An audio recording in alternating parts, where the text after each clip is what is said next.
Bruce?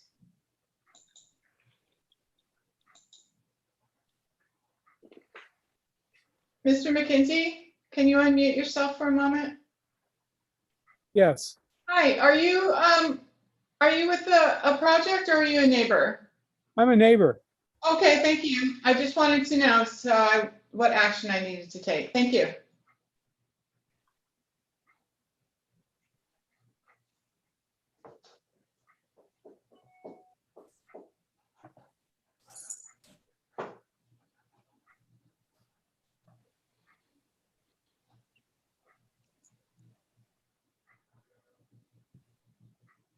Sharon, Yes. can you give me, share the screen? Yes. Absolutely.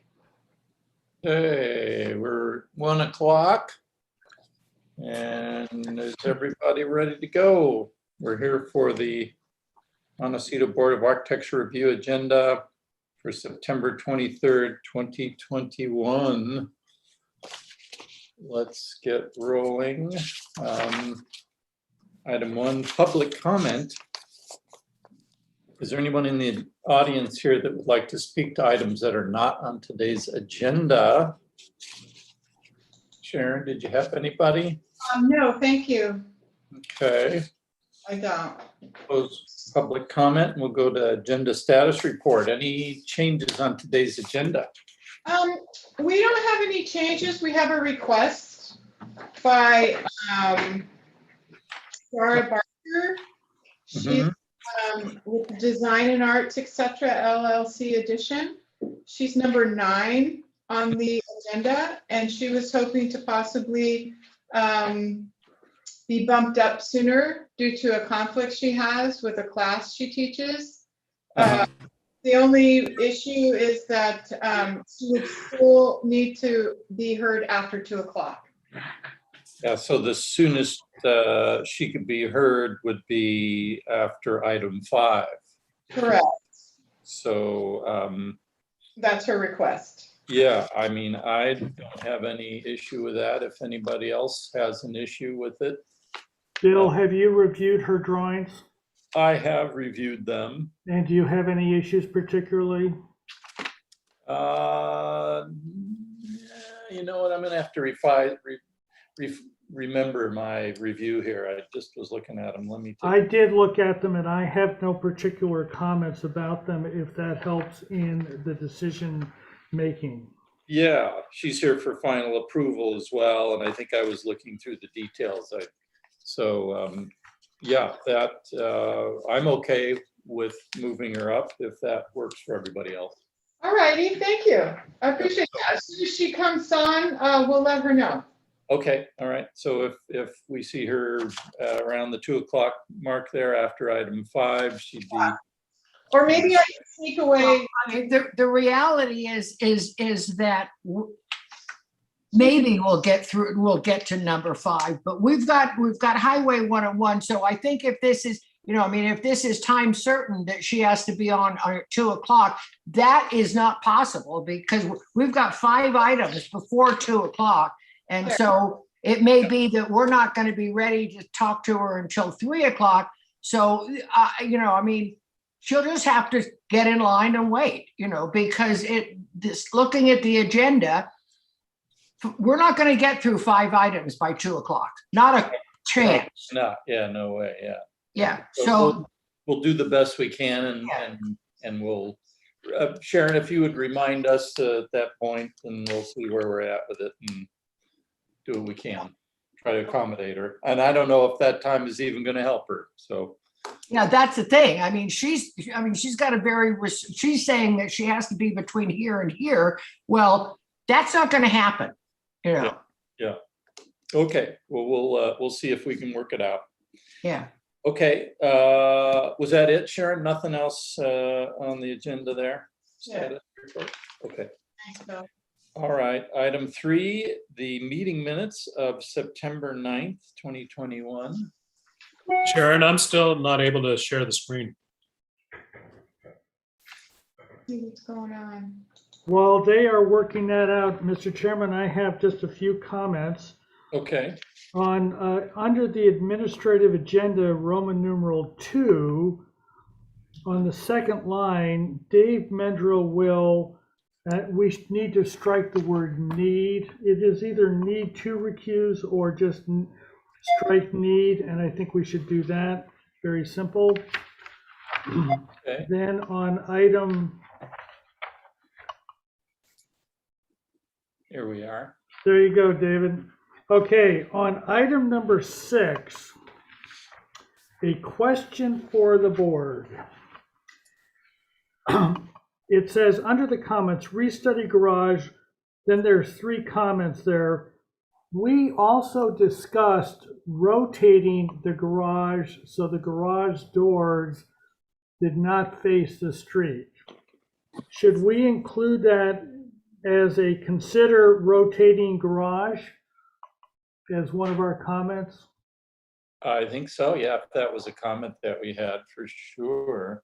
Yes, I agree with that. Yeah, Okay. I do too, because I was very, that was one of the things that I wanted to have happen, so. Okay, good.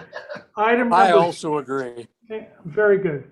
That's what I thought. So item number, but I wanted to know. Okay, item number 7. I think we should be a little bit more explanatory about our process for item number 1. I would like to add 3 words before item number 1 that says neighborhood study provided, period, and then FAR overage acceptable. It explains what we did, and it strongly implies that we reviewed that and we approved it from there. So that shows our process clearly to everybody, and that is all I have, Mr. Chairman. So John, what you're proposing is just in front of FAR. Right. Okay, that's fine. Neighborhood study provided just as a statement, then the conclusion is FAR overage Okay, acceptable. no, that's fine with me. Okay, did anyone else have any comments? Yes, I do have a comment. Okay, Claire. And it is on the action item on number 4.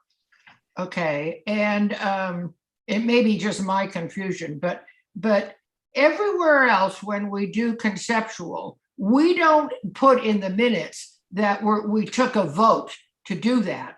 We don't take votes at conceptual. Everywhere else on the agenda, the statement is no action taken, no action taken, no action taken. But in this one, we took an action and we voted on it, and it was at conceptual. So I'm kind of a little, I just don't understand, why we voted, and it's in the minute at conceptual where we don't take votes. It's actually item number 8, correct?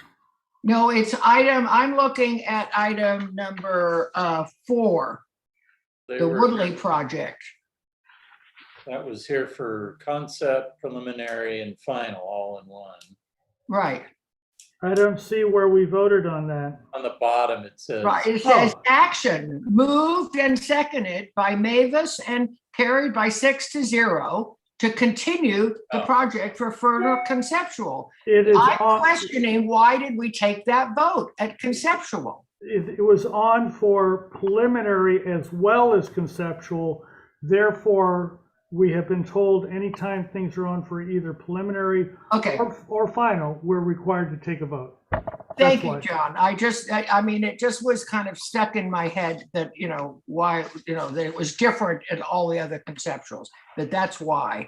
Yep. Yeah, because it has preliminary as well. Yeah, thank you. Okay, all right. Anyone else comments on September 9th minutes? No? Mr. Chairman, I will move for approval of the September 9th, 2021 minutes as amended. Do I have I will second that. seconded by Don Sharp. All those in favor? Aye. Opposed? All right, motion carried. All Bill? right. Yes, Sharon? Sharon, sorry to interrupt. I forgot to tell you that Sam Mathis will not be attending today. Okay, Ooh. Oh, God. Bummer. and today, okay. All right, very good. Thank you, Sharon. Okay, MBAR members informational briefings. Did anyone have anything to report this last couple of weeks since the 9th? Nobody? No, All right. No, All right, then we'll close that item and we'll go on to item 5. Staff update. Was there anything? Kimberly, are you on? I didn't check to see. I am indeed here, and no, there are no staff updates. Okay, and Sharon, all clear? Bill, this is David. I do have one, just quick one. Okay, David. Oh, there you are. Okay. I know you have a busy agenda, so I'll just keep it quick. So I know it's been a while since we had joint chairs. I just want to let you know what's going on with our remote hearing situation really quick. So where we are now is, so last week the governor signed was AB 361, which enables boards to remain remote during emergency type of situations. What's going to happen is you'll see on your next agenda an item. In order to remain remote, the board, each individual board will have to make findings, certain findings each month to remain remote, and that can be done remotely at a remote meeting. So the council is still working on that. Otherwise, we would have had that on your agenda today. So I would expect, if the majority of the board supports being remote, that you'll be able to continue being remote should you guys make those findings at your next meeting. Mr. Chair, can I ask a question here? Yes, Claire, go ahead. I get what's going on in the background, but is that to enable the MBAR to have remote meetings ongoingly forever? Is that the thing that the county is moving towards, the idea that we're going to be just doing remote meetings for MBAR or whatever from now on? No, that's not. Okay. There has to be, that's why you have to make findings that there's a certain situation, emergency type of situation, health and safety reasons. And that's why you'd have to make those findings each month to be able to do that. And at some point, we expect, to move back to in-person meetings. But this is.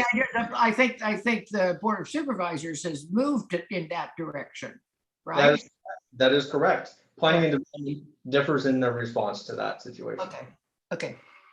I just want to keep up with this because Now, David, it's going to be kind of a hybrid situation too, though, right? I think to further explain, and we can get into that later when we're needing to take a vote, but would you explain that later as to how the meetings are going to be held? Because I think it was going to be either the applicant could come in person or they could do it Zoom, right? So they would have both options, as I recall. Yeah. Eventually. So this would basically mean that this would be a continuation of what you've been doing for the last year and a half. Eventually, when we do go back to in-person meetings, they'll be hybrid. So applicants and members of the public will have that option to either come in person or not. But at that point, members would be required to come in, and applicants and members of the public would have the option to do either. So when that time comes and we need to take a straw vote and discuss it, maybe we should allocate a little bit of time for explanation to the board members so we make the decision that works best for everyone. So we'll table that for now and come back to it when it sounds like next meeting, I guess. Yeah, and I don't, we can't really get into it because it's not on the agenda. I just want to report that it's coming. Yes, very good. All right, thank you, Dave. All right, thank you. Okay. Any other updates, staff? We're good. Sharon, Kimberly? Thank you, Bill. Okay, oh, good. All right, sounds good. We're gonna close that and we'll go on to the standard agenda. We didn't have any consent items today, so we're gonna go right into item number 1, which is Highway 101 Segment 4D. Here for concept review. It does have a planner assigned. So those that are here to present, if you could give us your name and show us your presentation. Yes, good afternoon, Mr. Chair. Fred Luna with SBK. Good to see you all again. We're here with our 101 project team, and we do have a presentation. So hopefully, I think it's that one at the top that is on Is the. that the one you want? Yes. Yeah, there you go. So we have a number of team members. I'll get into introductions in just a second that will be participating in the presentation and also here available for questions. At the outset, just like to say we're glad to be back in front of MBAR. This means that we're continuing to make progress on the 101 corridor. Today, we're going to be presenting information for concept review, as you indicated, for segment 4D, the Montecito segment. And we're still working with staff to get our CDP application complete, there's a number of elements that we want to initiate the concept review on for the project. So today you'll be seeing a portion of the entire project. We just like to say that up front. And because there's a number of different things that we want to be able to present, and time just doesn't allow for that in one presentation. So next slide. So I want to just introduce our team members that are here online. I believe I'll get them all, but if I miss somebody, please speak up. Like I said, my name is Fred Luna with the Santa Barbara County Association of Governments. We also have some members from Caltrans, the owner and operator and our partner on the project. Joe Irwin, he's the Caltrans corridor manager. And then we have two project managers, Joe Arnold and David Emerson. We have our design team that's working on the project, Zach Zaviglia from Mark Thomas, Christine Anderson as well.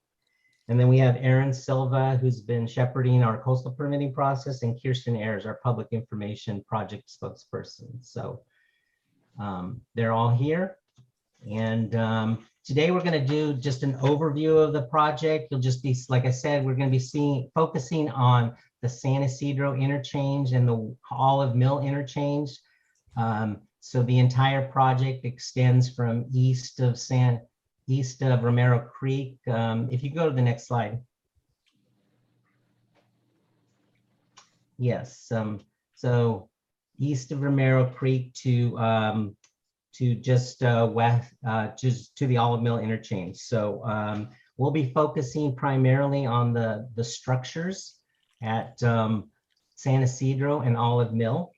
And those will not be replaced or reconstructed, but there are some things that we're doing to those to enhance that. And then at the future meetings, we'll be talking about lighting, barriers, the creek bridges,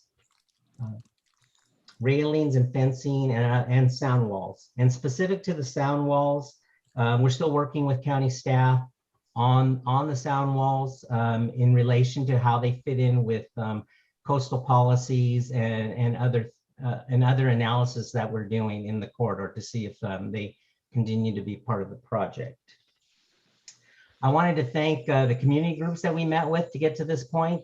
We had a number of stakeholder meetings, and we also had a number of design review team meetings, of which Claire represented MBAR and participated. So I want to thank her for her participation in that to get to this point today. And then on this slide, you just see the overall 101 implementation in the 5 segments. So we've already permitted through the county segments B and C in the middle. And so segment D there in the Montecito area is what we'll be talking about today. If you can go to the next slide. So specifically in segment 4D, this area, like I mentioned before, if you look to the east, the segment starts just east of Romero Creek. It includes the 3 creek bridges. It includes all the Highway 101 work and the ramp reconstruction work. It also includes sound walls as needed, or if they continue to be part of the project, and other drainage and improvements that we'll get into in the corridor. What we'd like to mention today is that the area between San Isidro and Olive Mill has been identified through an opportunity to advance the construction of that project. So we are looking to go to construction in the summer of next year for the Highway 101 improvements between Olive Mill and San Isidro, and in conjunction with the building of the Olive Mill and San Isidro roundabouts, which have been previously permitted by the city and the county, and really develop a community benefit project that will really enhance coming in one time and delivering all those improvements and only disrupting the community a single time within one construction time frame. So that's kind of our approach, our strategic approach, our implementation approach right now. And so we're going to be presenting information on the highway improvements today. Next slide. So much of what we'll be presenting builds upon previous decisions that have been made in the corridor. As many of you know, and I mentioned previously that we've worked with the county to permit segments in Summerlin and near Sheffield, and in the Toro Canyon area, the segments B and C, basically we call them Padaro and Summerlin segments. And so there's just a number of features you'll see today in the design presentation that we've continued to use as recommended features, including the timber railing at the creek bridges, the overcrossings and the undercrossings. And I mentioned that San Isidro and Olive Mill. So today specifically, you'll see those structures. And so we just looked at maintaining those types of structures to, their true material form, being honest to what they were and the architecture at the time, and then just enhancing those in some ways with the timber railing, new railing on those, and then enhanced landscaping. And so you'll see those design recommendations today. Next slide. So at this point, I'll hand it over to Zach Saviglia with Mark Thomas, and he'll walk us through the specific elements of the project we're presenting today. Great. Thanks, Fred. So just picking up from where Fred left off, in addition to the overall corridor-wide elements and bringing that cohesiveness to the corridor, there were also local inspirations that we brought into the project specifically for Montecito area. Next slide.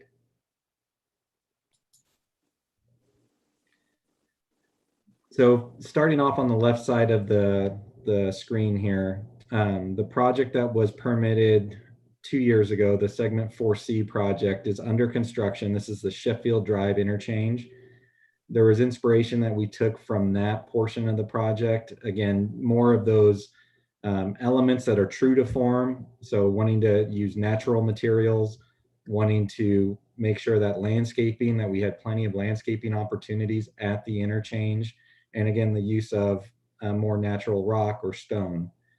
In addition to that project, we also have the roundabouts both at Olive Mill, which is represented in the center of the screen there, as well as the roundabout at San Isidro. So there was a lot of discussions around these two projects and how they fit within the overall area. And we wanted to make sure that our project conforms to those projects as well. Next slide.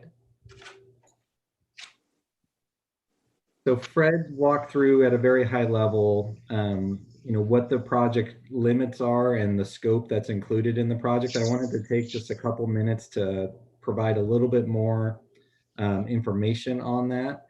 So on the next slide, what I'm going to do is just walk through the corridor from the Sheffield interchange up to the Olive Mill interchange. So as we're looking at this map, Sheffield Drive is just off to the right-hand side here, where you see that segment 4C arrow pointing. Like Fred mentioned, the 4D project does include replacement of the 3 creek bridges at Romero, San Isidro, and Oak Creek. In addition to that, the project includes ramp improvements at the Posolipo southbound on-ramp. That's a fairly short ramp now, so part of the project will increase the length of that ramp. so that makes it easier for cars merging onto the freeway in the southbound direction. As we continue left on this slide, there's also a series of vertical profile corrections in the freeway. And that's done to improve your line of sight as you're driving along the freeway. There's some points along the corridor where we have sharper curves and it's hard to see the car in front of you. So the project includes those safety elements as part of the construction. And then as Fred touched on as well, there are sound walls that are being evaluated along the corridor, and we're still currently working with county staff on those elements. Next slide. As we continue going in the northbound direction, and we're looking at the San Ysidro interchange, the project includes upgrades to the ramps at the San Ysidro interchange. And again, this is to meet more of the current design standards for the freeway. And as we're improving the main line, we're also improving those ramps that are connecting to the local roads. And you can see just highlighted there the area for the San Ysidro roundabout. So all of the planning for the freeway improvements has been coordinated with the roundabout projects. And as Fred mentioned, the intent is to create this, community benefit through this corridor, conforming with the improvements that are proposed for the roundabouts. As we continue going left in between the San Ysidro and Olive Mill interchanges, we wanted to highlight that the project will also be constructing auxiliary lanes. And an auxiliary lane is intended to connect the on-ramp at one interchange to the off-ramp at another interchange.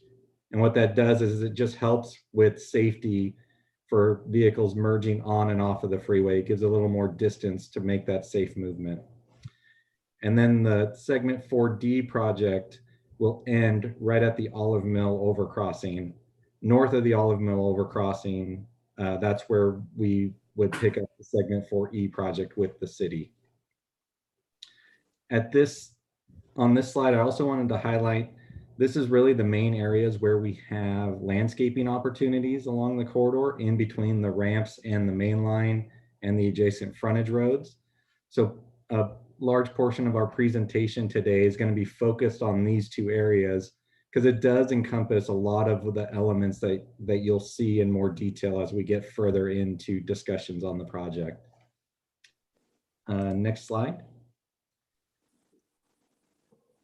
What we wanted to do, and I'm going to have Christine Anderson with me today to talk about the planting concepts. So I'm going to turn it over to Christine for a couple slides, but we understand how important it is to make sure that the project fits within the context of the community. So we did go through a pretty extensive effort on developing planting concepts to make sure that we were again conforming with the context of the area. So Christine, I'll turn it over to you for the next few slides. Yeah, no problem. Thank you, Zach. Yes, as was mentioned, I'm Christine Anderson. I'm the landscape architect for the project, working with Mark Thomas, the design team. If you could go to the next slide, I am going to talk just a little bit at a very high level of the planting concept for this Montecito segment, the 4D segment. As Zach and Fred mentioned, the real opportunities for planting in this area are at the two interchanges at San Ysidro and Olive Mill, because those are the vast majority of planting area that we can actually achieve in the segment. So we're really concentrating our what we call skyline planting in those areas to really be able to pick those out on the horizon as you're traveling north or southbound on the 101. And then in the other areas, you can see we have lots of narrow roadside planters. I'm sure it doesn't escape anyone that there are already very narrow planters in planting areas. And so we're still working with the roadway team and Zach's team in identifying the opportunities for all the planting in those areas. So I'm not going to really talk a whole lot about the narrow planting areas today, but talking more about the skyline planting. If you could go to the next slide. So just really briefly, I wanted to kind of talk about our plant palettes. Our plant palettes were developed in conjunction with the DRT that Claire was a member of. And primarily our takeoff point was to talk through 4C, the planting palette at Sheffield in particular, that you all approved, a little over 2 years ago, I think now. And using that as a basis for design with some added plant materials. So in the skyline planting areas, we're really looking at what we call this mixed Montecito Parkway that would be, from a close-up view, an understory of oaks and sycamores and Monterey cypress, with the lower trees, with the Mexican fan palm as kind of like these skyline trees that would really be in the background of everything that you would see from a distance, but not be able to see up close. So really kind of reinforcing that kind of like mixed parkway feel. Now, if you could go to the next slide, and I'm going to cover these very quickly because I don't want to really dwell on these today, but you can see that we have different planting palettes based on the areas involved. So the enhancement planting areas are areas where we can get more maintenance involved at these interchange areas in particular. And if you go to the next slide, here's the plant palette that's more for infill areas. So areas where we're kind of infilling within existing plant material that is already surviving and existing, and we want to maintain that existing plant material. And then the next slide is more of a buffer planting, and we're using a lot of the buffer plantings in areas where we have roadway adjacent to local roads, for instance, and things like that, where we're trying to buffer the views between the two areas. And then the next slide, the narrow planters, like I mentioned, and we're still in working in some of these areas where we have some opportunities for trees, but mostly vines and some low shrubs. So much like we've done with the 4C project, we're talking about layers of plant materials from those skyline plants, skyline trees like the Mexican fan palm in the background, the ones that you would see from a great distance away from that interchange, to more lower level trees like the Quercus lobata, Quercus agrifolia and Monterey cypress, down to the lower infill and buffer plantings that we have in these plant palettes. So let's go to the next slide, and I think I'm turning it back over to Zach. Yeah, thanks, Christine. So what we wanted to do is walk through the interchanges at the San Ysidro and Olive Mill locations and provide more of a context for how this is going to actually look on the ground. So if we go to the next slide, what we did is we picked a series of views around the interchange. And as we go through the next several slides, you'll see what's being proposed. This is an overall concept that shows the proposed freeway improvements with the ramp improvements overlaid adjacent to the San Ysidro roundabout, and then the overall planting concept. So as we step through the next several views, you'll see how this picture comes together for the freeway. So next slide. The first thing that we wanted to touch on is enhancements to the existing San Ysidro overcrossing. As Fred mentioned, this bridge is not being replaced with the project, but with that, we still wanted to provide some aesthetic enhancements with the proposed freeway improvements. On the next slide, as part of our working group with the DRT, we evaluated a series of alternatives, and this is just a sample of those various alternatives that we evaluated over several months. But what came out of that discussion was this desire to keep the bridge true to form and look at ways to enhance the existing structure, but not go too overboard with new stamping patterns or aesthetic treatments to it, more or less enhancing the form of the existing bridge. So what's shown on the bottom right there, that's the concept that was selected through the DRT. And if you go to the next slide, you'll see that blown up. So this is the concept that was ultimately selected. What was chosen is sandblasting the existing structure. There's a lot of staining on the bridge just from over time as the barriers, the metal barriers across the top of the structure have just rusted over time and stained the outside. So what's proposed is sandblasting the existing bridge to clean up that, and then replacing that existing metal railing across the top with the concrete railing that's been used elsewhere in the corridor, like on the Olive Mill overcrossing, that concrete timber looking railing across the bridge. In addition to those elements, I also wanted to take this opportunity to highlight just the median barrier. So you can see what's proposed in the median there. As we add the HOV lane, there is a need to construct a median barrier through here. And this concept for the barrier is what was chosen for the previous segments, the 4B area, the 4C project. So this is a continuation of that. And the thought being that this would be a unifying element that's used throughout the corridor. Next slide. As Christine mentioned, there are areas where we do have some narrow planting locations. We're looking right now in the southbound direction.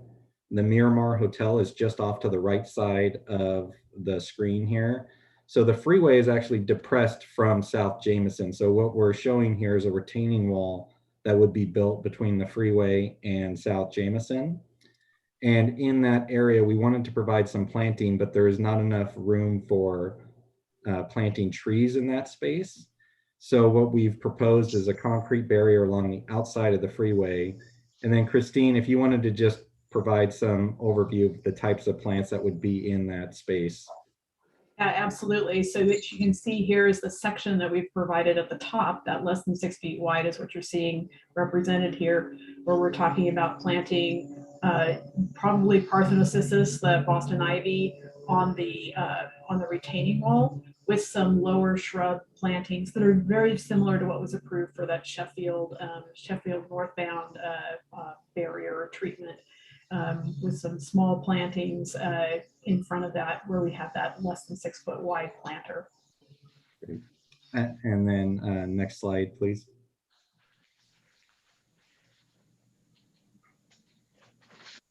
Perfect, thank you. So this image now, we're looking in the northbound direction. We've just backed up a couple hundred feet from where we were before, where we were looking up close at the bridge. And what we wanted to do is just provide that context to show how that landscaping would be in place between the main line and the northbound off-ramp, which is shown just screened behind this image here. So Christine, again, types of plants in this space. Exactly. So in this case, we have some, if you recall or can visualize the existing condition, there are some existing palm trees in this location, but most of them are very close to the roadway and might be impacted by construction. So we did have a dialogue with the DRT about whether or not to keep existing palms. In some cases, we are trying to keep those existing palms. In some cases, they would need to be replaced or placed in better, more appropriate areas. So in this case, you're seeing a couple of new palm trees that would be placed that are intended to be that kind of background, more visual from a long distance, with the Monterey cypress and the oak trees as kind of that more close-up tree canopy version.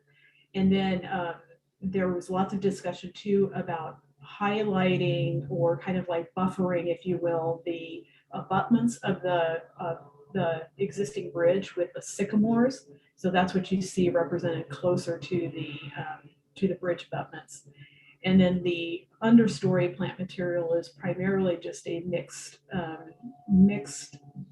drought tolerant and native plant material, like Rhamnus, some Cercis, Ceanothus, maybe some monkey flower and things like that, Baccharis, and things that we know are drought tolerant and hardy for the conditions that are there, as well as for maintenance purposes. Thanks, Christine. Next slide, please. So this image, we are sitting right on top of the existing San Ysidro overcrossing, looking in the northbound direction. You can see the planting concepts on both sides of the freeway. Again, it's a lot of what Christine had explained on the previous slide.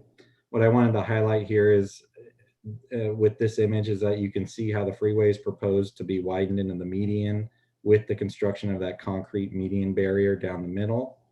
And then just off in the distance, you see the area that's proposed between the on-ramp and the main line. There's gore treatment. It's called the gore between the freeway and the on-ramp. We're proposing a contrast surface treatment in that space, and we'll cover that more at a future meeting. Next slide.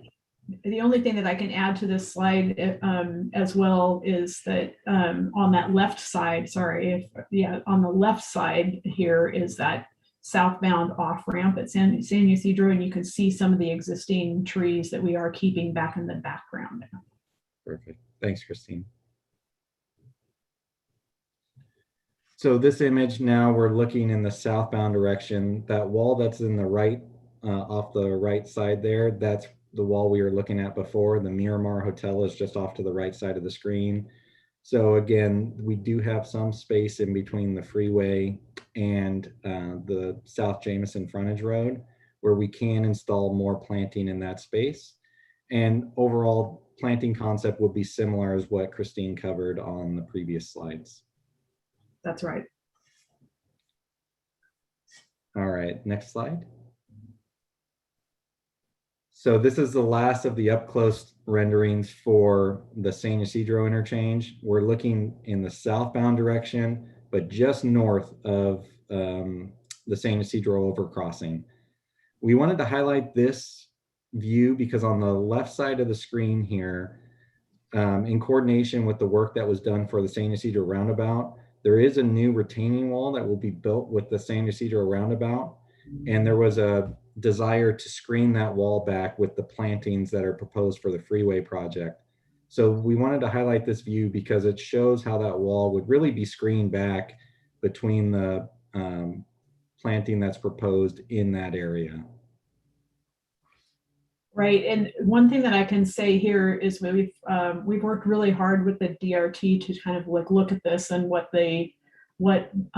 might be exposed as to the retaining wall of the roundabout treatment and things like that. And the DRT was really very wanted to make sure that the retaining wall that was part of that San Ysidro roundabout was screened back with plant materials. So we've shown that with once again the Monterey cypress, the coast live oak, and the sycamore, as well as understory plantings as well. Which way are you looking, please?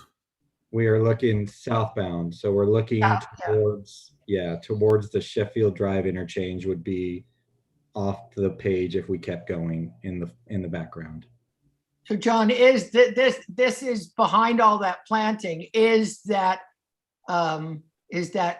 retaining wall? I understand. Thank you. Yeah, okay. Next slide.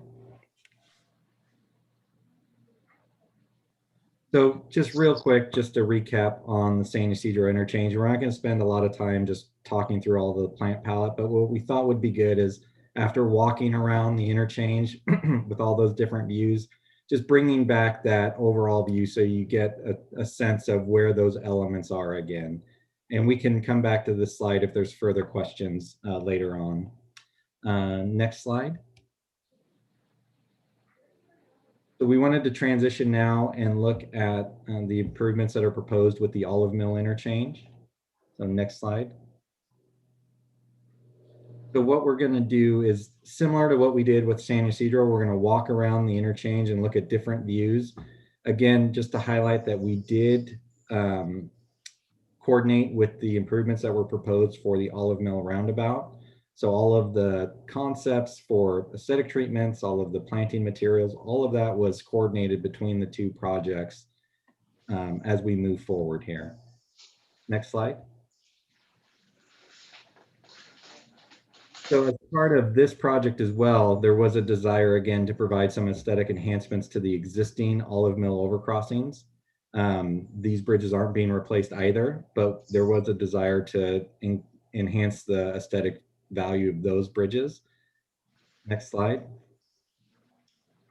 We went through a similar effort here, coordinating both with the DRT for the 4D segment, as well as the DRT for the 4E segment, because this Olive Mill overcrossing is the dividing line between the city and the county and Montecito.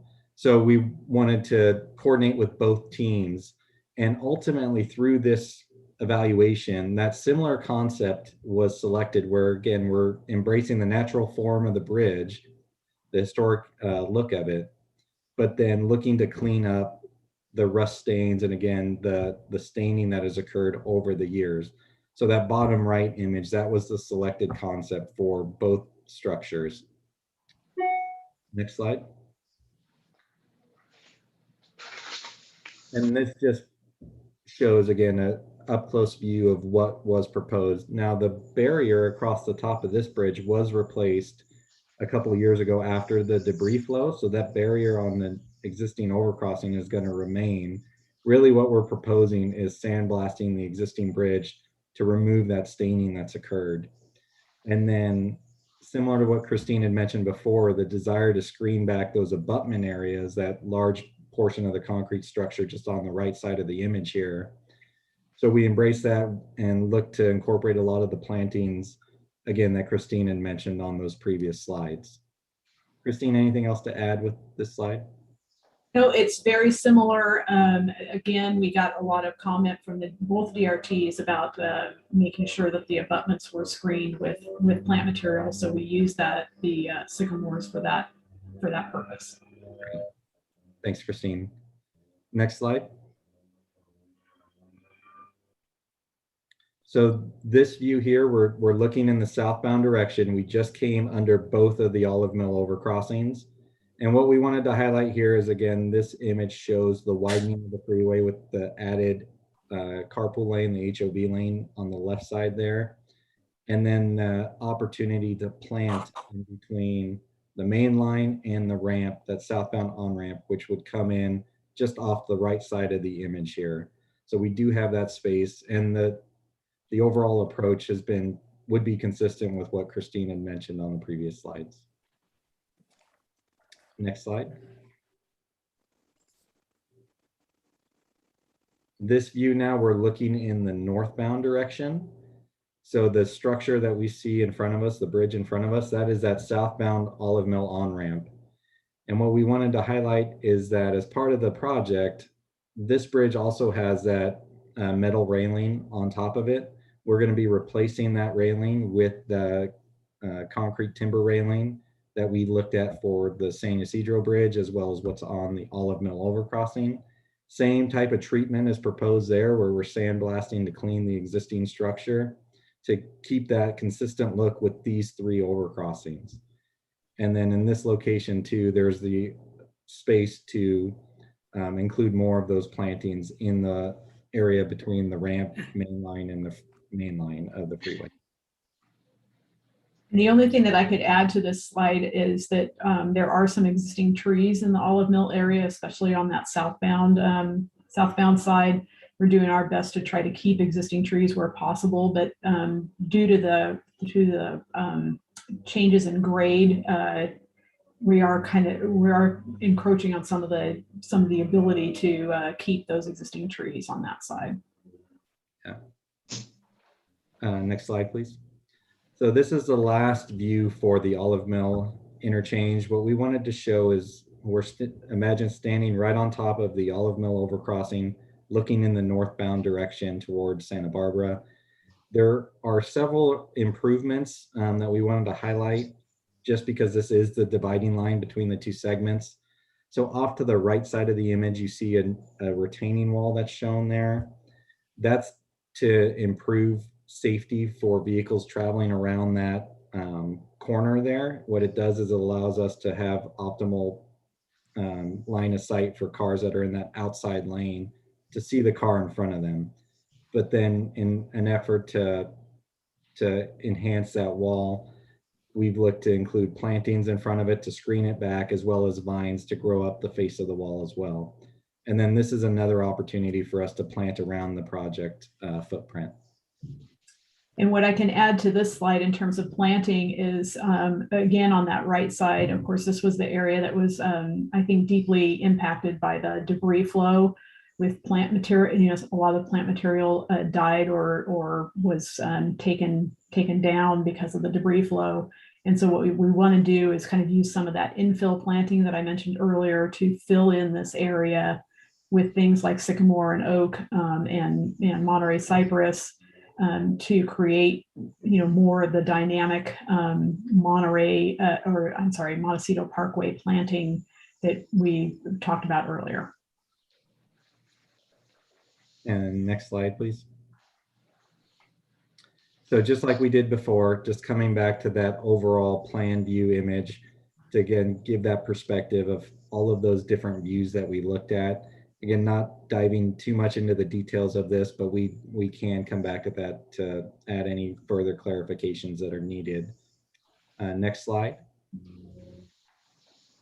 And lastly, just to close out the presentation here, we know that there's a lot to this project. We didn't have, you know, time to show everything, but what we wanted to show is a good overview of the elements with the project.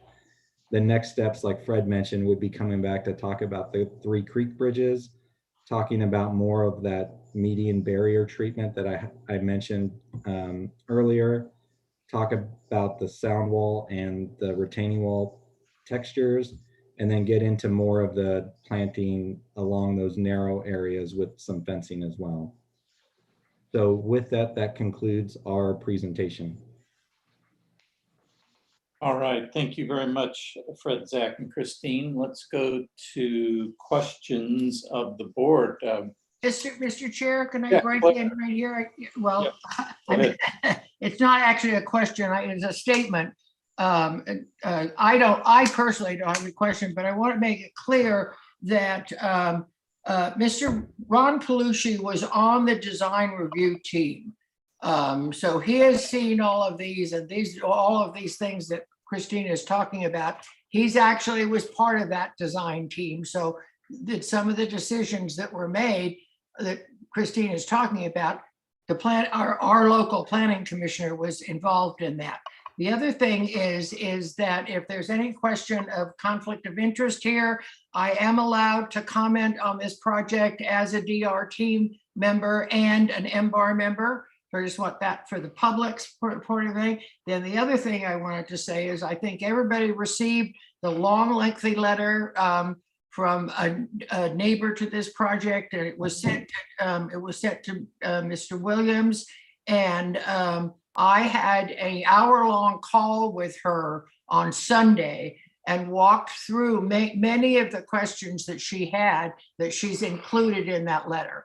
So it was just a call. She called me and I tried to explain to her jurisdictions and what belonged to the county, what belonged to the 101 widening. So I just want to get all that out in front, so there's no question from the public coming forward.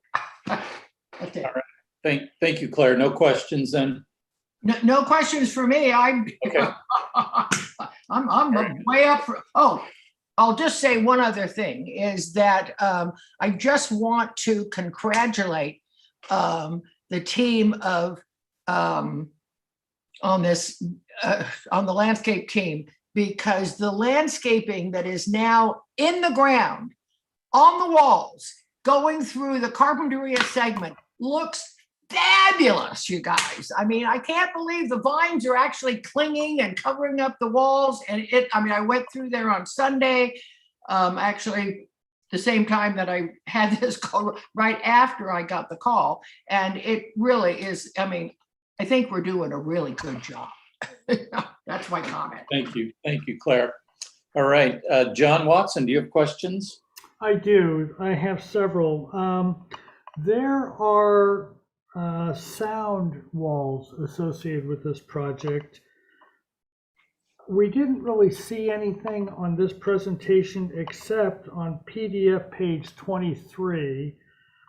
And it raises the question about the visibility of those walls, not from the highway side, but from the community side, and what kind of impact those are going to have on the frontage walls. Are we beginning to become Los Angeles with these walls? And I'm wondering about landscaping on the community side and things like that. So can you please provide those, is first question. And second of all, can you please comment about that rather stark statement I just made about the Los Angelesization of this portion of the community with these walls that will hem in those side streets, please? Definitely. I can start and then I'll ask Christine to weigh in here as well. So this image, what I wanted to clarify with this image is this shows a retaining wall, not a sound wall. And this retaining wall is needed because the freeway is depressed in South Jamison. So as we look at that cross section, those cross sections that are shown on the left side of the image here, the freeway would be on that left side where it's depressed below the adjacent frontage road. So what's shown on the right side and what would be seen from the frontage road is just a 3-foot tall concrete barrier. And that's a safety device that's needed to prevent cars from, if they did inherently go off or lose control, it's to prevent that vehicle from ending up on the freeway. So it's a safety device that keeps them on South Jamison. So that wall is only 3 feet tall. And then what's along the top of that wall is a 3-foot chain link fence. And so that was a black chain link fencing that was evaluated and was selected when we were going through the design review team process. And then Christine, just in terms of how we wanted to screen that wall back, because we understand the concern with just having large walls along this corridor. We did go through with an effort to provide as much planting in front of that wall as possible. So Christine, maybe just again highlight that and how we went through to really. I understand this. From this side, I'm a member of the Montecito Board of Architectural Review. I'm trying to make sure that from the Montecito side, this project has as minimal impact as possible. And that's what I'm trying to get at with this question. So Zach, maybe I can jump in and then Kirsten can provide some input as well on this.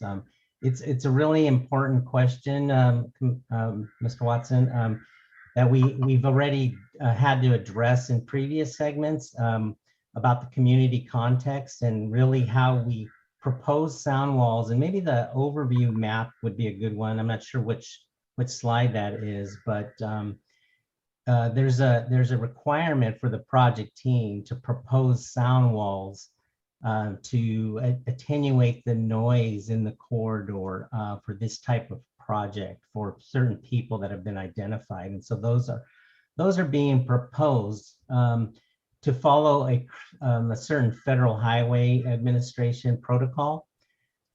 That being said, it's always understood that the addition of the sound walls have to be finally approved at a local level, because of the community context, whether that's view shed issues or we meant other implications, coastal policy issues related to flood hazard areas, those types of things are being considered now.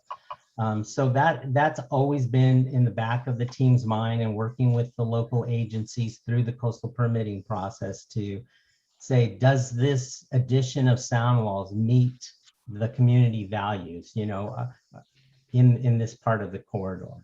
Kirsten, so will you to have visualizations of those? You kind of skipped over them, lightly. I appreciate that. That's fine. But when you come back with a more serious proposal or a more focused proposal that would include the sound walls, will we have visualizations from the community side and planting, etc.? So John, I think the short answer to your question is yes, we will provide that information as we progress through the process. We are in an interesting phase with sound walls. Basically, as Fred just mentioned, we have the federal side we have to go through, we're required to do from using federal taxpayer dollars. And now we're in the county process. And there are some additional questions and studies that are going on right now with the sound walls. That's why we are not talking about those today at today's conceptual review.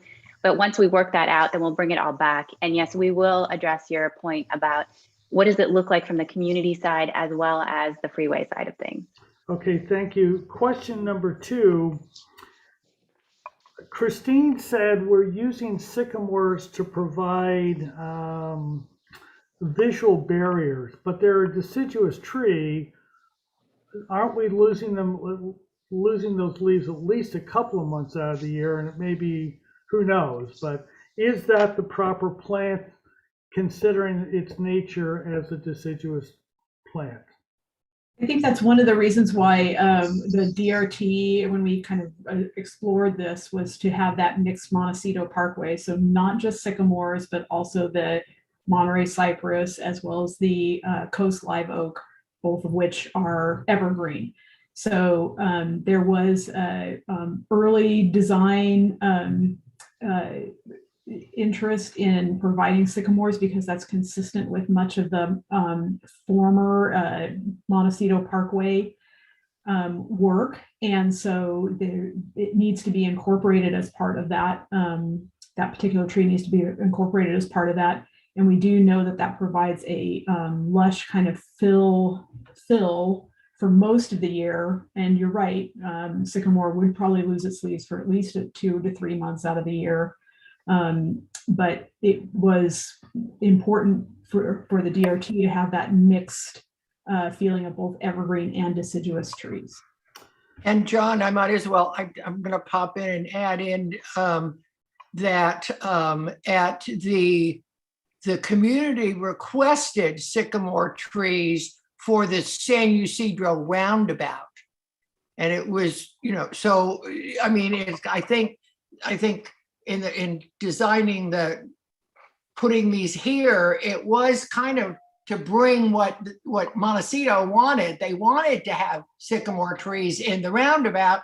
And so my thought was, in working on this, is just bring those sycamore trees down into the planting along the edge of the freeway. Okay, next question. To nobody's exclusive knowledge, we are in a fairly important drought right now, which nobody really knows how long it's going to last. Are there contingency plans to address that drought if the coming year is 70% chance of becoming La Nina, according to NOAA at this point, if there is little or no rain, on how to deal with these slopes to perhaps postpone the planting or change the planting? Have you considered that, or are you just all in with this plan the way it is, please? I think we'll start, Christine. Just to give an overview on timing, the infrastructure portion of the construction would be starting next year, and it would be a 2-year process to build just the hard concrete and infrastructure pieces. So planting at the earliest would be in 2024. With that, we've already started preliminary coordination with Montecito Water District on getting their concurrence on serving this area from an irrigation standpoint. Okay, and finally, the last question. It was brought up by one of the presenters about the debris flow that happened 3 years ago now, 4 years ago. Have you done anything with this design that would help protect the freeway from being closed if another major event like that happens? Or can we anticipate that the debris flow will come down, take over a portion of Highway 101 around Olive Mill and close it? So I'll start. And I'll let you know that as part of the project, we have included a series of drainage improvements with the construction of the new main line. We've worked really closely with Caltrans hydraulic staff, as well as coordination with county staff, which is ongoing. But the freeway project includes new storm drain systems to account for the on-site drainage that would be coming onto the freeway. Including an important event like the mud flow, debris flow. So in terms of coordinating for an event like that, that's looked at a much more macro level where you're looking at floodplains and the, again, 100-year storm level event. Those types of storms are never contained within a storm drain system. It's just not possible to size a pipe for that type of a flow. So what we do is we look to ways to keep elements out of that floodplain so that it allows for those storm events to pass through the site. So we do have defined floodplains and restrictions for where we can build structures. And that's the effort that is still going through the process of review with county flood control staff. Very good. Thank you, Mr. Chairman. That's all I have. All right, thank you, John. Is Don Sharp still on? Don, are you there? Question? Yes, yes, I am. Can you hear me? Yes. Did you have any questions, Don? Yes, I do. When you sandblast the existing concrete, as you've mentioned, do you follow up with any sealant or any other process that maybe could kill the gray concrete? Do you expose aggregate to where a little more character, without too much, of course, would occur on those bridges? Yes, we do. And concrete over time just naturally starts to change color. It becomes more of a sandstone color over time. It just starts to darken. If you look at new concrete versus concrete that was poured 50 years ago, it's just got a much different look. What we are going to do as part of our final design process is actually go through a series of test cases with the contractor and have the contractor go out and sandblast portions of the bridge so that we can see if it does get the desired effect of what we're looking for. If sandblasting alone does not achieve the look we're looking for, you can do what's referred to as like a mortar smear finish, where you apply a very thin layer of mortar over the outside of the concrete. And that has a lot of flexibility in terms of being able to color that mortar to achieve that look that is desired. So we are going to start that process as we work through the final design stages with the contractor. Good, thank you very much. All right, thank you, Don. Tip, do you have any questions?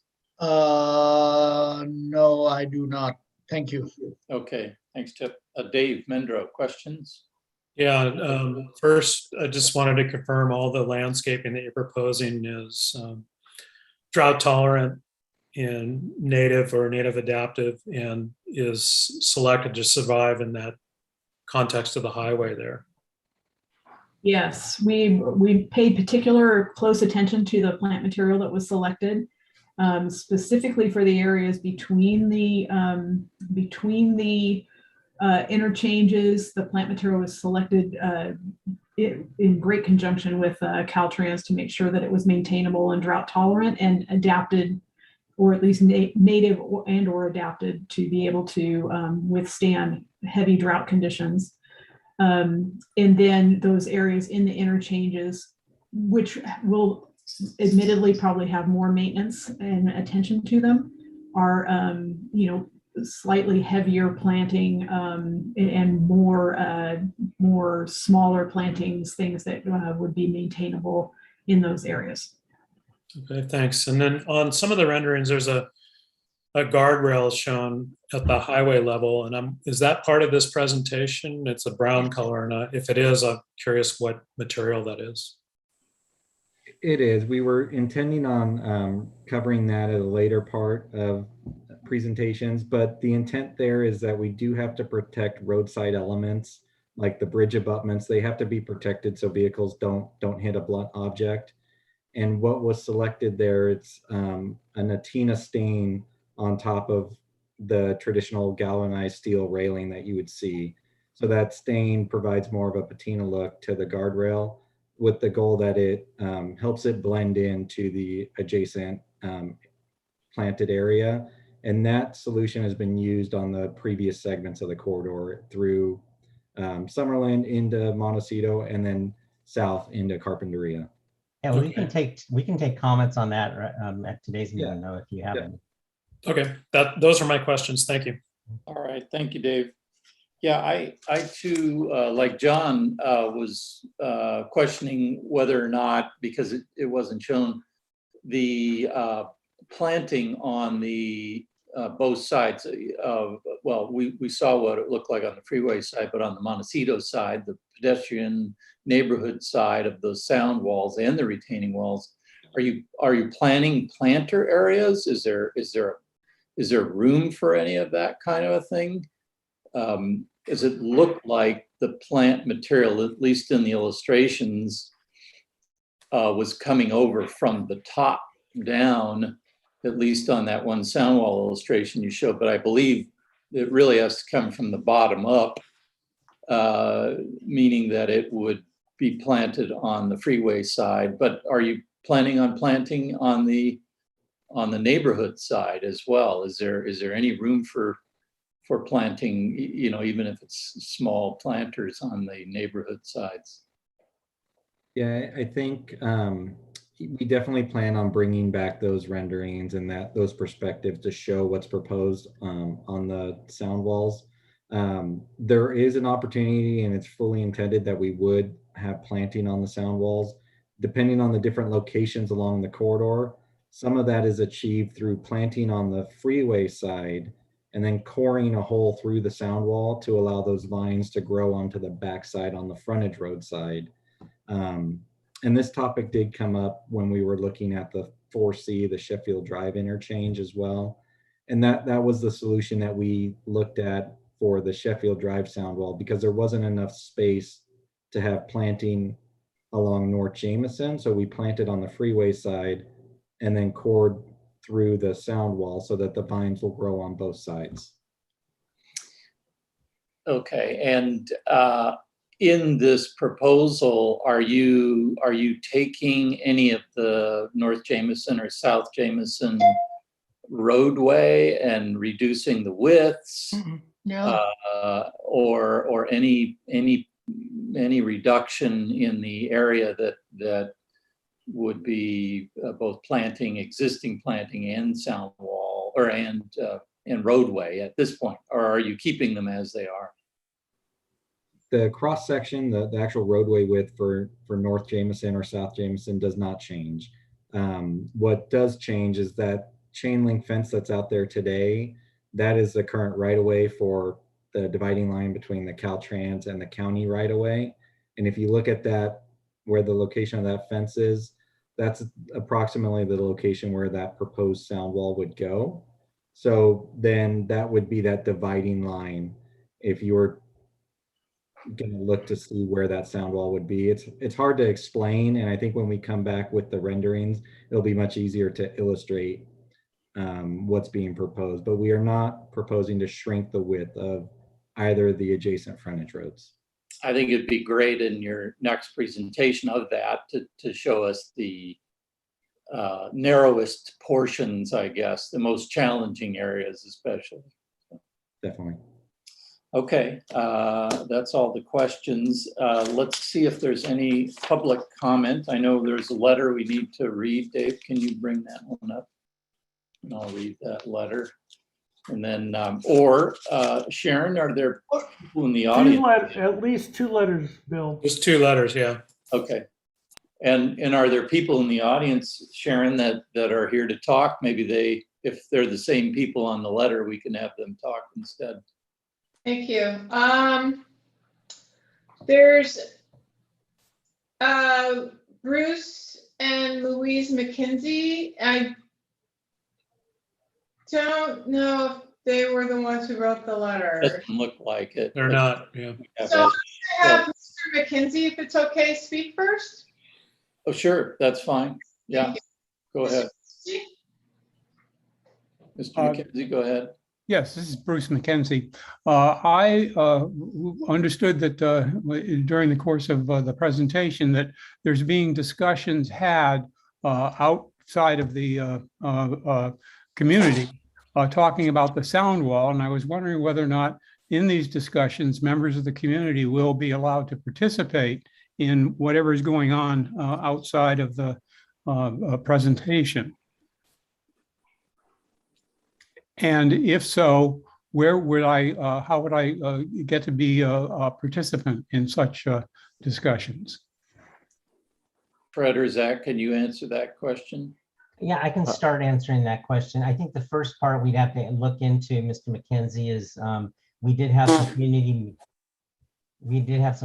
meetings on the proposal for sound walls earlier this year. So only those people per the protocol that the team has to follow, only those people that would receive a benefit, and that's defined, and we can certainly discuss that with you. That's defined in a certain way as to those people that would receive a 5 decibel benefit from a sound wall would get notified and have a process about voting up or down on whether they would support a sound wall. And so we've concluded that process, that public process, that community process earlier this year. I don't know if you were part of that, but we can certainly look into that. Were you? Yes, I was a part of it, and I voted in favor, as did Okay. all the people on my street. What concerned me was the very beginning of the presentation. The comment was made if there's going to be a sound wall. And I didn't think it was an if question. I thought it was a situation of discussing what the design would look like, but not whether or not the sound wall would exist.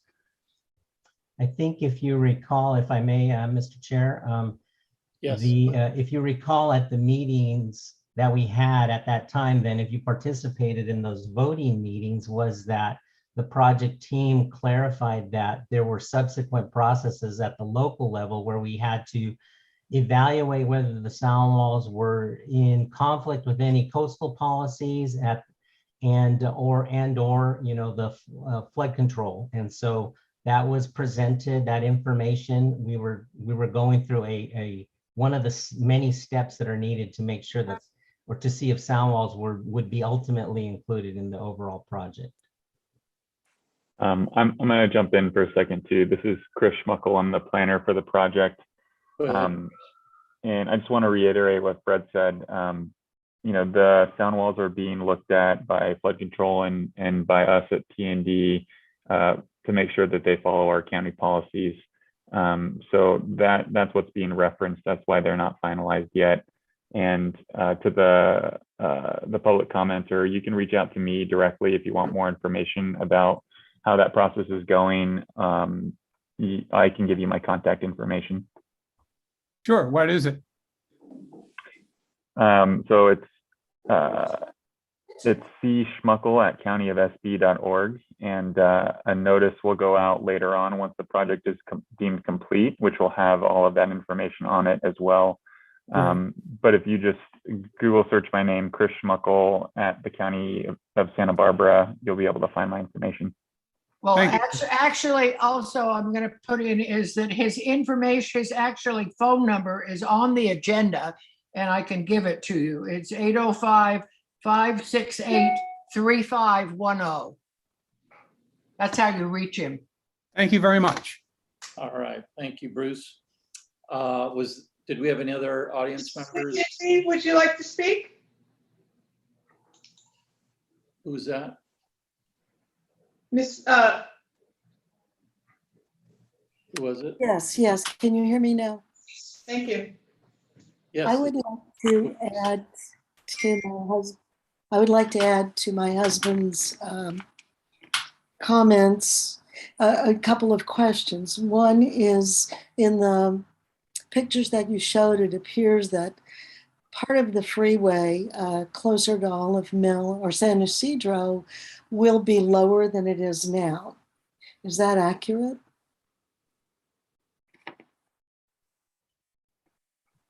Jill, why don't you answer that? I mean, yeah. Yeah, Zach, do you want to address that? I can. No, the freeway will not be lower than it is today. what I wanted to highlight is that the freeway is depressed already from the adjacent frontage roads. And as part of the project, when we widen the freeway to add the HOV lane, there's a need to encroach into that slope that exists today. So in order to get the widening in, we have to build that retaining wall in between the main line and the adjacent frontage road. So there is no minimizing the impact of this very tall wall on the residential side. It's going to be this giant wall that we look at without vegetation for a while, it sounds like. Is there any chance to participate in design suggestions, or will that be done and said, this is it? I think that's what we're doing now. I think we'll have the opportunity next presentation they give us. They were going to show us what that wall looks like from your side, from the Montecito side. And that would be the time to be part of that meeting as well. Okay.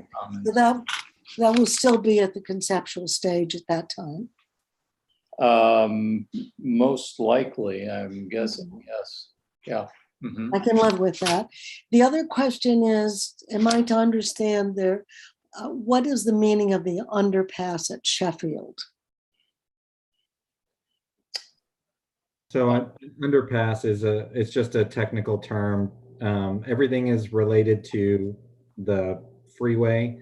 So if the adjacent local road is going over the freeway, that's referred to as an overpass. If the freeway is going over the local road, so Sheffield passes underneath the freeway, that's called an underpass. All right, it was my neighborhood rumors that there was to be an access by foot from Sheffield to the ocean. That is in fact a rumor, so it's a not rumor. part of the project. Yeah. And there's no plan anywhere for any kind of passageway to the ocean side by foot, anywhere that does not exist now. Not as No, part not of from the Sheffield. projects that the teams are moving forward with, no. Okay. Does that Thank answer all you. your questions, Louise? It does. Thank you so much. All right, thank you. Sharon, did we have anyone else? No, we don't. Thank you. I'll quickly read these letters. This one's from Shelley Badet. And good morning, Mr. Williams. I live just down the street from the proposed sound wall that is slated for the frontage road between Sheffield and Olive Mill. While the wall might provide some mitigation for freeway noise, I have some very legitimate concerns. Among them is the fact that this wall will be unsightly. Therefore, there are plans to remove the larger trees that line that street, which provide some shade and character to it. Many years ago, the city planted some vines along the route, but they were never watered, thus they all died. Are there plans for the wall to be planted with some type of vegetation? And if so, who will maintain it? Who will maintain the wall if it becomes covered in gang and personal tags? Our neighborhood relies on a wall. Will the footings of the wall possibly corrupt that aquifer with salt water? If it occurs, we have no recourse. Will the wall have a negative impact on any flooding that might occur? Are there areas that will allow water to run freely during any heavy rains? Have any of these questions been discussed? Let's go. So Candace Budgery and Ted Burgery. We live in the Hedgerow district of Miramar Avenue. Our home was built in 1917. We've never had any flooding on our property or streets. Unfortunately, we do have flooding issues on North Jameson during heavy rains because of antiquated culverts that are partially dirt and asphalt, and the blocked culvert drain that runs under Miramar Avenue, which was confirmed by Chris Snedden, Public Works. Historically, the creeks and culverts along North Jameson Lane overflow and drains onto the freeway, closing it down. Our concern are where will that water go if it is blocked by a sound wall? The sound wall will be like a dam retaining water and debris pushing straight into our neighborhood and will destroy property and homes. Our community has had more than its fair share of flooding. Our entire neighborhood could be eliminated without proper safeguards. The sound wall design needs to incorporate floodgates or staggered walls in our area for flooding relief. Sound wall vegetation needs to reflect the historical hedgerow district, which is part of the community history. The vegetation will break up the hard surface, damper reflective sound to detour graffiti. We request a 5-year irrigation vegetation maintenance plan to establish new vegetation. Previous planting on North Jameson Lane was never managed, so it died. Wall graffiti removal, guaranteed daily removal if needed. Thank you for your time. So just to summarize those 2 questions, it sounds like you're working with flood control. So they're going to be addressing all of those issues. Who does maintain that? Is it a Caltrans? Is it a county? How does that work? Maybe you can answer that for these 2 folks. Certainly. Do you recall, Zach, the sound walls are, as mentioned, we're on the right-of-way line. And so there's a component that's obviously facing the local side, and then a component on the freeway side. So it's a mixture of the 2, county and Caltrans, both maintaining those walls with. Is that the agreement that they each maintain their side? I believe Caltrans maintains the wall. Dave Emerson is on the line. Dave might be able to answer that better, but I believe Caltrans maintains the wall. Yeah, generally what we've done in the past, this freeway maintenance agreement has not been developed and confirmed yet, but what we've done, say like on the 4C project, which is down near Sheffield, is the wall is on the property line. The wall structure itself is maintained by Caltrans. And then any planting and graffiti on that wall is maintained on the side in which it faces. So the county maintains the vegetation and graffiti along the Jameson side. The Caltrans side is maintained by Caltrans forces. And you're on the Caltrans side, you'll have irrigation and that's maintained. The planting is irrigated by your side on the Caltrans side. Yes, correct. The plan is anywhere there's planting, it will have a permanent irrigation system installed to serve it. Okay, very good. All right, thank you. Was there anyone else, Sharon? If you don't mind, I'm going to ask this person on the phone. Hi, to the person who phoned in with to make a comment, can you push *6 and unmute yourself on the phone? I don't want to pass you up if you have a comment to make.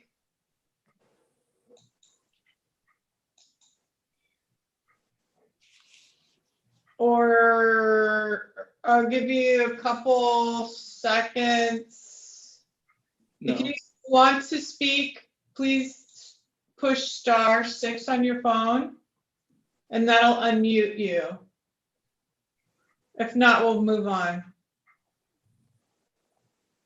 Okay, well, looks like Doesn't seem like they're doing it.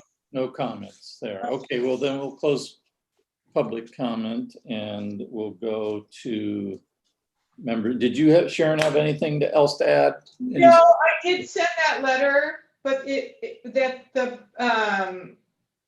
Bergie sent out, but that letter really wasn't for you. It was for Supervisor Williams.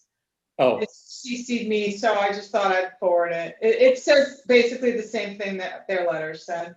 Okay, very good. Thank you. All right, so closing public comment, we'll go on to members of the board comments. John Watson, what are your thoughts? Thank you, Mr. Chairman. I think the presentation was very well done.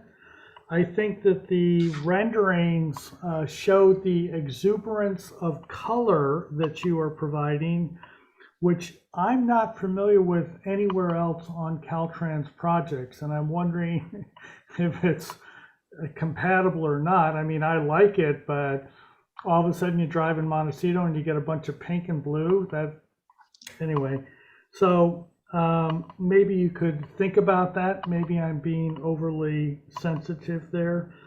I am very concerned about the community side of any of the retaining wall, sound walls, etc. I found it interesting in the last couple of minutes, you said that you're putting, if you put in the sound walls, you're going to put them on the right-of-way line, the property line.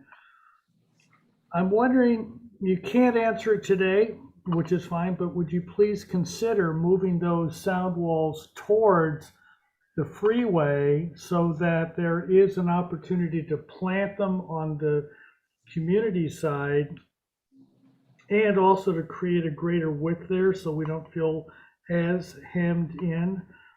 Off to that Miramar image, I do not have a positive suggestion, but I think the chain link fence on top is going to look cheap. And their chain link fence can be used with toe holds for those that know about swimming pools, where you can climb over it and you're not permitted to put in certain kinds of fencing because of toe holds. I think you guys are creating this incredible opportunity to have many people climb up on top of that. And I am wondering if you could reconsider that.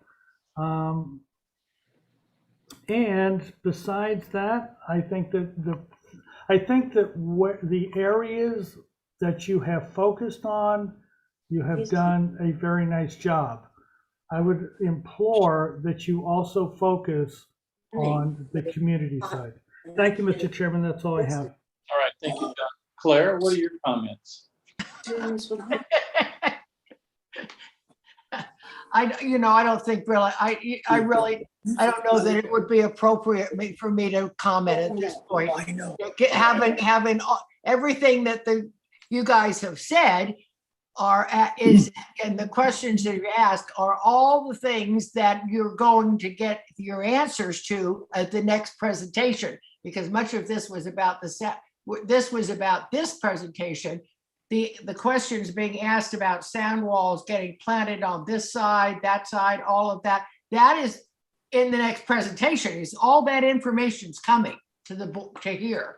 So, that's, and as far as, no, I think that's all I'll say, actually, because I'm in total agreement with what's been shown, and because and that's why I wanted to let the group know that this, that Mr. Palucci, who is a planning commission, was also on the DR team. And he, being a freeway builder, had a lot to say about how all of this came together. And that's all of his comments were right here in what we're seeing. So there's been a lot of people that have worked on this for a long time. And, I think that's why I said at the beginning, is when you actually drive the corridor down to Carpinteria, you can see the work that the DR team had done throughout the corridor for the last 5 years. So I think what you're being shown is what was decided upon.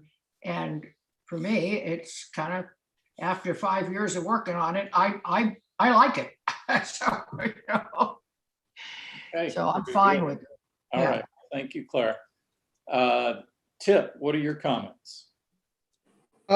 Yes, number one, I think it's thank you for great presentation. I thought it was very well done and very informative, and I'm really looking forward to see this project come to reality. Been using the corridor for the last 40 something years, and it definitely needs a lot of improvement, and I think this is definitely will be a very beautiful project. And I do agree with Mr. Watson about the chain link fence, but my hope is that hopefully the landscaping will grow over it, and a couple of years down the line you can't see anything and all you see the green wall, and I hope that will be the case. But other than that, I think it's a great project, and the sooner Caltrain can get started, the better. Thank you. All right, thank you, Tiff. Don Sharp, what are your comments? Thank you. First of all, if Claire's happy, I'm happy. So seriously, no, she spent years working on this, and I really want to thank her for her insight and attention to detail that she always does, because it's amazing. No, I think it's, as it will unfold, I think everything's going in the right direction. I see concerns for the neighboring homes, which is very important, and textures of irrigation and so forth. And so far, I think it's certainly going in the right direction. Thank you. All right, thank you, Don. Dave Mendra, what are your thoughts? First, I want to acknowledge that this is a very nice presentation, very detailed for the conceptual level. And I especially appreciate how you're building upon the design work that we've already reviewed. So I think you've been consistent and are improving. I too feel like this is going in the right direction. I enjoyed seeing the studies for the bridges, and I agree with the design team that less is more, and the improvements that you're proposing, I think, are appropriate for the existing bridges. I really appreciate the landscape. Like Tip, I've been driving this every day for over 35 years, probably plus. And I think the landscape improvements, if they're done correctly and maintained, will really improve the corridor. And that was one of my biggest concerns, was the landscaping that's there now being taken away. And I like that there's been a lot of thought into what's being put back in. I have some concerns about the railings and other things, but my understanding that's coming next round. And so I'll reserve comment on that until we get more detail. But overall, I appreciate the presentation, and I think it's headed in the right direction. All right, thank you, Dave. Well, I commend you for a great presentation. Very helpful to see it in these rendered elevations as you've shown, and with accuracy as you've shown. So I do appreciate the work you've put in, and the work you've put in, Claire, as well, on all of this. We know you've been working a long time with them and appreciate it. I like the direction, absolutely, have no problem with that. And to keep it short and sweet, I look forward to seeing how you're going to address the Montecito side with sound walls and planting walls and all the like. So I think that the chain link will be fine once the plants climb up and over and on it, and you won't see it at all. I think Tip had mentioned it, and I think that's exactly what will happen. And so I'm anxious to see you come back. So I guess further concept review, we're waiting for some additional information in the next round. So I think you've got some good positive comments to go with, and appreciate all the work you're doing, and look forward to seeing you back here soon. Mr. Chair, can I Yes, just Claire. say one more thing? I think, given there's this concern, because we've got the image right in front of us, about this chain link fence on top of the retaining wall. Zach, can you, at the next presentation, could you bring in some of the other alternatives that we looked at that's possible for that place? And why we ended up going with the chain link, but I remember there were other options, and maybe that you could, when you come back in to talk about sound walls and everything else, that you could just bring some of those other options, so this MBAR could actually see and understand why we ended up choosing this one. Yeah, absolutely. Okay, thank you. Yeah, like many of these options, we did a design study, so we didn't show those here, but we can certainly bring those back. So Yeah, that's what I'm pointing to, Yeah. because somebody, an MBAR member has brought it up to here, and we did look at a number of different options, and so I just think that MBAR should have the chance to actually comment and see why we chose this. All right, very good. Thank you, Claire. All right, well, thank you. We'll see you next time. All right, thank you, Mr. Chair. All right, let's move on to item 2, 669 Picacho Lane. This is here for concept review, no planner. And so is the applicant online ready to give us their presentation? please give us your name and move forward. Anybody there? Hello? Hello. Hello. William? Okay, go ahead. Can you hear us? Yes. So, do we start? Hi, this is William Hefner. Alexa Newman and I are the architects of the project. I forget, do we present first or the staff's presenting? Yeah, no, you give us your presentation and Okay, then perfect. ask All right. questions and then make comments. Okay, that's what we'll do. Okay. So today we're presenting this residence off of Picacho Lane. It's at the end of a private driveway that runs past a couple other properties before we get back to this site. It's sort of embedded more in the center of the block, and it's a new home and pool pavilion and guest house on the site. It has a basement for parking, some storage and wine, and there's a 2-story house for a portion of it. The total square footage of the house is about 6,580 square feet. First floor area is 4,422, second floor is 2,154, and the basement is about 2,800 square feet. The FAR represents about 107% of the requirement in terms of the cap. It's done in sort of an edited Spanish colonial style. We are doing some grading to the site in order to accommodate the construction. And let's see, I don't know what we should go to first. Maybe we can look at the site plan. Your site plan probably, or photos. The photos are pretty simple. Yeah, photos. These are some images of materials and that we're using on the site. So in the building, some clay tiles, some kind of clean, very clean eave detail, pergolas, steel windows, paving, some site walls in local stone, and maybe we'll go to the site plan. I think this is the site. You can see to the right, you enter the site through a gate at the end of the private road. There's a turnaround, parking and turnaround for cars. At the north end of the site, we have the guest house area. And then there's a driveway that swings down and ramps down to the basement under the house for parking. It's important to the client to park below grade because they didn't want to have another building up on site, or wanted to keep things as open as possible on site. The main house is divided into 2 sections.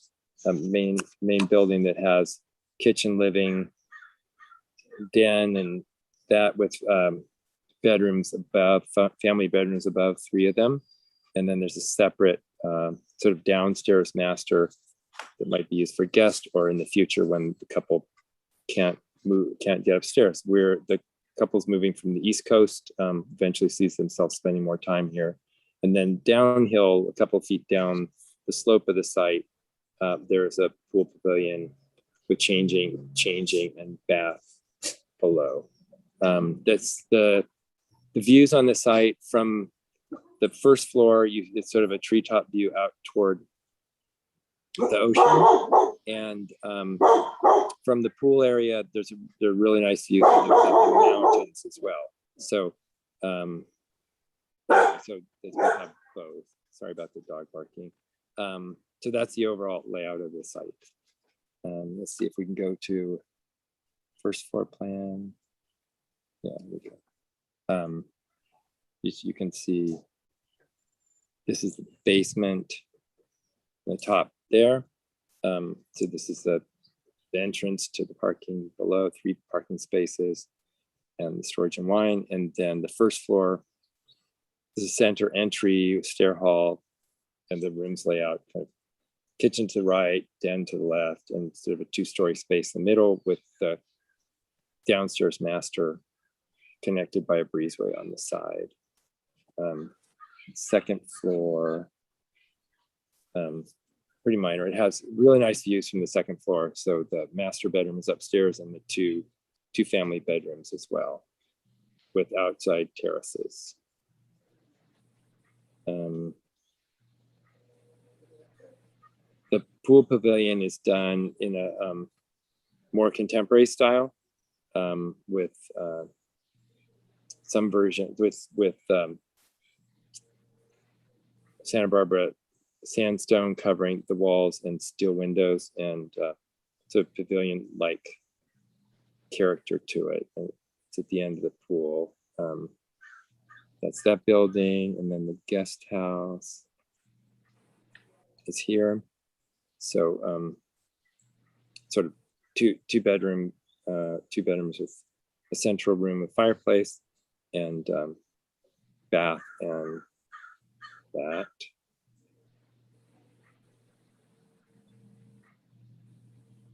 These are the elevations of the main house. The top being the driveway elevation. Then the third one down is the rear elevation that has more glass to take advantage of the views from there, and the two are the side elevations.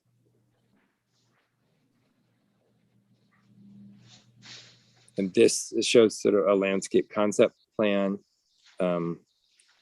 where it includes like a vegetable garden.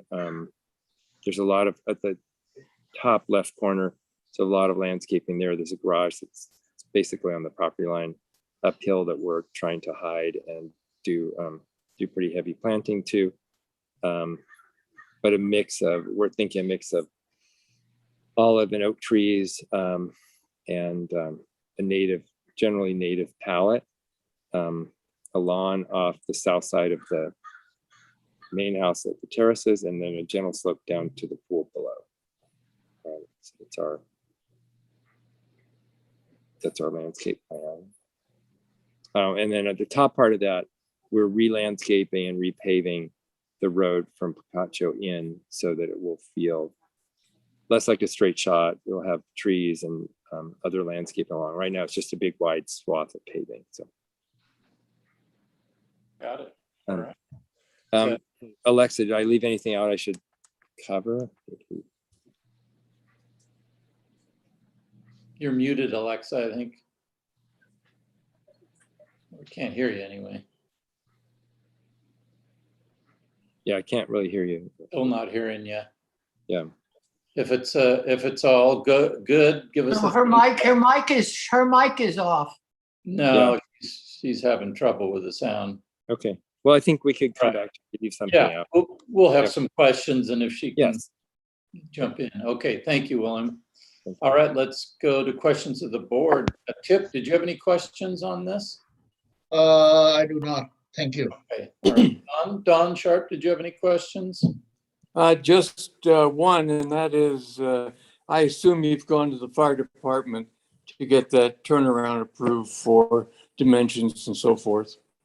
Yeah, we've reached out to them both about the driveway in and the turnaround as well. So, okay, yes. Thank you. All right, thanks, Don.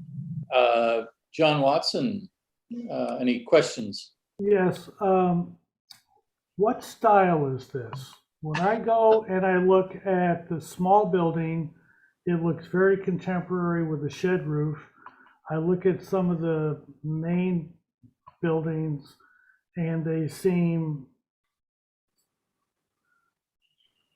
a modern take on Spanish. And when I look at your photographic inspiration, the modern take on Spanish seems to be reinforced there. So what's going on here? Okay, so the pool house is different stylistically. The clients wanted that to feel different than the main house. So that's a different vocabulary. And maybe, in terms of a later ad, I think the house is, I'm not sure it's a modern take on Spanish. It's a sort of edited take on Spanish colonial. And I think, our elevations at this point are pretty austere, but our idea is really thick walls, beautiful, smooth stucco walls, very minimal eave detail, deeply recessed windows. And so I think we're trying to not make it a modern take, but more an edited take. So we would like it to feel like it has a sense of age. So hopefully that we'll be able to impart that with future drawings and that. I know it may seem premature for this comment, but given the thinness of the eaves that you're representing and the austerity of some of the elevations, have you considered what you're going to be doing with gutters and downspouts, which, if they're on the surface, would have a significant effect on the visual image of this? Or are you going to somehow bury them? Have you gotten that far in your thinking? We thought about it. Like, we don't know if we would try to do, internal gutter system that with internal downspouts where we intercept the roof water, like a tile up or something, or reduce. We'd struggle. We'd like to eliminate, to avoid an express gutter. So with however we detail the eave, I think we're going to try to incorporate it somewhere. Mr. Chairman, that's all I have. Thank you very much. All right, thank you, John. Claire, did you have any questions? Yes, I do. And I'd like to go back to the, Dave, all the way back to the beginning of the presentation when actually he talks about, let's say number 3, sheet 3. Okay, it looks to me like this project is using 2 different lots in order to build it out. So given that you haven't applied, you don't have a planner, what is going on? Are you planning on merging these 2 lots? Your road comes into a different parcel. So I need to know the land use issues here. Okay, so land use wise, so there was a previously approved development here, and construction started in 2007. They installed some footings on the project. I believe it was tied then because this project bridged both property lines, and there were some footings installed and then later covered over. So part of our grading and preparation work is to remove those old footings and foundations. So I don't think, everything I know about it indicates that they're tied, but we'll investigate that more for you. But that is the history. And so it's that dormant. Because right now you're showing on your whatever plan we want to call this, that there's 2 separate lots.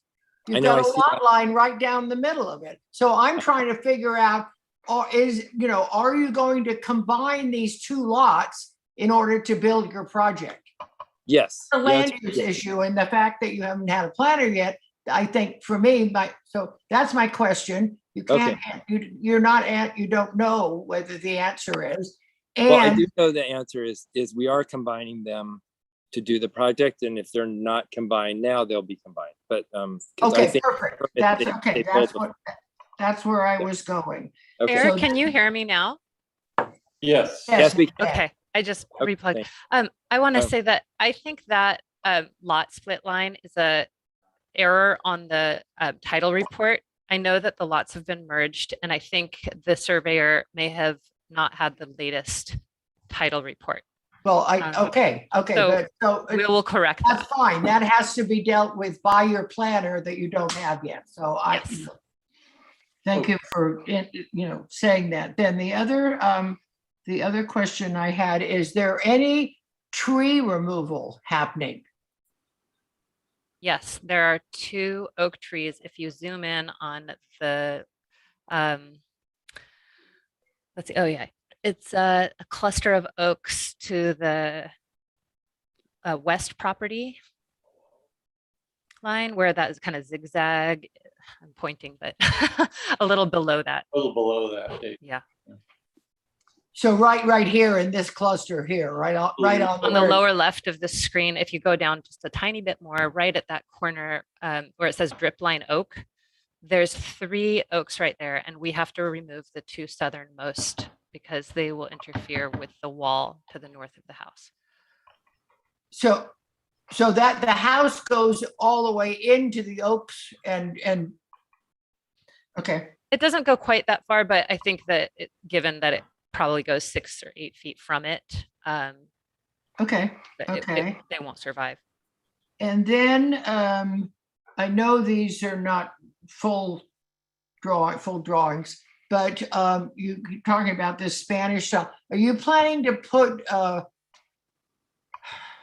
roofing on this building? Is it a two-piece mission tiles? That's what you showed in your. Yes, that's what we're currently thinking, correct? Oh, okay, so that is okay, and then this other picture right next to it. So that is, you're not going to have a lot of overhangs. You're just going to use. Is that accurate? Correct. Yes, I mean, that's what we'd like to try to do. That's what. Try to do this. The Yes. number picture number 2. Yeah. Uh-huh. Okay. That's That's perfect that I saw that, because that's what I was wondering Mhm. about. Talking about overhangs. There aren't going to be any overhangs if you wind up doing what this photo says. Okay. Right. Is it, Claire? Okay, those were my questions. All right, thank you. Dave Mendro, did you have questions? Yes, have you calculated the amount of grading that's going to be required? We have. I mean, a really rough calculation, but it looks like we would need about 1,500 cubic yards, roughly, right? Is that what it is? Alexa? Yes, a fill. Of fill brought in order to do the project. And part of that is to level up and to try to make all the rest. That doesn't fully account for the basement spoils. So it's not that accurate a number, but somewhere it's a fill project and it's in that realm.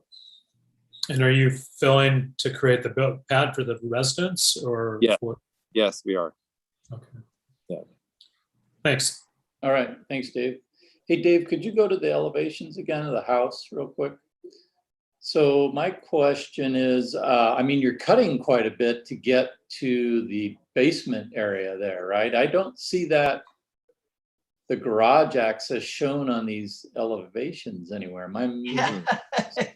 Oh, that's a good point. So you would see it in the second drawing down at some point, but it doesn't come right up to the house. It's covered over several feet before the house, so that's why it doesn't show here. Yeah, you kind of curve into a single. Is it like a single door or maybe a door and a half? Yeah, width? exactly right. Then you park kind of in there, with the backup distance and all that kind of work in there. So, right. So that's not really showing the height, I think, off the grade, at least in that area. It'd be good to see what the section of that's going to end up being in the long run. Other questions? So it's a terracotta two-piece mission tile roof. Okay. All right. I think that. And have you looked at the idea of introducing any stone on this to match that of the? Is that stone like on the pilaster pillars there that are supporting the trellis in the back, or is there stone elsewhere on this? There'd be stone at least in the site walls and that, and those columns may be stone, but I can't promise it because we're not that far along. But stone will appear in site walls on the house and the pool cabana if we do it that way. Seem to kind of match, same material. Right. Yeah. Right. And site walls, as you say, and maybe some of the retaining that goes into the garage there. So. Correct. Right. Okay, those were the only questions I had. Let's go to public comment. Is there anyone in the audience that'd like to speak to this item number 2, 669 Picacho Lane? Sharon, is there anybody there? No, thank you. No. And did you, Sharon, have anything to add? Any information additional? Thank you, no, Bill. Okay. Let's go to close public comment. We'll go to comments of the board members. John Watson, what's your thoughts on this project? Well, I generally like this project. I'm taking this more as a mass bulk and scale, conceptual, paper, cardboard model, in architecture school, rather than a completed building idea. It is the first meeting. This is perfectly acceptable, etc. But I think that there are important decisions that are going to need to be made before the next meeting, I hope, about exactly how you're going to come down with some of the detailing to push it in one way or another. And I think that that little cabana building, the stone building, and this building, I wish that they were not as divergent as you have them shown. So that's the end of my comment. Oh, and definitely story poles when we get to that. Thank you, Mr. Chairman. That's all. All right, thank you, John. Tip, what are your comments? Yes, I do agree with all the comments from Mr. Watson, and I'm usually like less is more, but we see too less for me to really know what the right design idea, and I'm still struggling with the design. So I really can't comment on the house.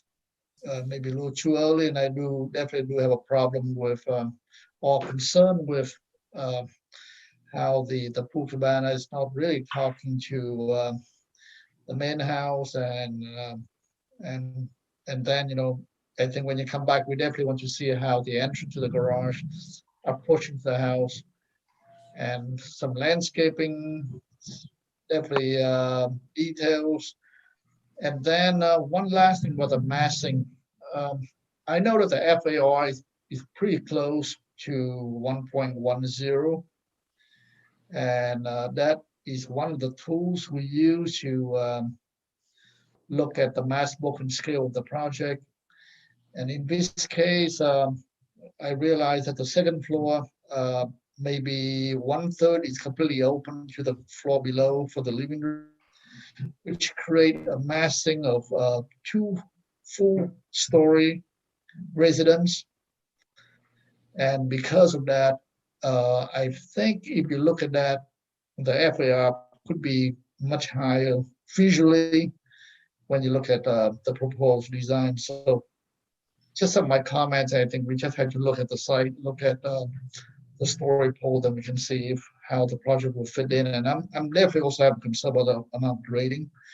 1,500 cubic yard, and down on Picacho Lane, which is a very small street. So those are some of the concerns, and that's it. Thank you. Okay, thank you, Tip. Claire, what are your comments? Well, my comments are is that this project, what's being presented is consistent with what we asked for in conceptual review, which is if the applicant had provided just the intention in the drawings of the process. It's not, so my right now, my only question would be about all of this is the board happy with the size, bulk, and scale, which is what we review at conceptual?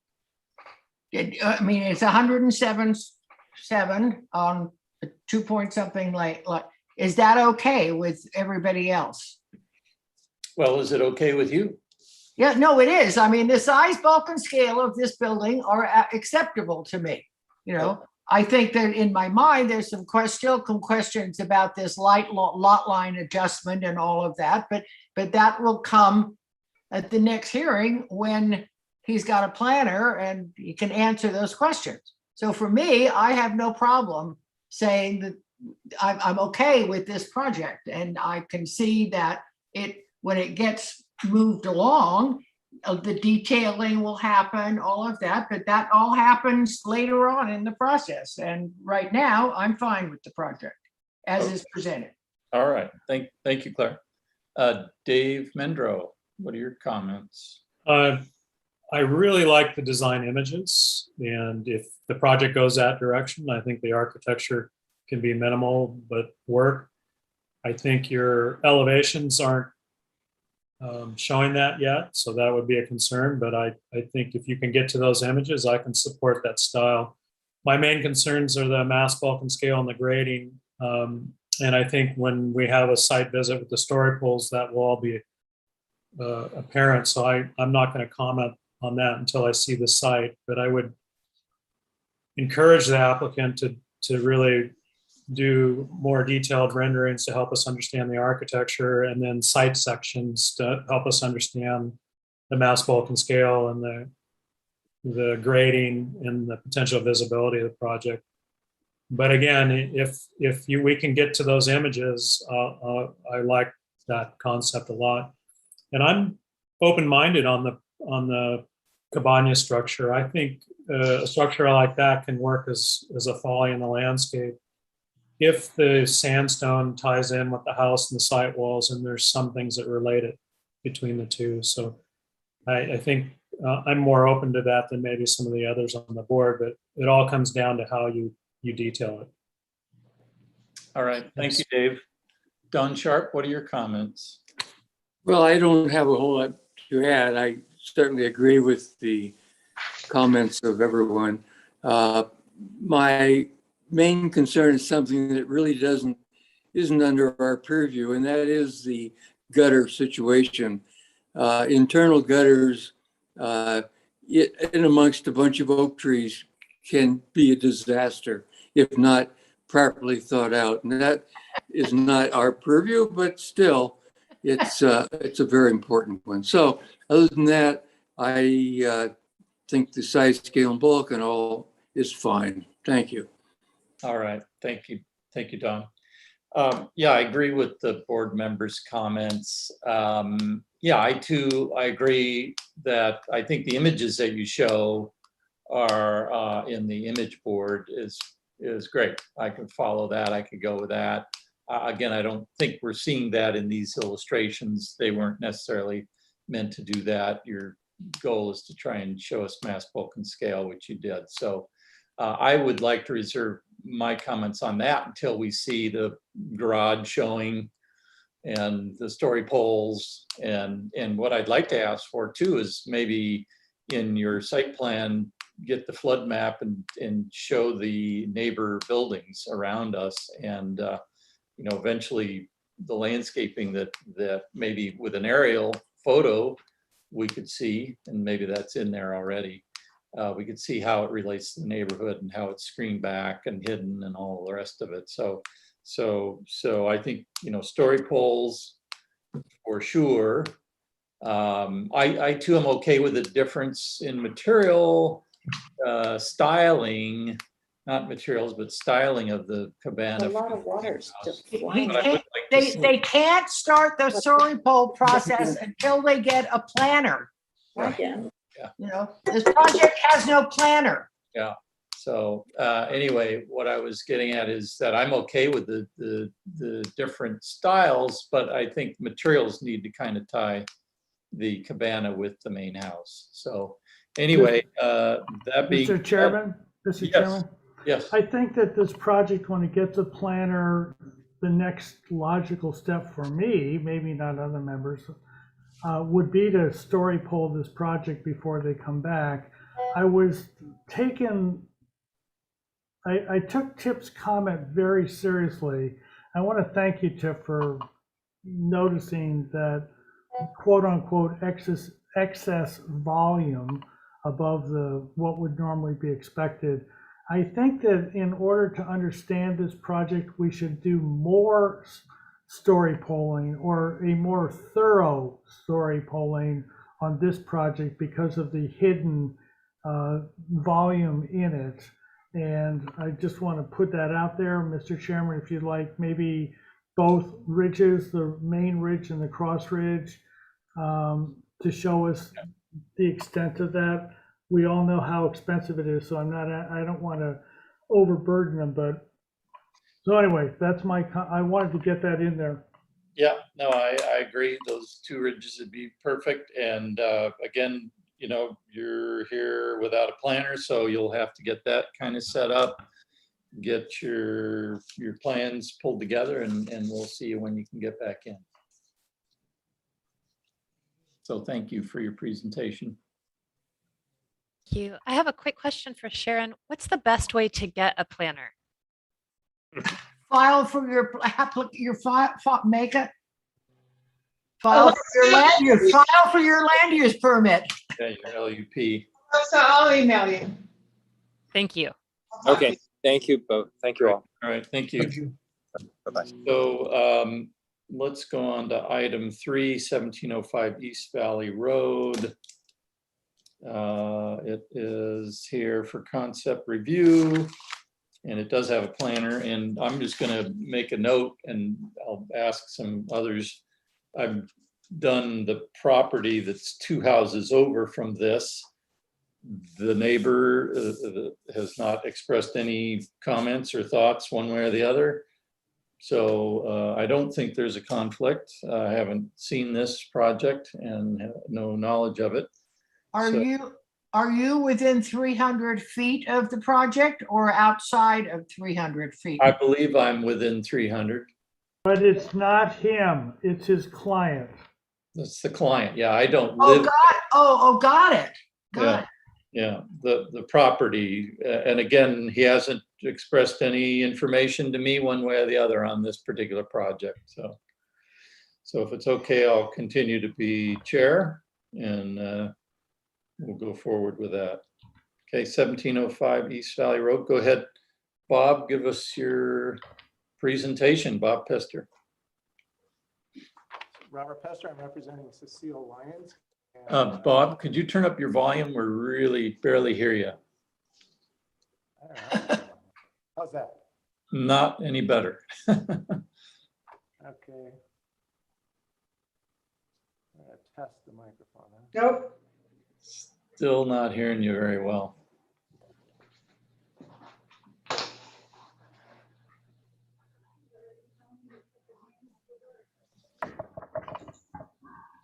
What now? Nope. Still the same. Well, I'll talk loud. Okay.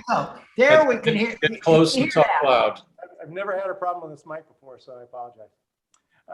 Well, anyway, so I represent Cecile Lyons, who's present, and her daughter Brooke and her husband Greg and their children, who are looking forward to developing this multi-generational residence for them to enjoy Montecito lifestyle. We've got a lot of notes here, so bear with me. First of all, the site, it's 1.04 acres. If you go to page 3, you can see on the right, left-hand side, the overall parcel plan shows that it's a fairly irregular shaped lot, and it's dominated by that very large oak tree that you can see kind of in the center, which has been evaluated by an arborist and is being maintained right now.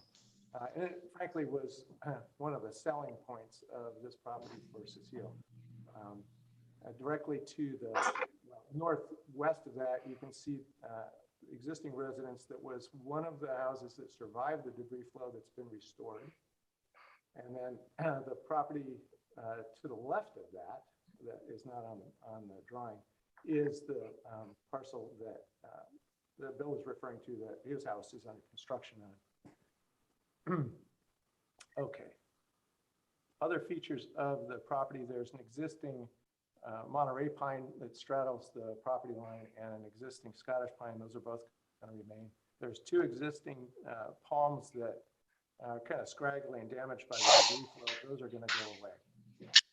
To the east, which would be the upper portion of the page, there's this weird kind of drainage that runs along Glen Oaks Drive that is where the drainage runs to under the oak tree. And then to the west is East Valley Lane. So I mentioned the new house that Bill's designed. To the south is a vacant lot. And I spoke with the owner of that lot the other day, who expressed some interest in what we were going to do to screen the common property line on the south, which is to the right of the structure. So we'll discuss that more as we move through. So the slopes trend generally from the north to the south, and it breaks kind of both to the east and the west. So to the east, it runs into the drainage, and to the west, it runs down to East Valley Lane. There's one significant view from this parcel, which is to the north, to the left. It's a ridgeline view, and it's really quite nice. This, was There was a house destroyed by the debris flow. I've spoken with flood control, and we have a pretty close approximation of where the AFE is going to be, which is established finished floor line. I need to go back and vet that one more time, but I think we're good. In order to build the pad up for the flood control AFE, we've already brought in 18 cubic yards, 100 yards of dirt under permit, and that's on site right now. Moving on, well, why don't you go up to image number 2, and it shows the photos. Kind of give you an idea of the context. So the top row is standing across the street from the site and kind of scanning the width of it. So you see on the left-hand images the 2 pines that I mentioned, and on the right-hand side you see the 2 palms that are going to go away. And then the next row down is kind of the view looking across the street. Anyway, general neighborhood context. So now maybe we go to page 4 with the floor plans. So since we're developing this for 6 people to live in, we started by organizing the lower level around interior courtyard with a 1-story entry living dining element to the left, viewing towards the mountains. And then on the right-hand side is a 2-story element with a 3-car garage on the lower floor and the primary bedroom suite on the upper level. And then across the back of the house are kind of the common kitchen entertainment spaces that'll be the hub of the house. And then you see the stairs go up to the upper level, which is where the Prince family will live. On the lower level, in the upper right-hand corner, is the other principal suite, which is intended for Cecile's use. All right, we can go to the elevations on the next sheet. Oh, they came out pretty good. We're calling this sort of an eclectic Mediterranean style. There's elements that are common in Montecito vernacular. We're going with a 6 and 12 roof pitch with mission tiles, kind of a warm gray with some flashes of mossy green. Is what we're intending. Plaster walls with warm earth tones, some stone veneer, but pretty limited. We're going to do deep set doors and windows with bullnose returns, stone sill. And some of the doors and windows will have either cut stone or a cast stone surround on some of the featured windows. Doors and windows will typically be metal clad wood, although the entry and living we're considering going to a steel door and window for the kind of those feature fenestrations. There's some wrought iron railing that runs across the back of the house. You can see in the east elevation oak view. And then there's a small terrace on the south elevation looking from the motor court. And that's just black wrought iron, pretty simple.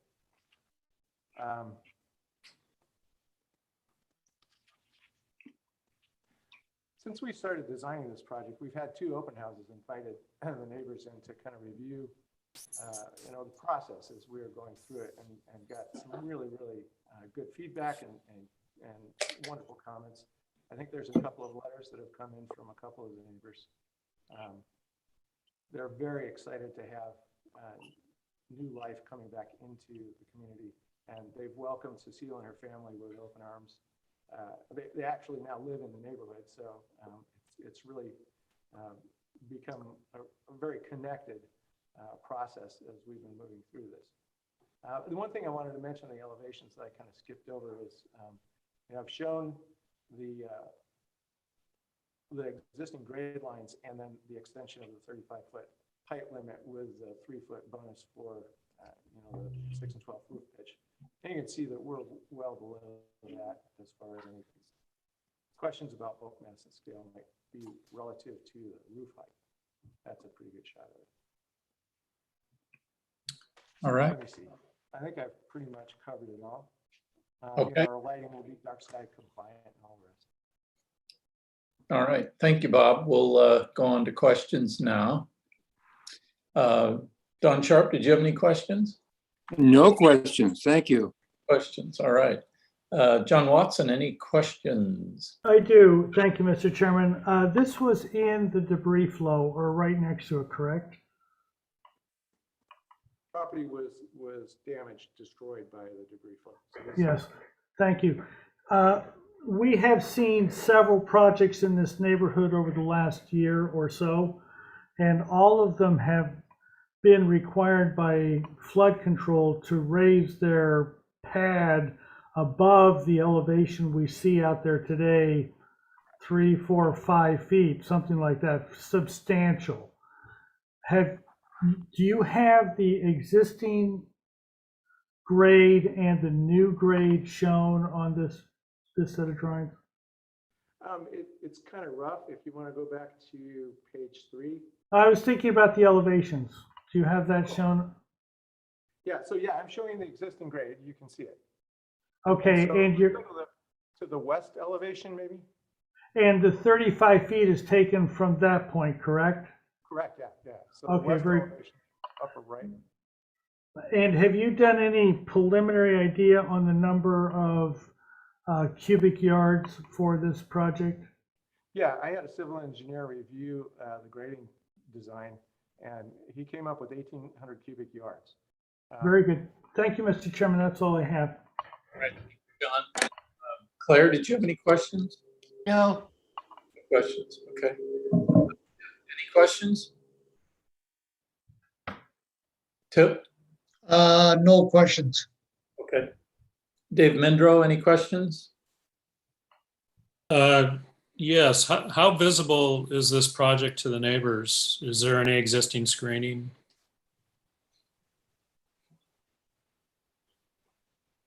But screening is, part of the conceptual landscape design process. And I'm having a hard time hearing you, Bob. Can you speak up, please? Yeah, there is no screening, but Amy's here. Hi, Go ahead. Go ahead, Amy. does my mic work? I can't tell. I didn't want to blast everybody out. You're good. You're good. We can hear you. The site's been pretty denuded with the debris flow. There is some Laurus nobilis has been planted on that north property line by the neighbor. We are realizing that we're going to be pretty obvious to all the neighbors around there. And so we're going to provide for some nice, really good supplemental screening there. The owners are very interested in replenishing the native oak trees that got decimated, as well as the Monterey cypress. So I think between adding some larger specimens of those materials in addition to hedging, we can get it pretty well backed out. We, as Bob mentioned, we are doing everything we can to save that big oak tree at the center. It got hit pretty hard with the debris flow. We're doing everything we can to save it. So. Thanks, Amy. Okay, is that it, Dave? Yep. All right. A couple of questions, Bob. You go to that front elevation there, Dave, on sheet 5. So on your west elevation, is that your front door with the arch on it? No, it's not. It's Move, to the lower left elevation. It's right here. Yeah. The south motor court. You walk into the court and then you turn left. Is that what you do? That is correct. So you walk through those doors and you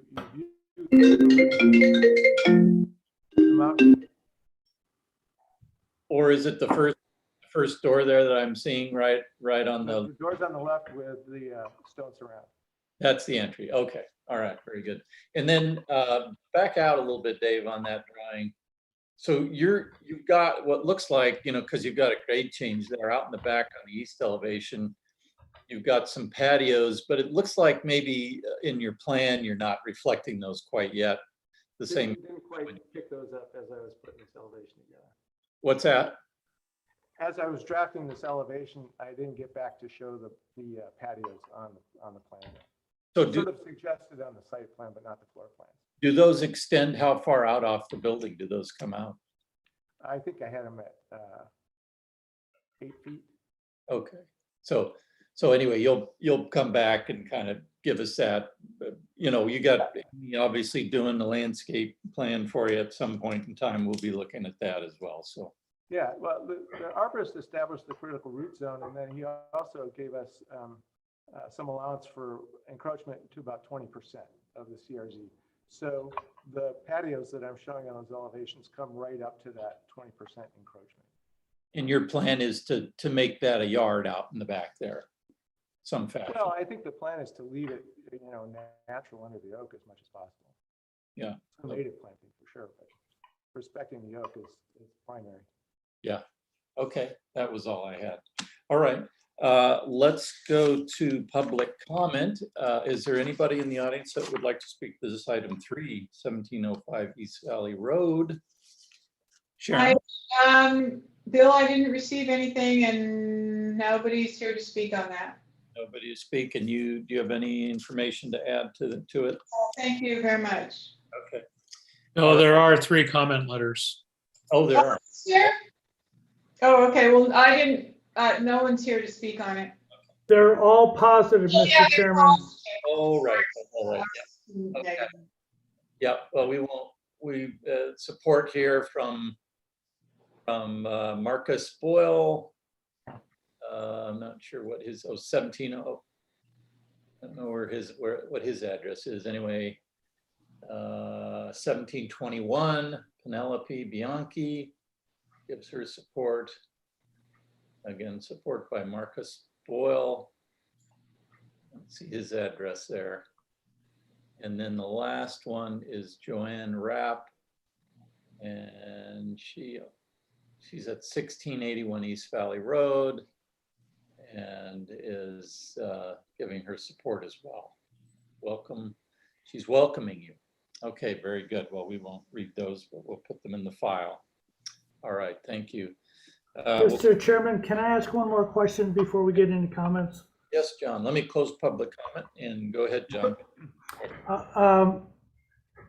Robert, floor to floors, please, the heights of your project internally.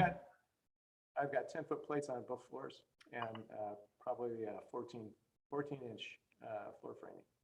Very good. So 10 feet, 14, 10 feet. Yeah. Thank you. Well, John, you want to segue into your comments then? Yeah, obviously we need story poles, and I don't know if it was next door or 2 properties away, whatever. When I went out for the project near this one that was done, I was surprised at how tall that building felt on the site. And I think this one is subject to that same concern.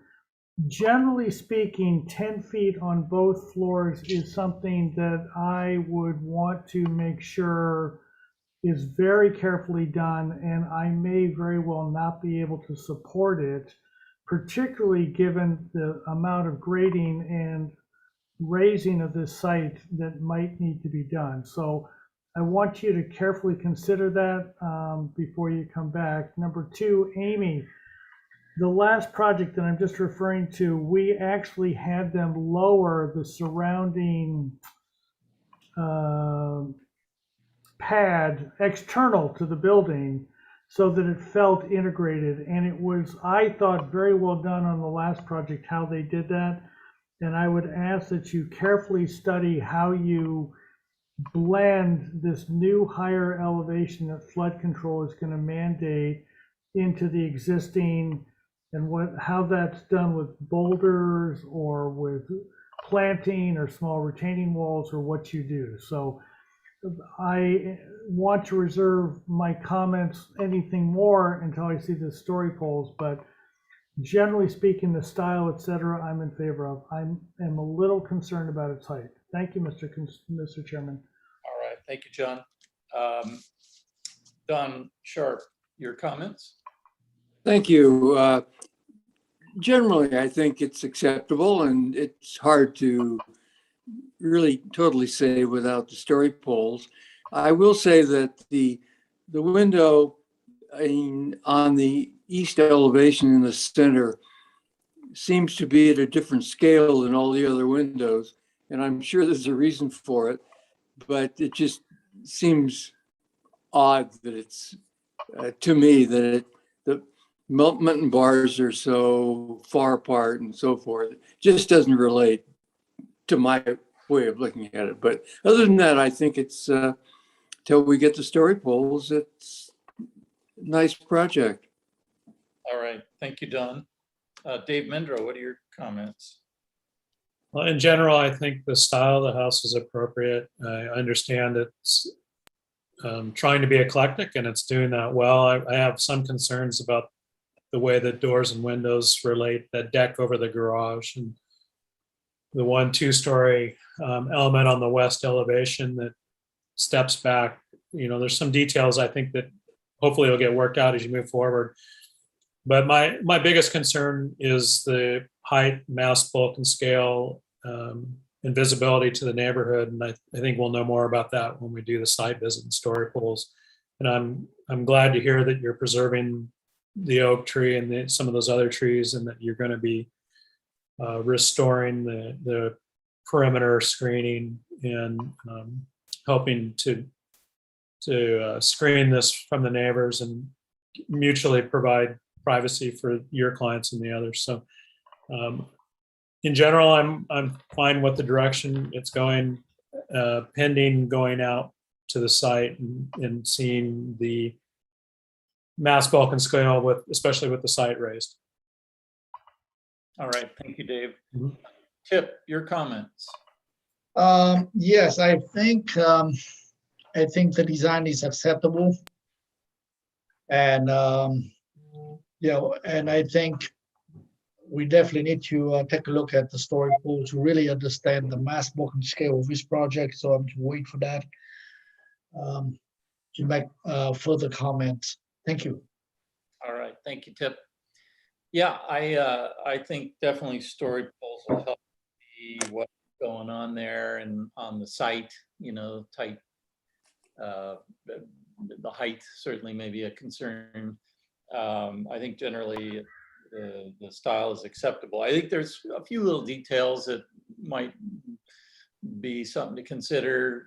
The spring of the arches on the doors in terms of the height in relation to the adjacent windows, and some little details like that, which are again acceptable, but they kind of stand out. Maybe that's the arch on the east elevation and the proportion of the size, as Don had mentioned, might need to get a little wider. Maybe it's a flat top. I don't know what the configuration is. Maybe it's a soft arch instead of a full arch. Those are just the things that kind of stand out. Is it acceptable? Absolutely. So I think we'll focus on the mass, bulk, and scale when we get a chance to see the story polls out there. And I think that'll be the critical element. So I guess we'll give you further concept, come back. Mr. Chairman, we need to give him specification about where we want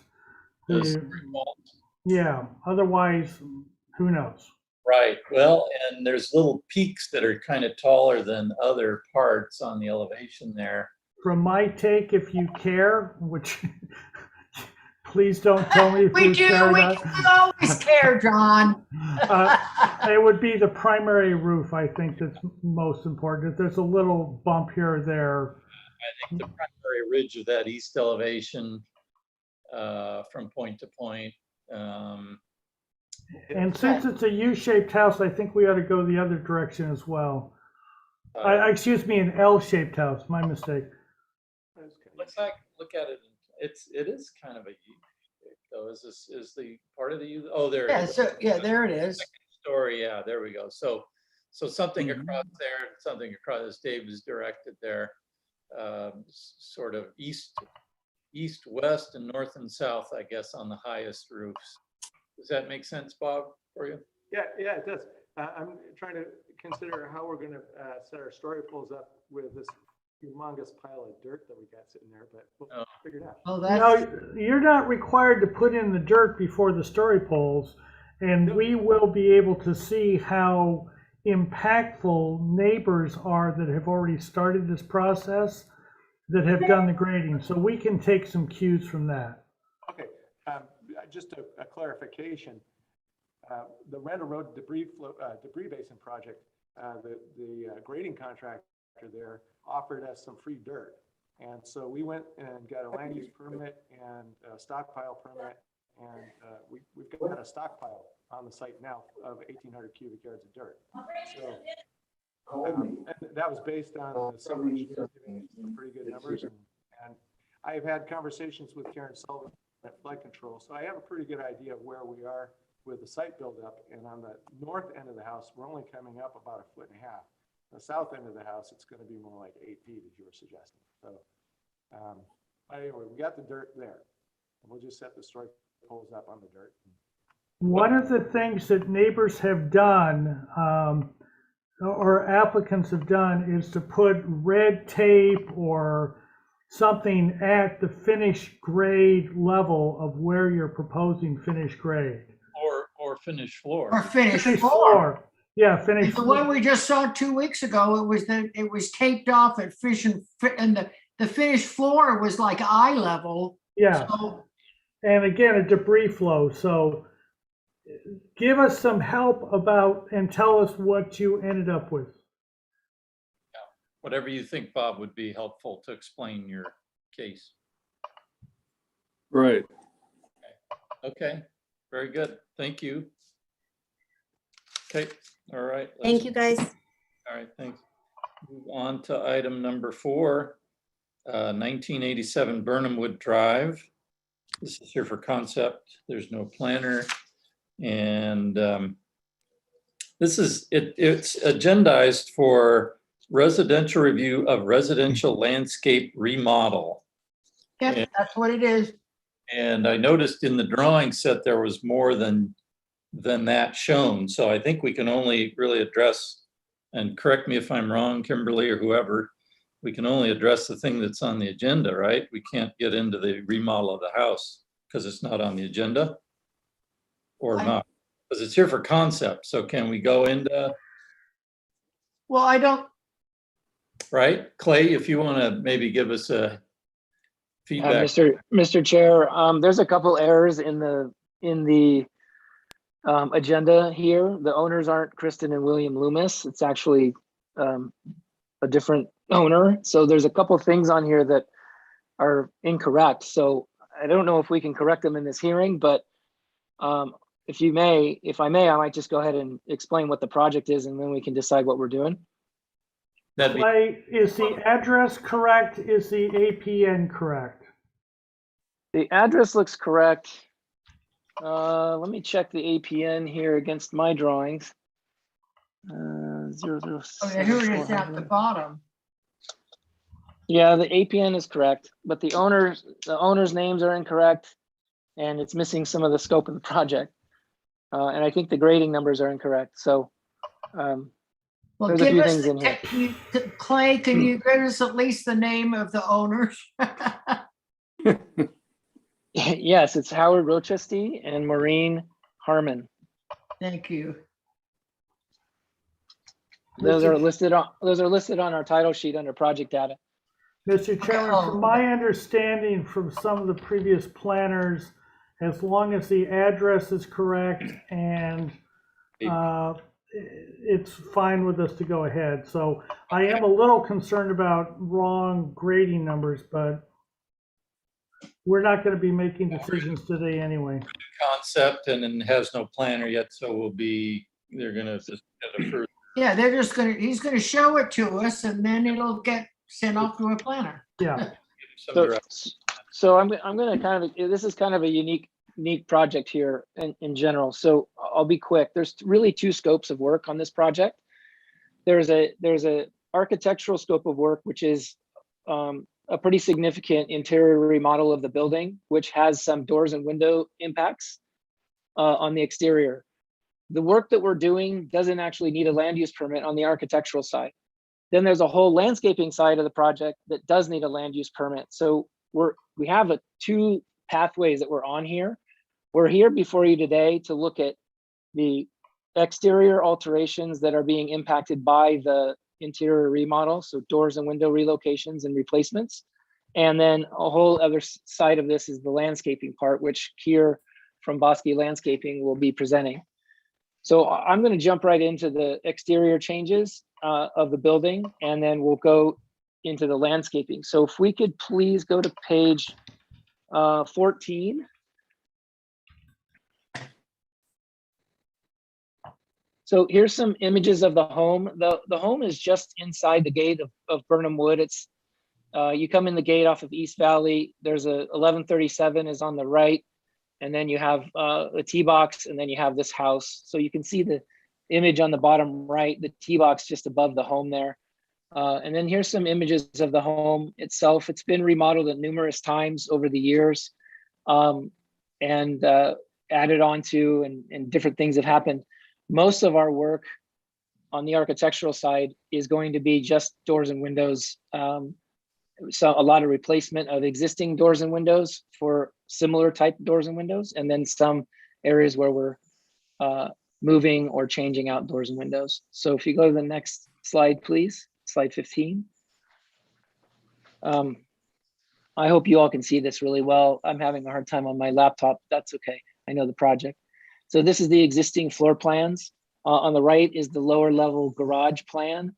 There's an area to the right of the garage where we're going to add an elevator, and we're removing the stairs in that location. That's all interior work for the most part. That doesn't impact anything on the exterior. And then on the upper floor on the left, you can see the dashed lines. Those are areas where we're remodeling the project. So it's mostly the home that consists of the living room and the master bedroom and the family room kitchen area to the bottom part of the screen. And those are the areas where we have doors and windows being impacted by the changes. So go to the next slide, please. Here's the subsequent layouts. So I'll start at the master bedroom area. There's a fitness area off the master bedroom. We're going to be changing out the doors there. Opposite of the master bed, in the master bedroom, we're going to be changing the doors and windows in the setup there. And then the kitchen is going through a full renovation and change at the lower side of the plan here on plan 2. And so lots of doors and windows sort of change along that, those different facades, west, south, and east. And then the doors in the living room, you can see on either side of the fireplace, these there's large glass doors that we're replacing with a similar style. They need to be replaced due to age and weather. So that's a large part of what we're doing. Most of our design work for the architectural side, again, is interior only. Next slide, please. There we so go. Here we have exterior elevations. So we have proposed east elevation and existing east elevation. So you can see on the left side there's a change. We're taking out a sliding glass door system and putting in a window on the lower version. That's the major change, not major change, that's the exterior changes along this side. There's also a couple windows. If you look at the new window on the left in drawing 1 and move to the right 2 windows, that window there is going to be removed. That's a new discussion that just came up with the client actually this morning. So I'm just bringing it up that there's a couple windows here that we're going to remove that are on opposite sides of the front door there. On drawings 3 and 4, we have existing north elevation and proposed north elevation. The real changes here are just changing out the large sliding glass doors that you see in the center of the image. Those are being changed. The dimensions aren't changing, just the style, the type of window. We're looking at a steel window system and the same number of panels and so on. Next slide, please. So we have proposed west and existing west on the lower floor, on the lower portion of the project. The real changes here are on the left side at the master suite. So that door, there's a there's two door systems on the existing elevation, and that's being changed out for one that's centered on the bed. And then on the right-hand side, you can see an existing west elevation 2, drawing 2. There's a door coming out of the kitchen on the right-hand side. That's being moved over to accommodate the elevator, and a new door and then a new window on that blank wall is being inserted. And then on drawings 3 and 4, you can see that in the center, the big doors are being replaced again, but they're same height and shape and everything else. And then the kitchen windows are being expanded considerably on that drawing 3. Yep, there you go. And then we're taking out the sliding glass door and putting in a man door and a window next to it. So those are the exterior changes that we're providing, or we're presenting for the architecture side. And again, we're trying to push this right into the building department, but we know we needed to come at least have this discussion with MBAR. But the land use permit processing will really be the landscaping portion of the project. And I'll let Keir go ahead and present the landscaping. Yes, thank you. So I think Clay mentioned this is in Burnham Wood community. So we've kind of gone through this preliminary process with them. And so our conceptual plans are a little further along for the landscaping than we would usually be. But maybe we can start with, let's see, yeah, sheet 1. Yeah, so the main driver for the outdoor improvements is a relocation of the existing pool, which you can see on I guess it's the north side of the house in that courtyard area. And so we're proposing to relocate that to the west, let's see, the southwest side of the house, which is where the cursors, let's see, where you can see like a little fire pit, yep, in that area. And so, yeah, the clients wanted a sunnier location for the pool. Currently, the pool's located on a kind of a central access from their main living area. And the pool is currently uncovered. And so it won't be really sightly if it's a covered pool. And so maybe we can start with the pool. So can we go to the next sheet, please? On sheet 5, yeah, there we go. So this section, elevation shows the relationship between the proposed pool, the existing house to the right there, and then the neighboring house to the left, which is approximately 70 feet away from the pool location. We're proposing a hedge between that building that we're showing there. The closest building is actually a garage.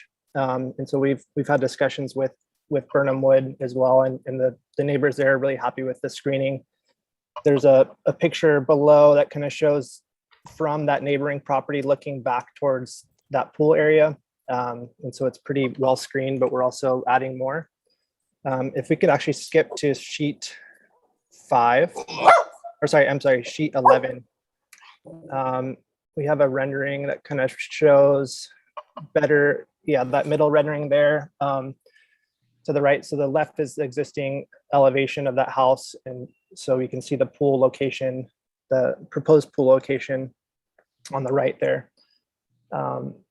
And so while we're here on this sheet, that left photo on the top left is showing where the pool currently is, obviously, and then the right is what we're proposing to have, filled into that courtyard area. And we're proposing a fireplace that's centered, in the courtyard area, as well as a water element. And then also, while we're on this sheet, we're proposing minimal entry improvements. So on the bottom left, you can see their existing entry gate, or there's not a gate there, but there's 2 sandstone columns. We're proposing to remove that, and we're proposing a plaster site wall to the right with their dress marker, and then some minimal driveway entry apron improvements with a stone cobble, and then also their existing concrete driveway is pretty worn. So we're proposing a gold toned chip seal driveway for that. Let's see. So if we can skip back to sheet 6. I think it's 6. Yeah, there we go. So here's an elevation of that fireplace. So they currently have a 6-foot plaster wall, and then on the other side of the wall is the golf course. And then there's also existing screening that is between that. So this is all really well screened, and Burnham was happy with this. There's a section showing that fireplace and the relationship to the golf course there. And then the top drawing to the upper right is showing that wall that we're proposing at the entry. And we're proposing pin-mounted address markers, and it would have a recessed downlight. So no uplighting or anything on that wall, but a little niche where we can backlight that pin-mounted address markers. And then if we can go to sheet 7, the drainage plan, preliminary drainage plan. Thought we just review this real quick, but this was something we reviewed with Burnham as well. And essentially all the stormwater from the north courtyard or the pool area either infiltrates soil sheet flows or is piped, and there's an existing drainage channel to the left where we are putting all that water. But this was reviewed with their Burnham staff, and they were happy with getting all the water to that drainage channel to keep it off the golf course. And then sheet 8 is our proposed planting.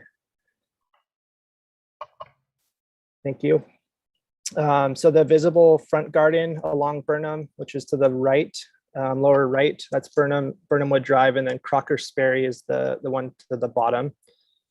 So all that, some of that planting will be refreshed with ground covers and grasses, and then there's some tired hedges and screening that we'll be replacing with, I think it's Loris Saratoga, I believe. And so, yeah, I think that's the planting, and then obviously the planting that we're improving kind of at the entry areas around the motor court, and then the courtyard area where the pool is. And then the lawn around the pool, that's all currently existing lawn.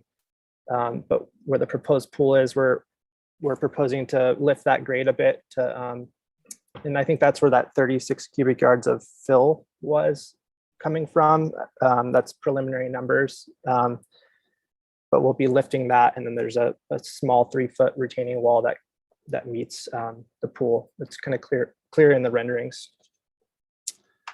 And then sheet 12, if you will, go to sheet 12, the landscape lighting plan.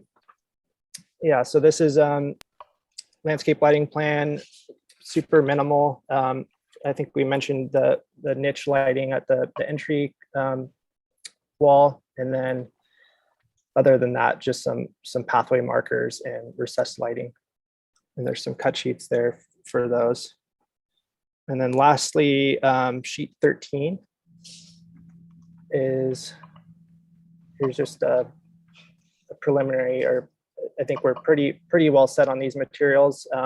There's the bottom one showing that this is another house in Burnham, but showing that entry drive that we're kind of mimicking with that cobble. And then Hanley Gold for the chip seal. And then we're proposing a thermarie ash for the pool area and Did you some of catch the it up courtyard today? area. And, So how are we doing? and with that, thank you. Look forward to your feedback. Thank you. All right, thank you. Hey, Mr. Chair, this is Clay. I just wanted to add a couple of things real quick. John, you'd asked about the grading. One of the things I was just curious about in the grading calcs was cut and fill with the pool and old pool fill and new pool. So we still need to work that out. I also wanted to mention that we've been to the Burnham Review Board twice and gotten their approval, which I think is in the folder for the project. And then as we move forward, we'd be looking to come back to you guys in short order on this, because we're trying to move it through the process with the county. Okay. Thank you, Mr. Chair. All right, let's go on to questions of the board. John Watson, did you have any questions? Yes, I have questions about both of the driveways. You did not talk about the one on Crocker Sperry, which is fine. But could you tell me the width of those driveway openings now, please? Existing? Yeah, if my memory is right, I think the driveway to the on Burnham Wood Drive is approximately 16 feet wide. And I think that the one that's on Crocker Sperry is closer to like 15 feet. Okay. And have you considered reducing the width of one of them, since obviously the fire department doesn't need both of those, in order to create a hierarchy on your project and also minimize looking at, and from my personal point of view, garage doors, but you know, you may want to, and then entry gates. So all of those questions together, please. Yes, yeah, I think for the driveway along Crocker Sperry, that's kind of their primary the primary driveway that the owners use. And so there has been discussions about potentially putting up a gate there to privatize that and to make it more of a pass by type gate, because that they'll pull in there into their driveway and underneath to the garage doors, and the other one we want to make look like that's kind of where the guests will be going. So that was our idea with the plaster wall and the dress marker, making it clear that that is the entry. But there has been discussions about a gate. Other than that, we have not really discussed improving that all too much. That's all I have, Mr. Chairman. Thank you. John. Don Sharp, did you have any questions? No questions. Thank you. Okay. Tip, any questions? You have to unmute yourself. I have no questions. Thank you. Questions. Claire, any questions? Claire? No.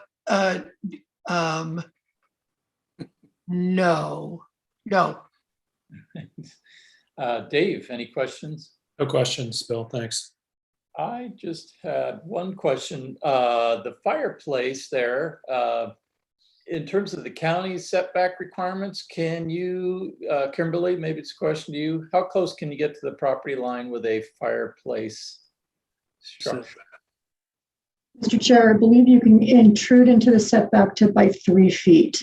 Okay, all right, very good. And Burnham Wood was okay, Clay and Kara, that you were in their setback with the fireplace. No problem with that. Yes, you know, so that our property line is actually very, let's see, for yeah, we did go in for, it was a variance for them because we had the screening and also the existing 6-foot wall. They were okay with it. We did bring down the fireplace to the level of the wall. That was one of the things that we had. But if you can see the property line is pretty far in there, but that is a setback. I seeing there that what's that, the golf green? Yeah, it's actually that blue line is actually the golf course easement. So I don't believe it's.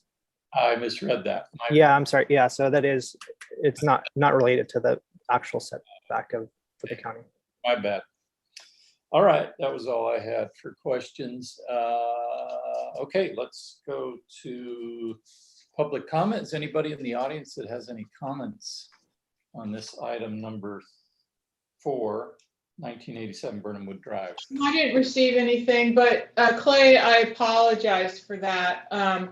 In the future, if you see that, let me know and I can make that correction. Yeah, it's okay, Sharon. I just saw it like the other day and figured we'd work it out. So sorry about that. My apologies on that. It happens. Okay, we'll close public comment and we'll go to comments of the board. Don Sharp, what are your thoughts on this? Well, I really don't have any major comments. I think the minor architectural changes are reasonable, and the landscaping seems very well done and thought out. So I have no further comments. Okay, great. John Watson, what are your thoughts? I concur with Don about the architecture. I would love to see one or both of the entries be gated off. And the one going to the garages, if that doesn't need to be 12 or 14 feet wide, if that could be brought down to 10 or something like that, the fire department would permit you to do that. I personally think it would be better. And this is a minor enough project. Do we need to see it again at the full board? That's all I have, Mr. Chairman. All right, thank you, John. Tip, what are your thoughts? Tip, are you there? Tip, you're muted. Tip. Hello, Tip. Okay, well, we'll come back to Tip. Dave, what are your thoughts? I happen to be familiar with this property, and I think both the landscape and the architectural improvements are right on. Really make the house better and better for the Burnham Wood community. So I can definitely support it, and I would say coming back on preliminary final on consent would be fine by me. All right, thank you, Dave. Claire, what are your thoughts?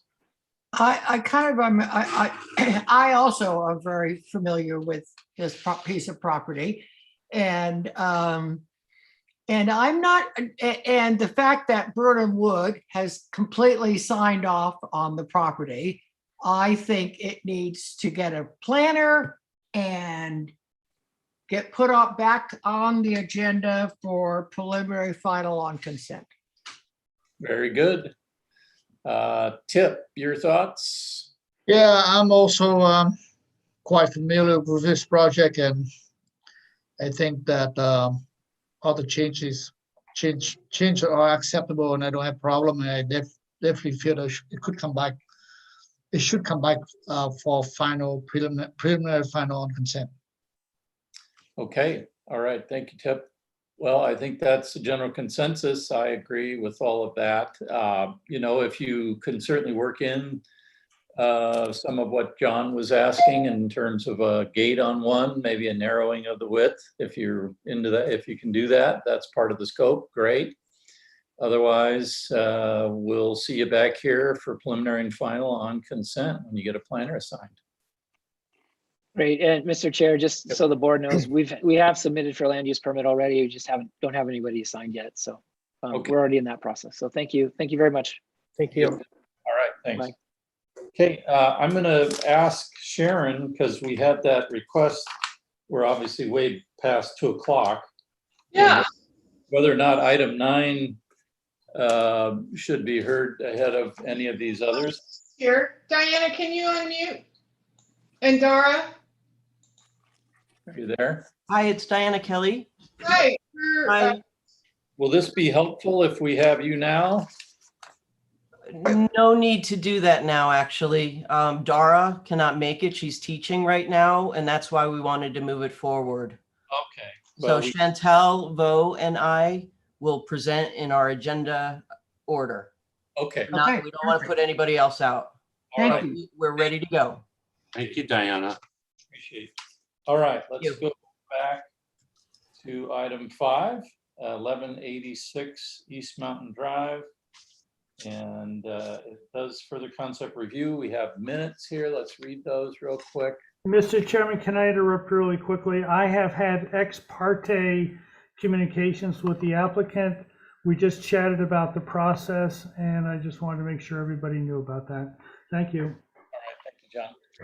Okay, so 1186 East Mountain Drive, heard the last MBAR comments. Work with planner to address ordinance regulations, restudy height, provide more architectural detail, provide detailed civil plans, provide north-south site section. Okay, Bob, are you on? Bob Easton? Yeah, I should be here. We hear you, go ahead. Also, Philip Suiting with Earthworm Design. All right. Okay, so I think most of you have been up there at the story pole meeting, which was before our second conceptual meeting, which was a few weeks ago. So my mistake in dealing with this project was using the old criteria for HMON height calculation. And John Watson pointed out that it's not 32 feet, it's 28 feet. And the 32 feet was on my old document. I haven't done anything in Montecito for years. I've been working out of town on various projects. And so I had that old document that said 32 feet. And in fact, you still have, the county still has paperwork that does identify HMON with 32 feet in one of their documents, and that probably should be corrected. So what I was able to do was to rearrange the location of the master bedroom. And so we could go to, I believe it is the partial site plan, which I believe is sheet number 4. That's it. So what I did was lower the upper floor level, which the owner previously had wanted to have slightly above the roof of the living room, dining room, and kitchen part of the building, which that created the extra height that we were in violation with. And so I lowered that part of the upstairs area that was the study and the master closet and the master bathroom, and then extended the master bedroom itself out to the property line. And so I was able to keep the roof at the elevation that then is in compliance with the overall 28-foot height requirement. And I'm 20 feet away from the property line. And of course, as you know from being up there, that part of the neighbor's property is unusable. It contains the road that goes up to the 2 further parcels above this parcel. And so that is the major change that I did to the project to then be able to show the compliance with the height requirement. When we get to the elevations and the cross sections, you'll be able to see that. But while we're on this plan, I want to point out a couple of other things. The proper place for the dry wells and the septic system are shown down at the corner of the property, at the southwest corner of the property. We have already done the research to show we can't do leach lines. We have to do dry wells. And the neighbor's property, and if we could go back to the previous site section or the site plan, you can see the configuration that I'm talking about. But over on the right-hand corner where it says existing power pole, and there's a black dot north of that, according to the Ross Bagdasarian, who's the neighbor to the south there, the well that he has there is about 50 feet south of that point. And that would then mean that our dry wells are about 200 feet away from the well. And according to Marilyn Merrifield at Environmental Health, the requirement is 150 feet. So that is a change there because I think we're pretty sure that those dry wells there will comply with that distance requirement. The other thing I want to point out on this plan is to the right, I believe it's number 14. No, not number 14. It is the environmental sensitive habitat 100-foot boundary line is dashed in, and you can see that the line follows down toward the south at the right-hand edge of our building where the garages are shown. I'm going to point this out because it does show that even though it's a 3-acre site, it is an extremely constrained site because of that environmental habitat line and the line that the 3 lines that are running south of the building, which indicate the Montecito High Line, 14-inch cast iron water pipe that serves Montecito to the west of this property. And the 10-foot easement that it's in the middle of constrains the location of the house toward the south, as does the environmental habitat line toward the east. And so, and then toward the north is a number of very nice oak trees. And so I'm dealing with a very constrained site and dealing with a client who wants to have a contemporary house, thank goodness, because of the height requirement. So let's move on to the floor plans.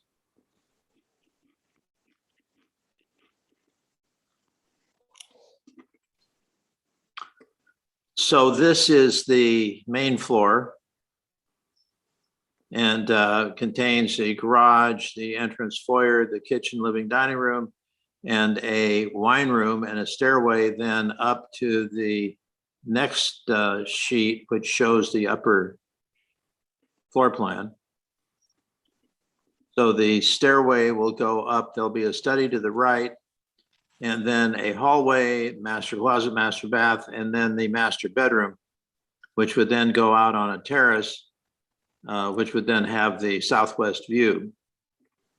Then under the garages to the right are 2 bedrooms and a junior ADU with an outside entrance. And this will show on the cross section the height requirement there of that wing of the building. So then we should go, I think, directly to the second to last sheet, which is the sheet showing the elevations and the cross sections.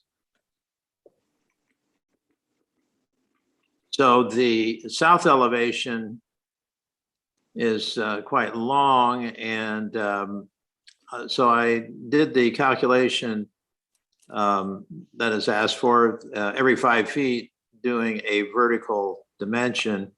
And so the average of the 30 or so points every 5 feet is 20.1 feet, which is, I would say, definitely in compliance with the 20-foot requirement. We are 28 feet there by section line B. That dimension of 28 feet is the overall dimension that we are in compliance with. And so if you look at the cross sections and the elevations, you can see the 16-foot plane that the building is fit within. Obviously, it is broken up in such a way that, as you can see in section AA, we're in compliance with the 16 feet with that particular wing of the building, and we are in excess of that height with the building beyond. But if you look over at the east elevation,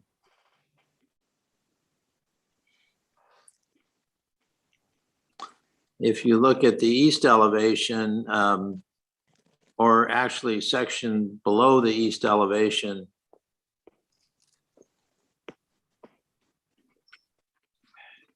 or it's, I believe, section BB. We should look at section BB. 1 second. Section BB, that does show the 16-foot elevation and the garage and the relationship of the bedrooms below to the garages and the 16 feet. And so I think we're in compliance with the height requirement. So basically that's my presentation.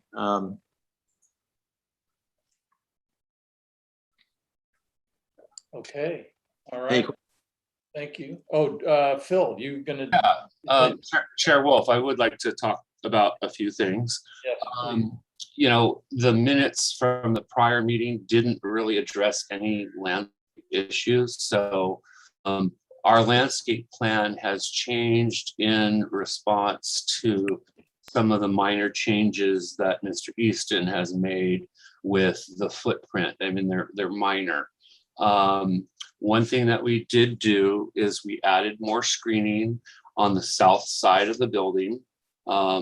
Originally, we had proposed that there were 5 olives there. We added 6 more for like a total of 11. Also on the south side of the building, just below the garage, there was a patio previously proposed. The patio has been removed. Going to the left of the garage, the pool has gotten smaller and pushed just a little further north, but still not impacting any of the oaks or you know, the sensitive habitat. What did become of the sensitive habitat is that we did remove a storage yard and an accessory building and a vegetable garden. And if you look to the top of the page, you can see where between the 2 dashed lines, there was an accessory building there and a vegetable garden and a storage yard. We are mitigating the 6 oaks that will be impacted, and that's according to a report by Duke McPherson. There are 3 that will be removed, and then there are 3 more that will be impacted, but they will remain in place. We're going to mitigate them anyway. So we have a total mitigation of 18 oaks, that's 3 to 1, and we're proposing 15-gallon or 24-inch box. Mr. Chair, that's all I have to add. Okay, thank you, Phil. All right, let's go to questions of the board. John Watson, did you have any questions? I do. The neighbor to the south, is it Bagdasarian? I can't remember. Yes. Had expressed concern about being able to look up and see this building. Phil, do you believe that the trees you have in place now do that? Do you have a site section that proves that, et cetera? Thank you. Phil? Phil, you're muted. John, can I answer that question? Anybody, I don't care. Yeah, John, I had done a highly speculative cross section from information that I had off of a Google map and visual observation, and did a cross section and determined that from my estimation, those trees could be blocking the view of Mr. Bagdasarian's house if they were in the range of 15 to 20 feet tall. I did call Ross and ask if I could visit his property and get that data, and he was not responsive to that. So I was not able to produce a drawing that I was asked for that would have would be a cross section through his property and the subject property here. That's all. Thank you, Mr. Chairman. That's all I need to know. Yeah, Mr. Chair, if I may add to that, just one quick comment. There is existing vegetation that's off-site that's not necessarily shown on our drawing that also helps screen the proposed structure. That's on the adjacent property? Correct. All right. Let me add that the direction of the living room being at the angle from the garage wing does not look over Mr. Bagdasarian's house. The garage part of the structure is rather parallel with his house, but the main view of this new house does not look at his house. Okay, all right. Thank you. Claire, did you have any questions? Yes. Bill, I see, I mean, we've got the perfect drawing up. The little green, there's a whole, are those the intended new oak replacements? If you're Along the driveway, down at the bottom towards the neighbors. Miss There's 1, 2, 3, 4, 5, 6, 7, 8, 9 little open circles with no, they're just green circles. those are actually And- proposed olive trees. Oh, okay, okay. The proposed mitigation oaks are Up at the top. yeah, they're completely hatched or filled in with a green color. They start with a dark green on the outside and they go to Right, light yeah, no, I was really, given we were talking about the view between backless area and Bob's client, I was, you know, I'm seeing on the drawing going, well, there's lots of trees in there, so, you know, the view's gonna be, you know, it's gonna be okay. So it doesn't matter whether they're oaks or olives. So those are all olives, and those, oh, they go all the way down the driveway up there. Yeah, that's okay. Yeah. That's correct. Good question, Ms. Scott Stinker. Thank you. Yeah, no, it really has to do just with this conversation between the two neighbors, and I think those will settle, for me, that ends the conversation. I think you can get quicker, faster, more immediate screening than you would the oak trees. So Yes, that's accurate, especially given, and I really appreciate the fact that you're proposing 15s and 15 gallon and 24-inch boxes up in this area, given that we are in, and we have no longer, the water is going to be a problem for this lot because it's up high. So I think that's the appropriate beginning of doing the oaks at that size. thank you, Ms. Scott Stinker. All right, thank you, Claire. Dave Mendro, any questions? No questions, Bill. Thanks. Don Sharp, did you have any questions? No questions, thank you. Tip, any questions? Tip, are you there? Yeah, questions? No questions? No, thank you. All right, thanks. I didn't hear you. Okay, I don't have any questions either. So let's go to public comment. Is there anyone here in the audience that would like to speak to item 5, 1186 East Mountain Drive? Bill, Mr. Bagdasarian's name is up here, but I don't know if he's with us. Mr. Bagdasarian, are you here? Can you unmute yourself, please? Would you like to come here? Bagdasarian, unmute. Hello, Mr. Bagdasarian, are you there? He's still muted. He's still muted. Yeah, I'm asking him to unmute. How is that working? Yeah, there you go. Now we- Great. All right, thank you. Well, I have a couple of questions. The first thing I wanted to say is that Bob asked me today if he could come over and take a look at where my well was placed and so forth. And of course, I sent him back an email saying, of course, Bob, come on over. I'll either show you myself or Chris in my office will show you. So when he mentioned something about I was non-responsive, I'm not sure what he's talking about. No, well, never mind. Go ahead. Can I butt in here? Sure. I'm sorry, Ross, but my email is down. As of this morning, I have not been getting emails all day.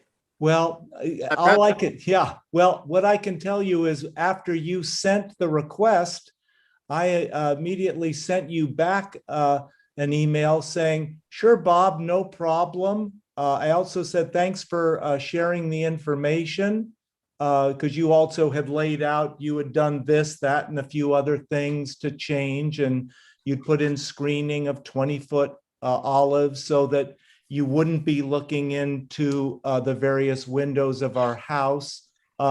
Obviously, I can't tell whether the height that was an issue when I saw the story poles, whether that actually is down 2.5 or whatever amount of the footage is. I just had mentioned that having the house look down into several of our windows into the house was obviously a privacy issue for us. And if that is resolved, that's great. I'm unfortunately not knowledgeable enough in looking at these various things to say, oh gosh, now it's fine. I don't see that problem.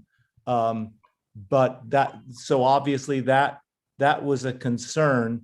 I understood the last time that the board had recommended the 20-foot trees for screening, and I guess hopefully that's actually happening. What I am looking at, I know that before that the location of the septic tank was an issue, but again, and I'm not knowledgeable enough to tell, but it looks like it's moved quite a bit away from the well that we have where they're holding the tanks. So as long as that's sufficient, and I know you were mentioning it's 150 feet and yours is 200 feet away, and so as long as that's true, obviously, that well that services 3 other parcels and 2 other neighbors, then I know they wouldn't be concerned either. So my main concern had been before the height, and obviously, evidently that has been brought down. With the story poles not there, I'm unfortunately unable to say whether or not that still looks down into our house and into the windows of the various rooms. So that obviously was a concern. And you folks know about the sort of grading that's going to be done on the property that's just above ours, and I don't know enough to say whether grading including 1,100 yards of cut or 1,200 cubic yards of fill or any of that, whether that destabilizes a hillside or not. That's my only concern. So as long as that's all not an issue, obviously that wouldn't be a concern either. And my final point was, I know that at one point the owner of the property had put along a fence that turned out to be on our property, and I know in speaking with Bob Easton, he mentioned that they were going to have to reroute a little bit of the driveway coming up to the garage area, and I don't know if that's shown here as well, but those are my concerns, and unfortunately, as I say, I can't figure out based on this whether our privacy is now not an issue. Hey, Ross, I certainly want to apologize because I didn't have any email. For some reason, it went out this morning, and I've been working all day to try to figure out what happened. Mr. Chair, let's go on, please. What's that? I was speaking to the chair. Oh, okay. So I just wanted to apologize and say that I've been trying to be as cooperative here as possible with you, Ross, and so, but I have technology let me down today. But well, as long as you don't blame me for it, then I don't mind, Bob. No, the chipmunks got into my system, So anyway, what I can do is put up a pole showing the 20-foot height of a tree and put a flag at the top of it so you can see from your windows the site, and then maybe we can talk, and I can show you what's happening on that. That would be great. Yeah, thanks. Thanks very much for understanding here the difficulties I've been through. So good. Mr. Chair, I think we should move on here. Great. Yeah, we're gonna move on. So, so thank you, Ross. Was there anybody else in the audience there, Sharon? Yeah, thank you. No, okay, great, thank you. All right, let's go on to comments of the board. John Watson, what are your thoughts on this project? I think we should move this along as quickly as possible. Thank you. So we cannot vote, there's no vote today because of the way it's agendized. But having said that, I would like Bob and Ross to continue to work together.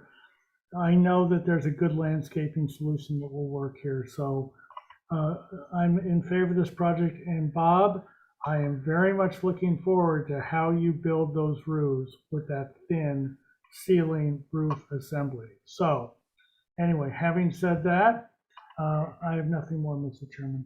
All right, thank you. Tip, what are your thoughts? I don't have any more other different comments on the project, and I think it's fine to move along, and I don't think we can vote on this today. So yeah, I have no problem with the project. Thank you. All right, thank you. Claire, your thoughts? I would like to propose that we put this on the agenda for preliminary and with final on consent. I think we have enough information to make that recommendation. You know, I think all of the landscaping that's done, I actually think that the olives will actually screen Mr. Baglasarian's windows, given the size that they're going in. And so I think that this project needs to be moved. And the recommendation is to put it on the next agenda for preliminary with final on consent. Okay.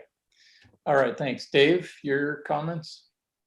Yeah, I actually like the project better now that with the new constraints for the height. I think it fits in better. So that's greatly improved. I think it appears that the landscape screening issues can be worked out with the neighbor, and I think that's great. The neighbor had concerns about the drainage, and that's really not our purview, but when the project's taken to the building department, the requirements for grading and drainage will be dealt with there. So I'm good with the mass bulk and scale. But I really need to see the architectural details. I think the plans right now are very conceptual, and there's some pretty contemporary, interesting detailing that I would need to see more detailing, as John mentioned, before I could provide preliminary approval. But I think everything's on track. I just need to see those details. Yeah, well, that's why I'm recommending that we send it on and get the planner to agendize it as on. I wasn't arguing with you, Claire. I was actually. No, I know. I'm just kind of trying to Well, let's keep it out moving.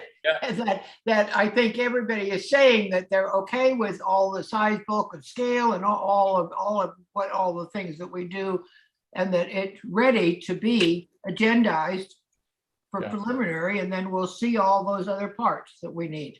Don Sharp, did you have any comments?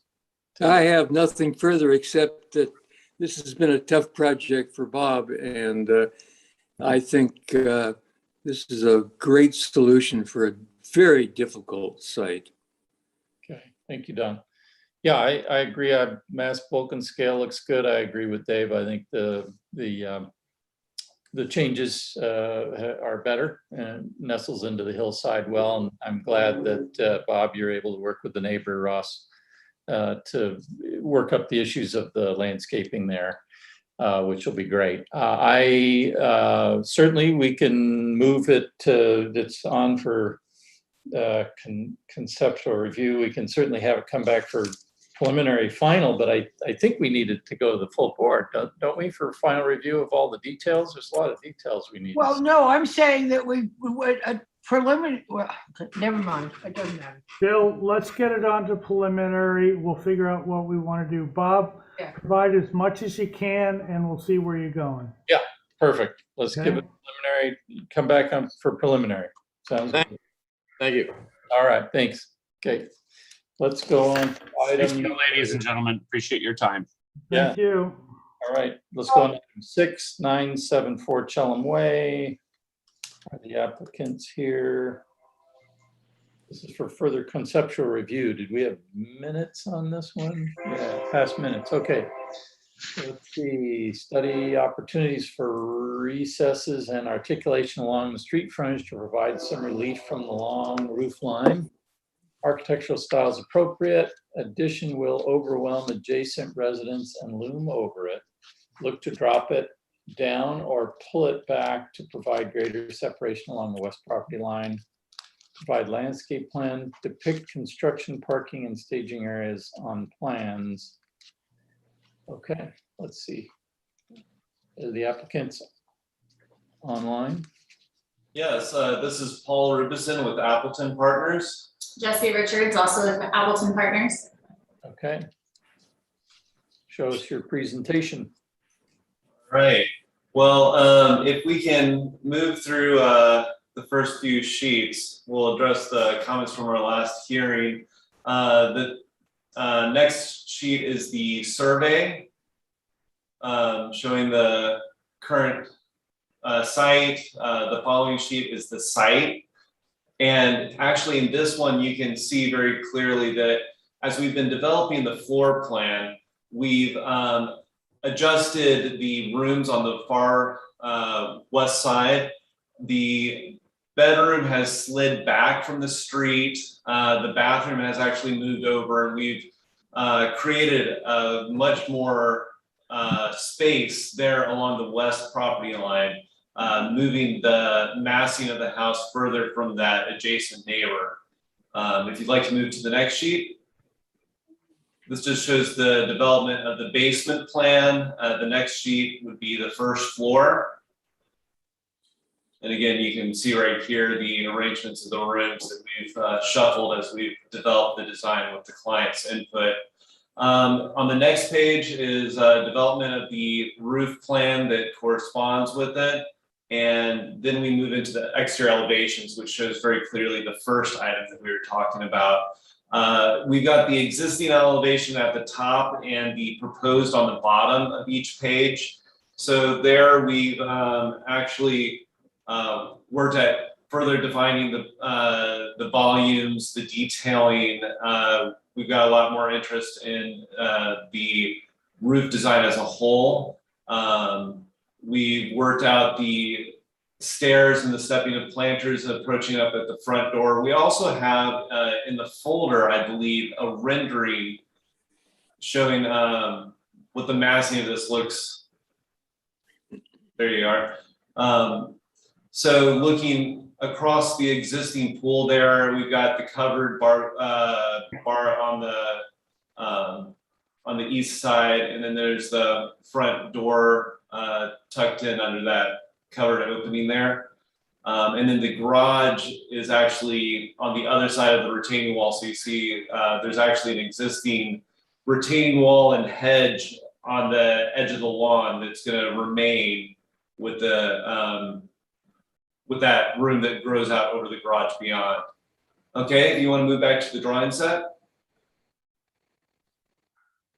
So on the next page, we have the east elevation looking at that bar and the covered roof that extends over there. Next page is our the south elevation. And we've reconfigured the chimneys and developed the detailing there. And then if you move to the next page, we've got our west elevation where we've moved the bedroom further from the north. All right, next page. Also, as requested, we've provided a landscape plan showing the planting palette. And if you want, we can zoom in and kind of go around the ribbon of images around the perimeter of the sheet. And it's just showing the basic planting palette. We do have an existing hedge along the west property line that's going to remain intact. That is the pine screen. Yeah. There you go. We have azaleas, gardenias.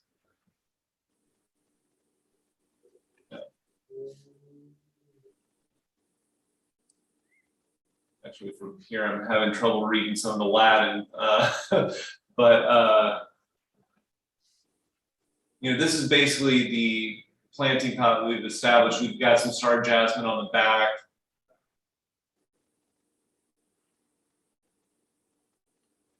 The logwood deforest is something that's existing on the site already. We've brought in lavender across the back of the building, and we've got Yankee Point and some silver carpet for ground covers, and then we've got the Texas privet that we're gonna include along that stair. Okay. And then what we've been doing is, you know, since we're still at conceptual design, we're in the process of developing the engineering, and then we'd like to go out to contractors. But as we've been talking to them, we have talked about the staging of construction, which was the final point in the previous minutes.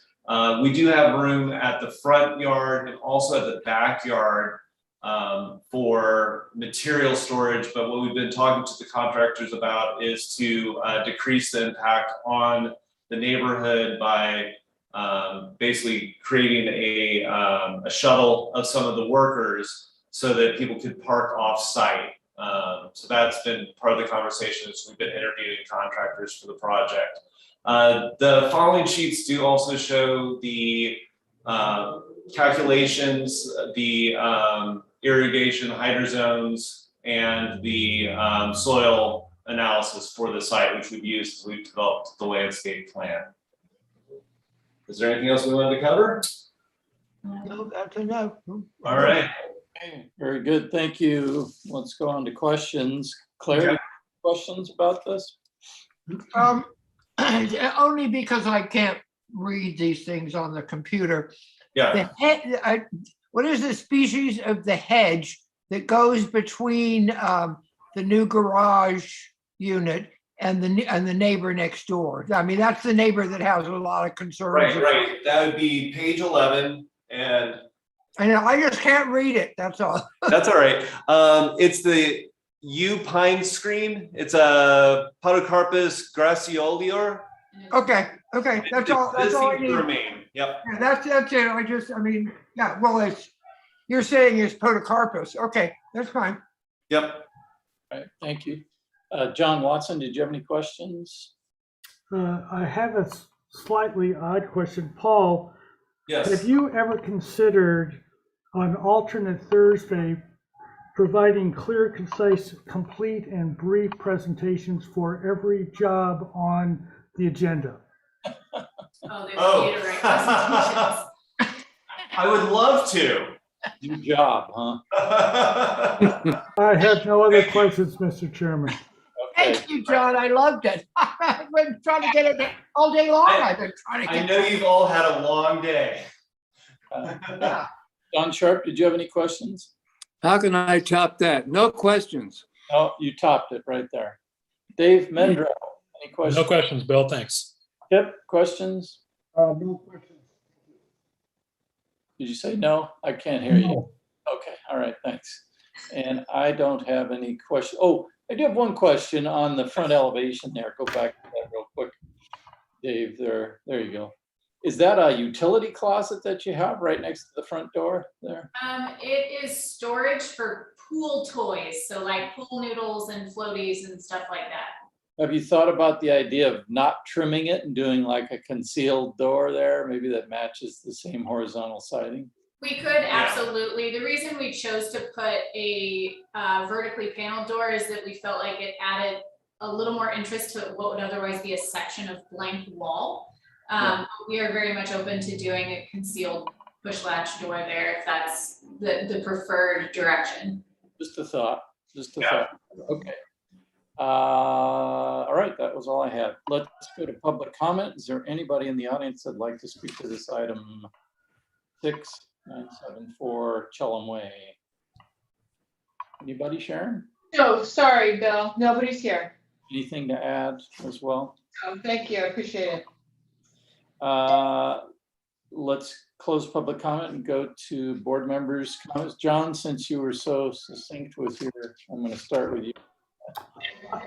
I believe this project had a Y in the road many months ago to go to 2 stories, which may not work because of people not wanting to go upstairs, or horizontal.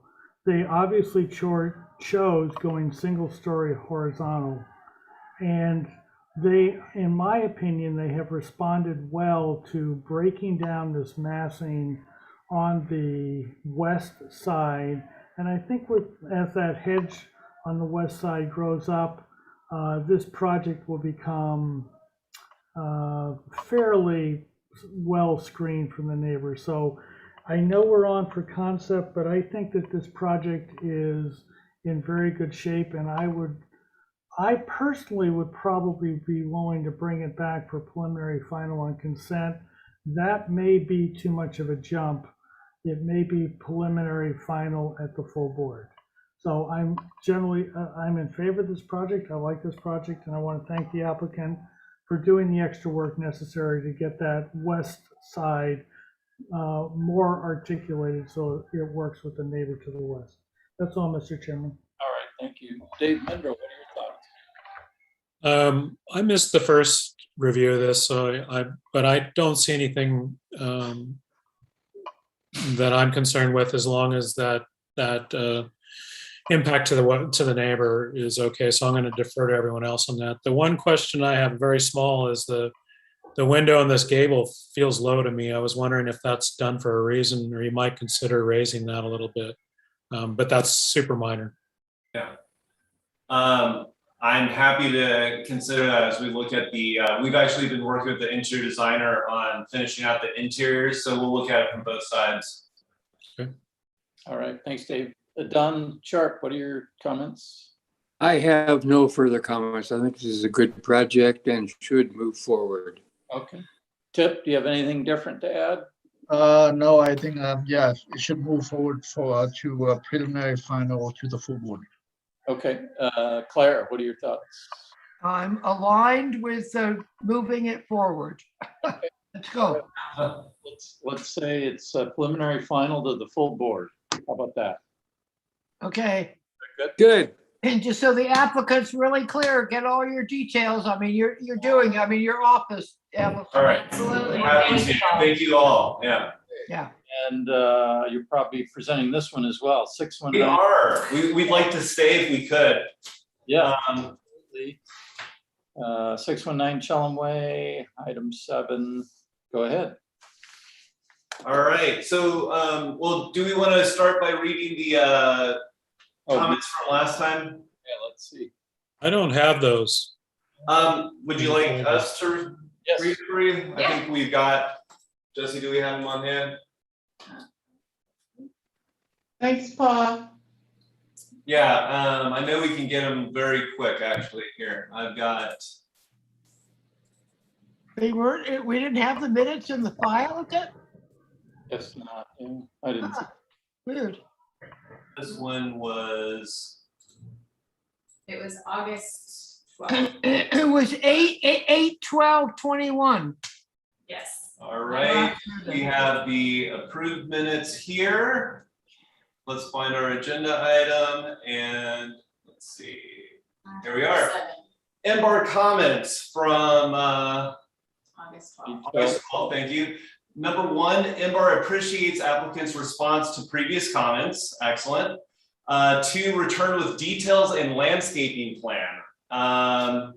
All right, and then it says that we can return for preliminary final approval at planner's discretion. So here we are.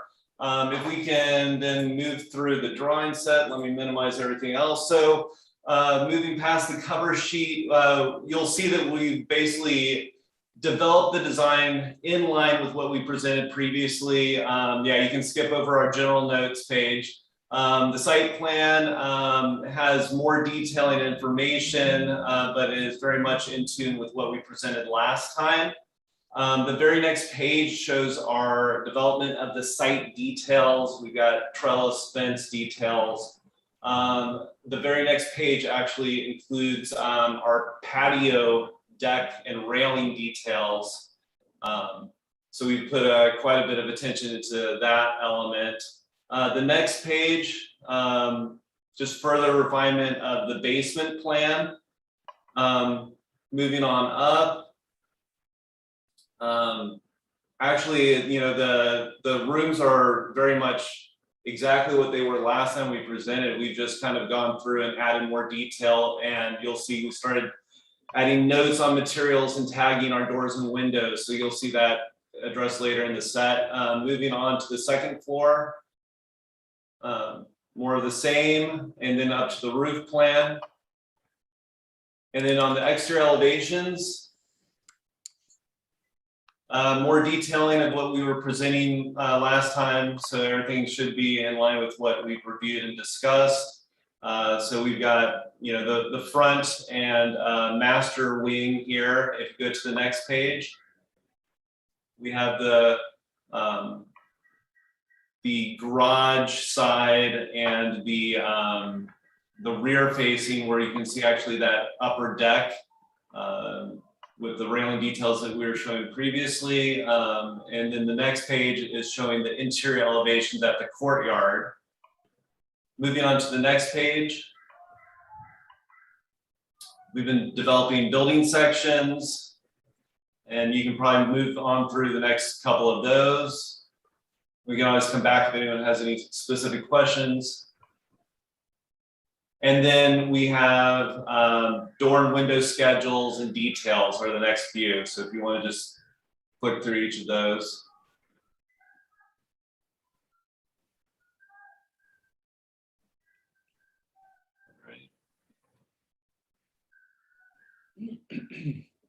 We've got lots of door, wood doors, wood windows, and I think the next one is getting into our foundation details. We've developed some roof details on the next page.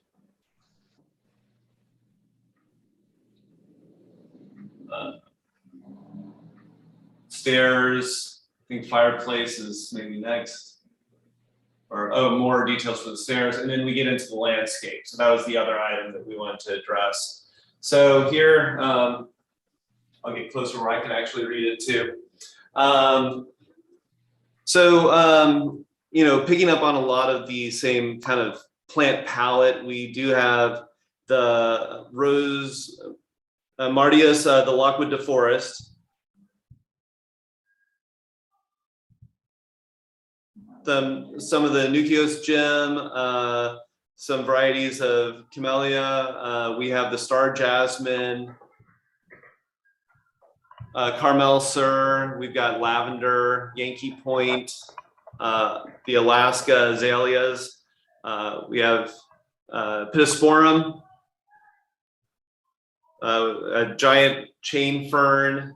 Here we've got the Arbutus inueto, the compacta, the compact strawberry tree. And then we have our Texanum for our hedge material along the south edge of the property. And then we do have, additionally, we've got the planting schedules, we've got our hydrozones, our soils reports, and then we've got the piping diagram for irrigation systems, stormwater control, and we also have a separate exhibit that is the material board.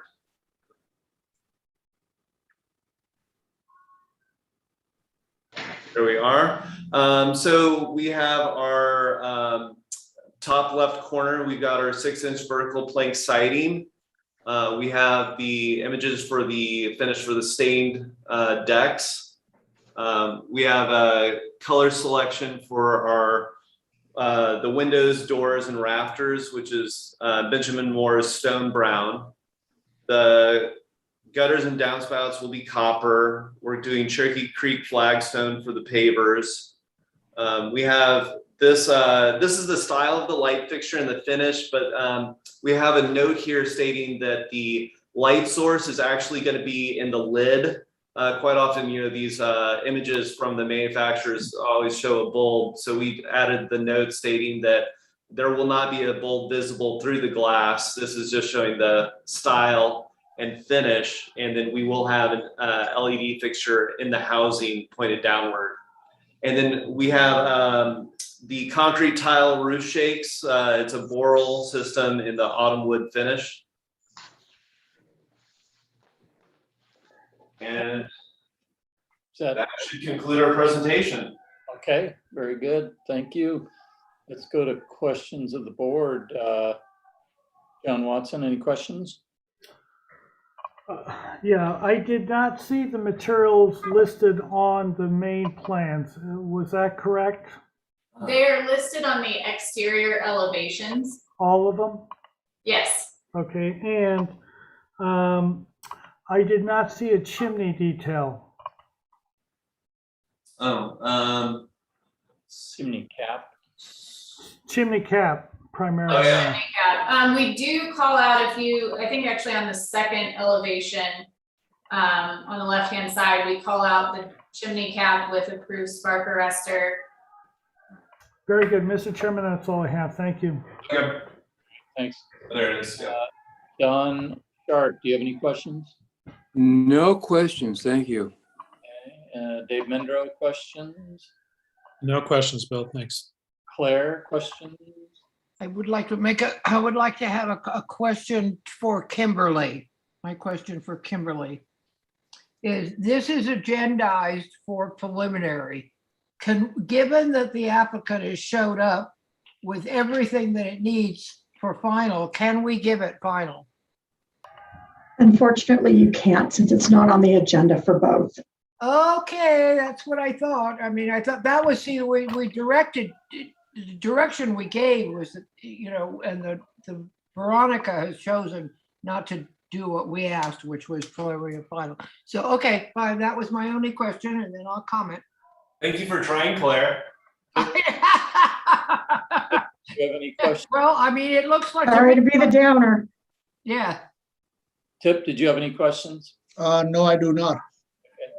I had one question. I think we've already covered this. The arborist report, there was an arborist report, right? Yes, the arborist report has been submitted to our planner. He had really good comments about, the development with the structural engineer of the foundations and the crawl space placement. And we've actually worked with him as we've been developing this scheme we presented, where we've moved some of the volumes further from the trees based on his input.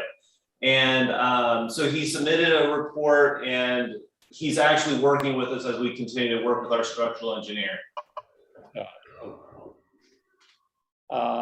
Okay, that was the only question I had. Let's go to public comment. Is there anybody in the audience that'd like to speak to this item number 7, 619 Chelham Way? Bill, I haven't received anything for this project and no one's here. Thank you. Anybody, any comments from staff? Yeah. No, okay, thank you. Thank you, Bill. And so let's close public comment, go to board members' thoughts here. Claire, what do you think? Well, I'm ready to recommend that this project return for final on consent. Is that a motion? Oh yes, we can make a motion. Oh yes, that's my motion. Okay, do I have a second? I'll second that with the following comments. More clearly call out all finished materials on this plan. And number 2, provide chimney details, please.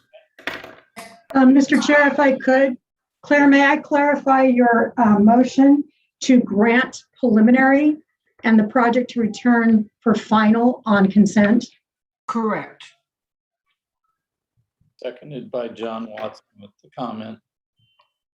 Chimney cap detail and clarification of finishes on the elevations. More clearly called out. Okay. Bill, I have one more comment. On the east elevation, the distance of the height of the garage door is so close or a little less than the distance from the top of the door to the, Page 11. pardon? They were looking for it on the sheet. Yeah, so this one here? Okay, thank you. It's a little awkward to my feeling that the garage door is a little less than the distance between the door and the ridge.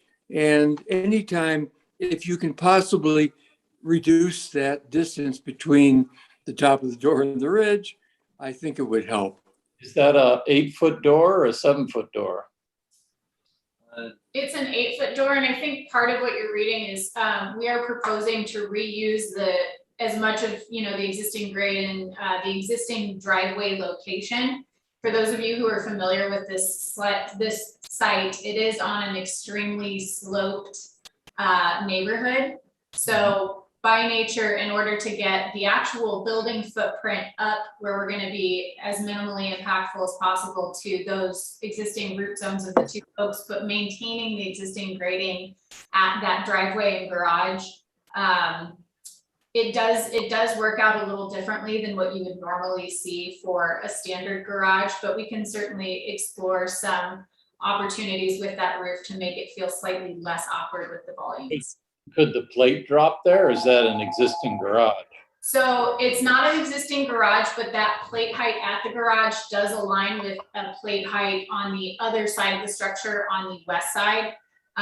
So we basically just carried that first floor plate height across from the habitable space, which is a little higher, as I previously mentioned, all the way through to the garage. So it is a little higher at the garage than what is necessary, but that was an aesthetic choice made more so for how it looks from the south side.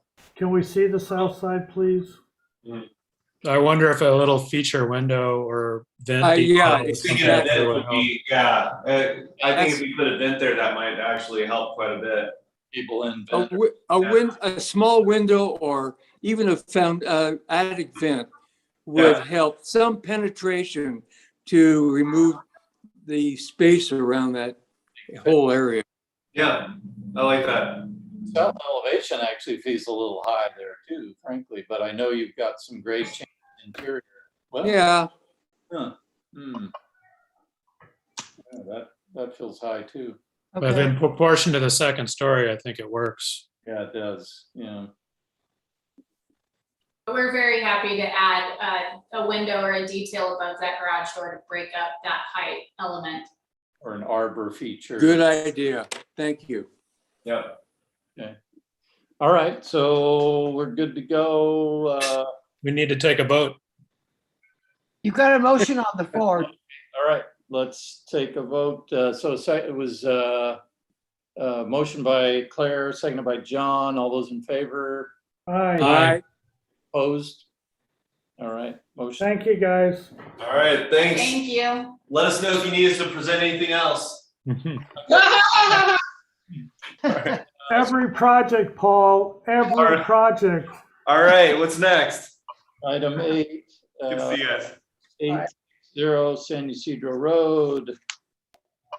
Preliminary final approval. Here's the minutes. Architecture and landscape acceptable.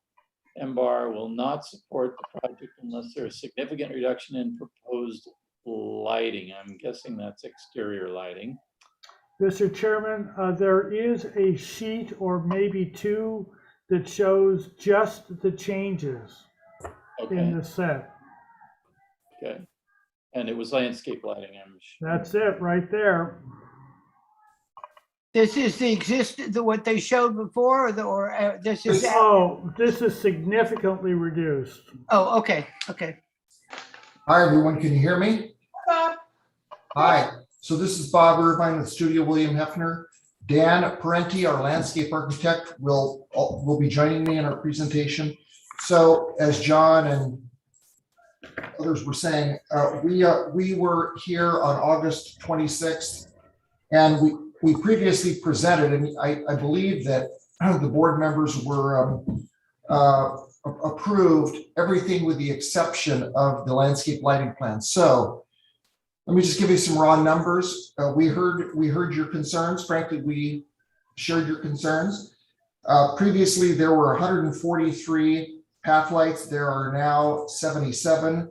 Previously, there were 75 downlights, now there are 19.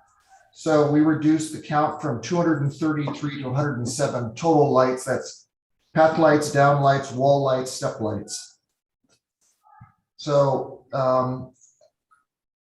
you might want to, it might help, let's see if I orient you on, direct you to the legend at the far left of the drawing, you can see the various categories of lights, but I believe the area of most concern, greatest concern, was the B, the downlight fixtures. And again, we reduced those from 75 to 19. Nice. Okay. Can you walk me through where the downlights are real quick? Sure. So just the B lights. Just the B lights. Okay, so Just let's the start. B-light, yeah. Let's start. Maybe Dave, could you scroll to the top of the drawing? Yeah. Okay. So at the upper left, that's San Ysidro Road. So there's a B light. There's 3 B lights there. So we took out every other light along the entry drive, and then you'll pick it up. Maybe scroll down a little bit. You pick up the entry drive as it comes onto the site. There's a couple more B lights, and then as you come into the site, there's 3 in the northern part of the property within 3 large oak trees. So essentially, these are all perimeter. These are lighting perimeter existing large canopy oak trees.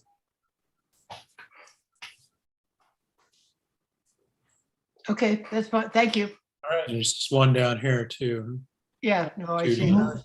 They're 3. called out as no higher than 12 feet, and they are 3-watt bulbs, All right. LED bulbs. Mm-hmm.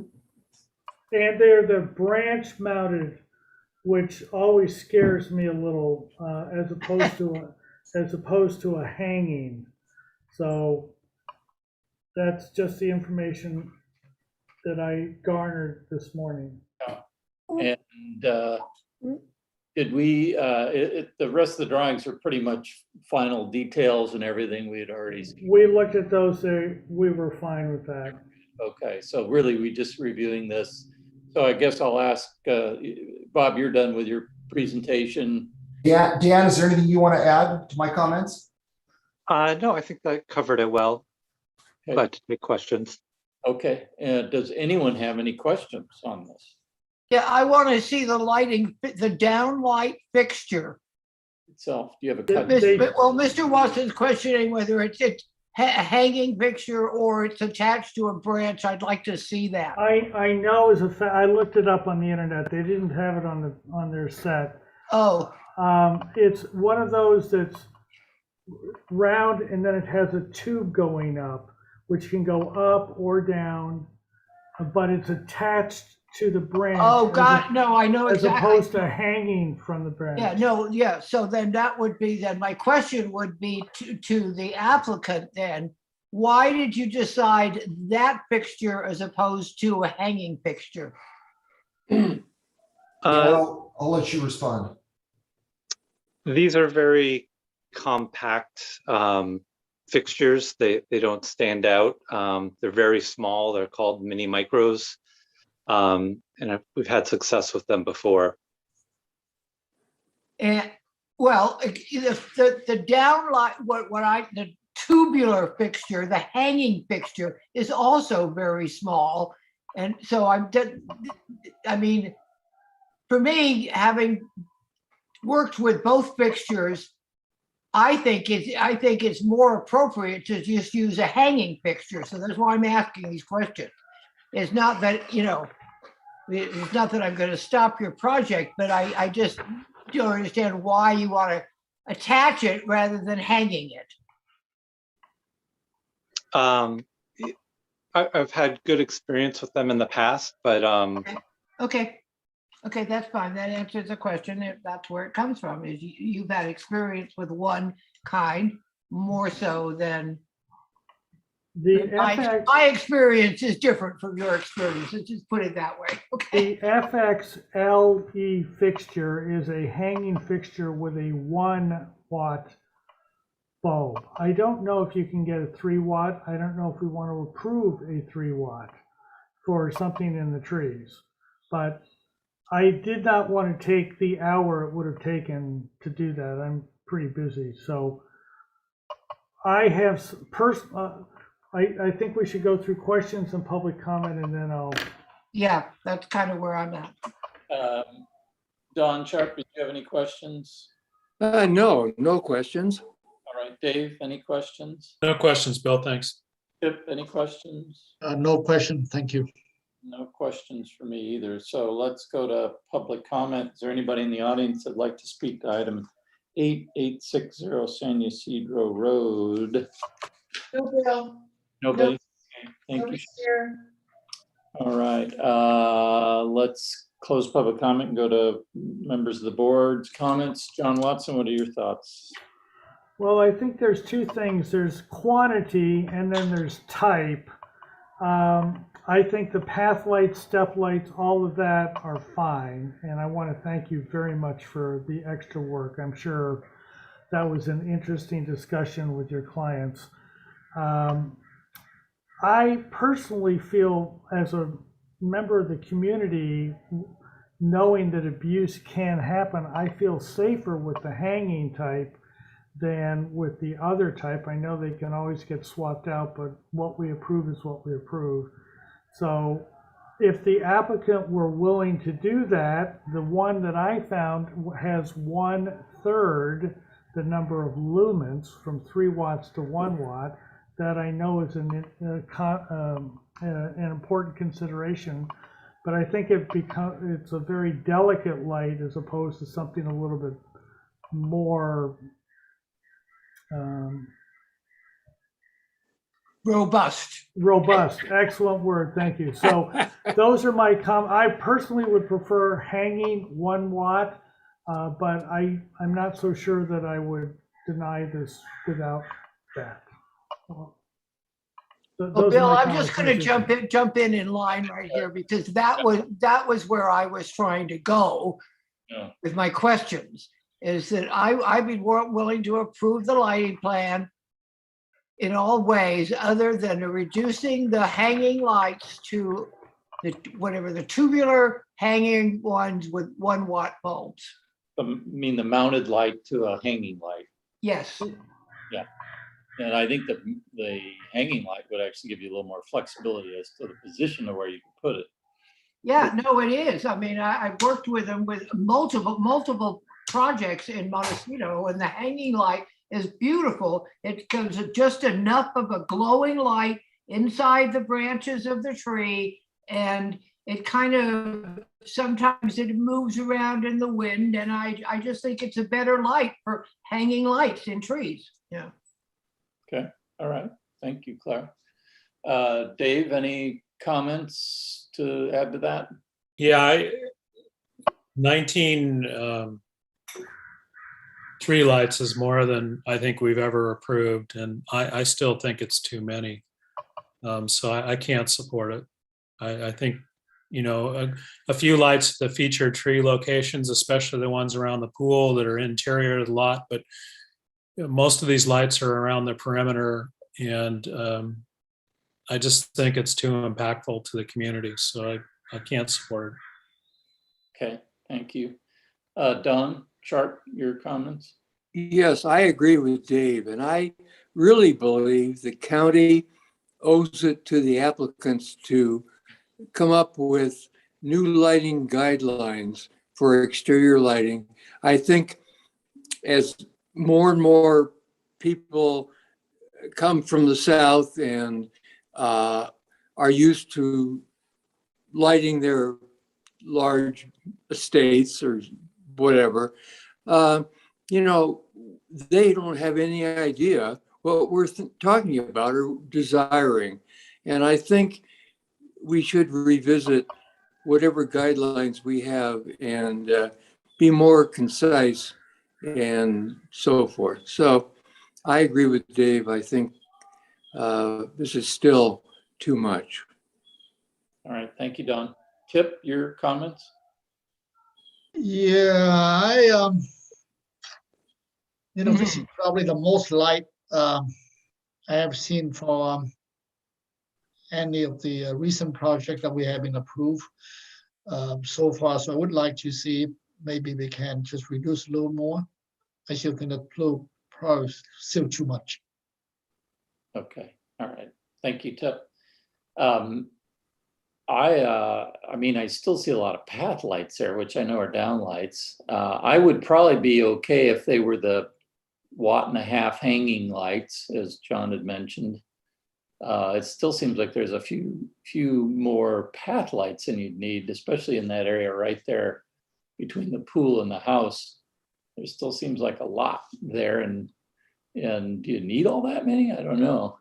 So I mean, I'd certainly encourage the reduction, and the reduction in wattage on the hanging lights would be okay for me. So they're here for preliminary final. They've got everything else, so we're still sort of at this. Mr. Chairman and Kimberly, I'd like to ask a question. Mr. Chairman, I don't want to hold these guys up if at all possible, but I don't want to go against community benefit either. Do you believe that you, in consultation with the planner, could come up with a final solution? If Kimberly said we could make a motion with the lighting, the final lighting to design to be approved by the planner with consultation with the chairman of the MBAR, would you be willing to do that? Sure. And Kimberly, would you be willing to do that? Absolutely. I'm ready for a motion. Okay, make a motion, John. I will move for final approval of not only the lighting, but the entire project, which we reviewed at the last meeting and is getting wrapped into this, with the condition that the applicant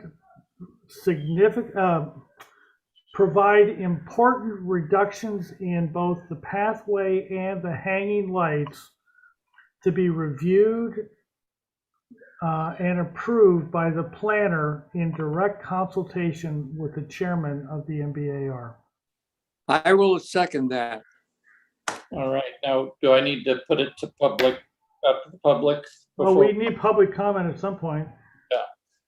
Yeah. You just got a motion put on the, you got to complete that motion. Okay, so let's, do we have all those in favor of that motion? Well, no. We need public comment before we're permitted to have a motion.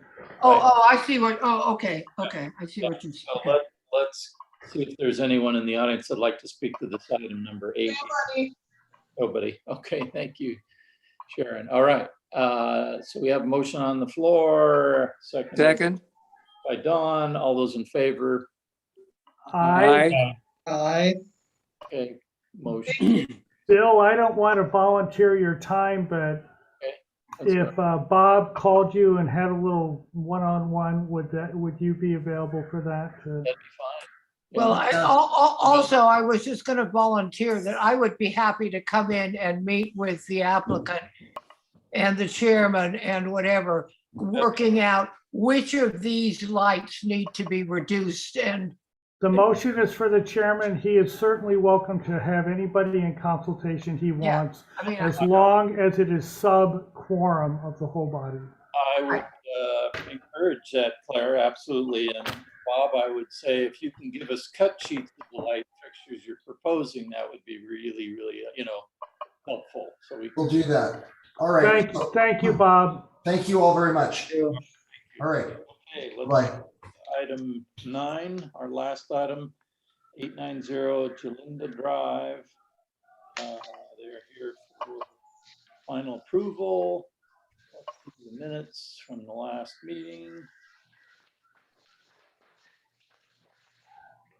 I reviewed these, and I think you did too, John, but let's get everybody's opinion. Applicant responsive to previous comments, restudy area behind garage to reduce paving, provide lighting plan, utilize night sky component fixtures, proposed color with LRB rating of 84 or less. Okay, is the applicant online? You could give us your name and present just the changes if you want. You can focus on the items. Okay. Hello, board. This is Diana Kelly. Hi there. And Chantel Vo, the landscape architect, is here as well. Our client and designer, Dara Barker, is not here. And she shows up in the list here of all of us, but that is her friend, Bob Lamborn, who perhaps he could speak during public comment only, I believe is the rule. So, but Dara is not with us. She's teaching right now. So this house at Jalinda Drive, we have designed the remodel of the existing house and have some additions to enlarge the existing rooms, mostly along the south part of the main house, that expanded into what were covered loggias. So we're staying within the same footprint and also utilizing the existing roofs, which we won't have to change either. So we can work within that. So last time we showed you our new design there, we restudied it and made it better, and you all seem to like it much better.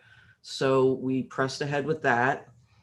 And we studied the new garage addition onto the existing garage. On the site plan A 1.1, we'll show that in the upper left. Zoom in a little there. So by taking 2 of the existing car parking spaces that are south of this new garage area, we're able to add another room into the main house. It'll function probably as a media room. It's not a bedroom. It's more like a recreation room, perhaps a media room or an art room. Then we kept 1 existing car parking space and then added 2 to the north to create this addition of the garage. The diagonal line across the top there is the Montecito fault setback line. And we have confirmed, we met with Adam Simmons and verified with our geologist that this is approved and he is fine with that. So planning is now fine with that. The fire department has approved our layout as well. And there's the fire truck turnaround in the center motor court. This design, we studied the design a lot. We heard you. We first had it turn 90 degrees to the left where the new garden shows, but that blocked views from the family room towards the mountains. And this allows us to add a new full garden in that existing garage motor court. So we're able to take out all the brick paving of that garage motor court and create a beautiful garden with a connection to the kitchen area, which is a chef's kitchen. There can be a raised planters of a kitchen garden as well. So working with the landscape architect, she'll get into that in more depth with you right after me. So this allows a far better view looking north. The property right to the north is the Burnham Wood Golf Club. So that's their south property line right there. So it allows views of the mountains and of the greenery of the golf club, and then this gorgeous garden to be right close to the house. So we like this design best. Fire department approves it too. And planning, we're all set. We just need your final approval, but let me keep going. To finalize these drawings, let's see. So to the south, we worked with the original design of Sorrell Design Associates from their house of 1990, and it's very neglected since then. So it's a lot of repair work to all the neglect. So new doors and windows are to replace all the wood doors and windows that are just dilapidated. And so the owner wants to go to aluminum clad in an oil rubbed bronze finish. These are all scheduled and shown on A 5.0 and then detailed on A 6.0.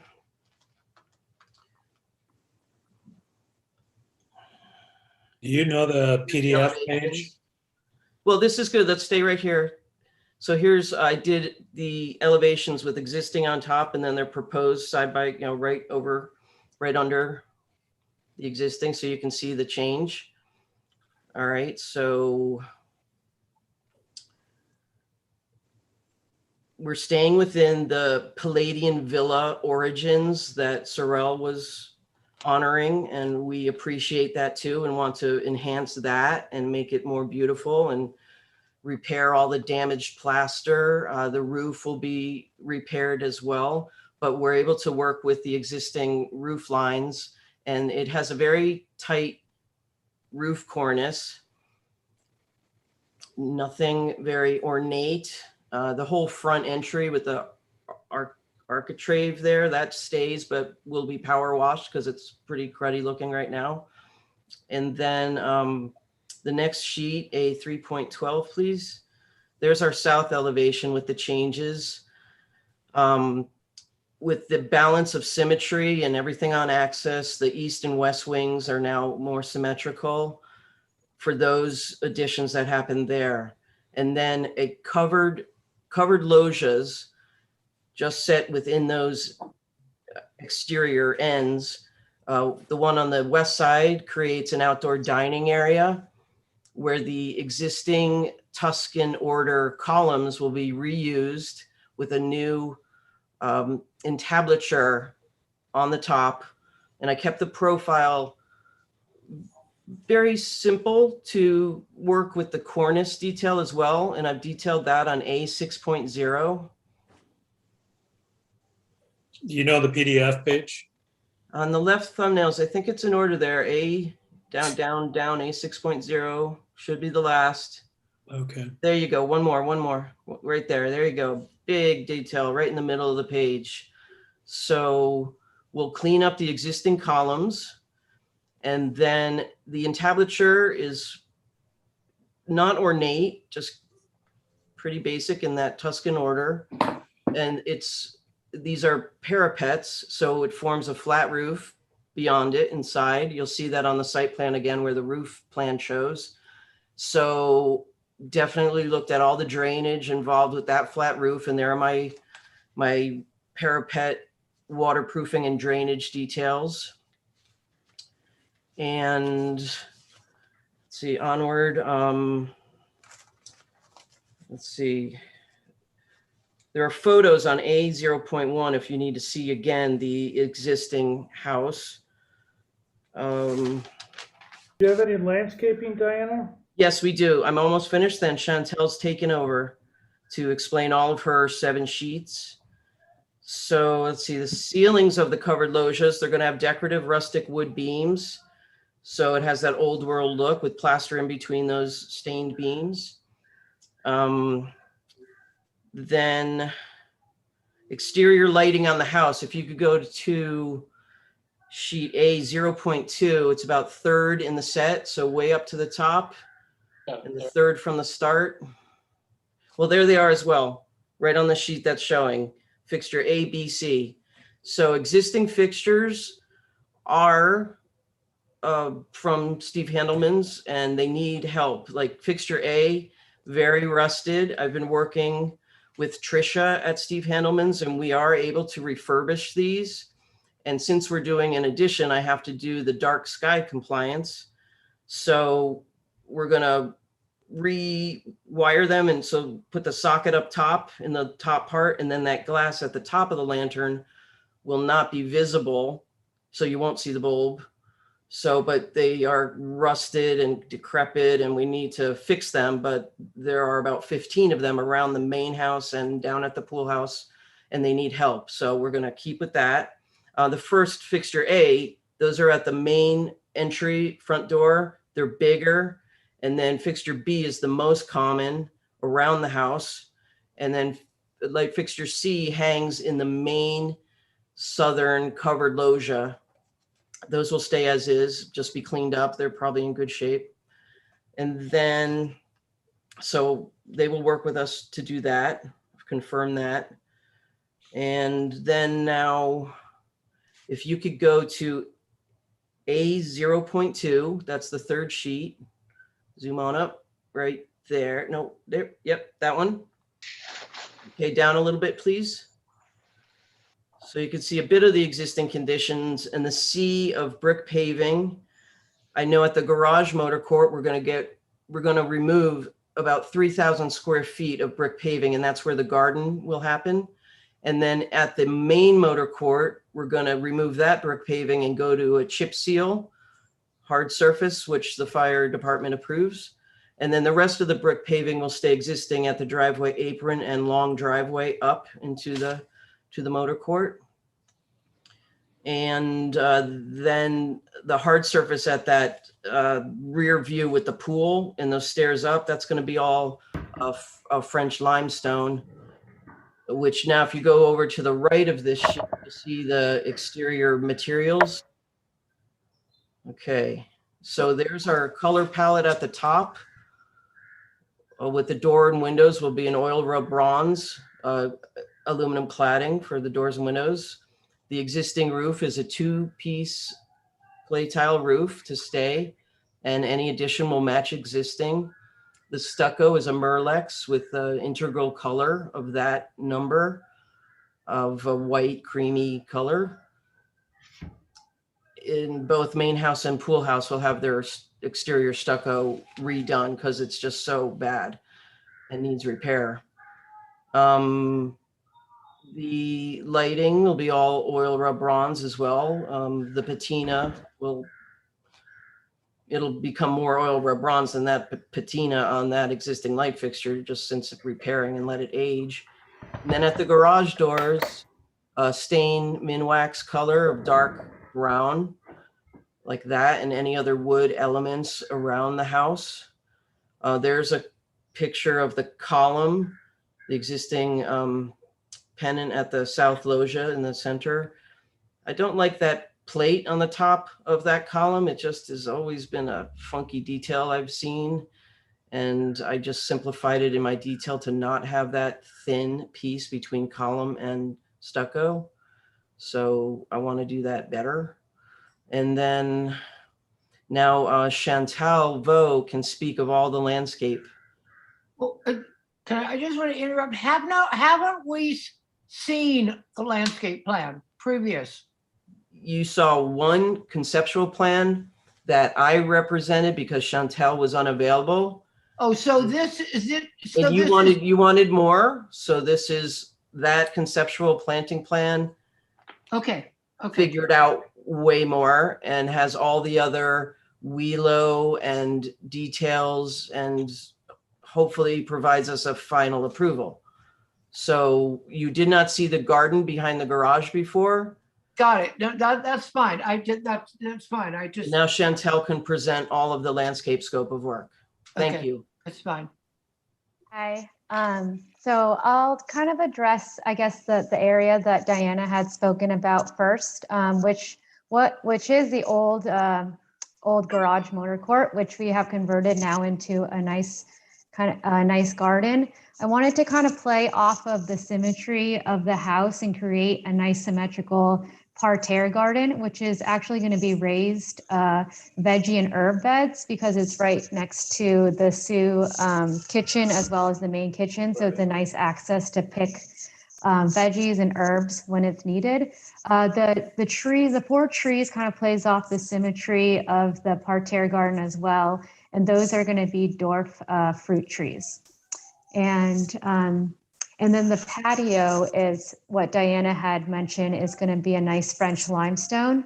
And that's throughout the whole back area and the staircases leading down to the pool as well. We kind of wanted to bring in a little bit more of a subtle hardscape material and get rid of a lot of that pink kind of brick color.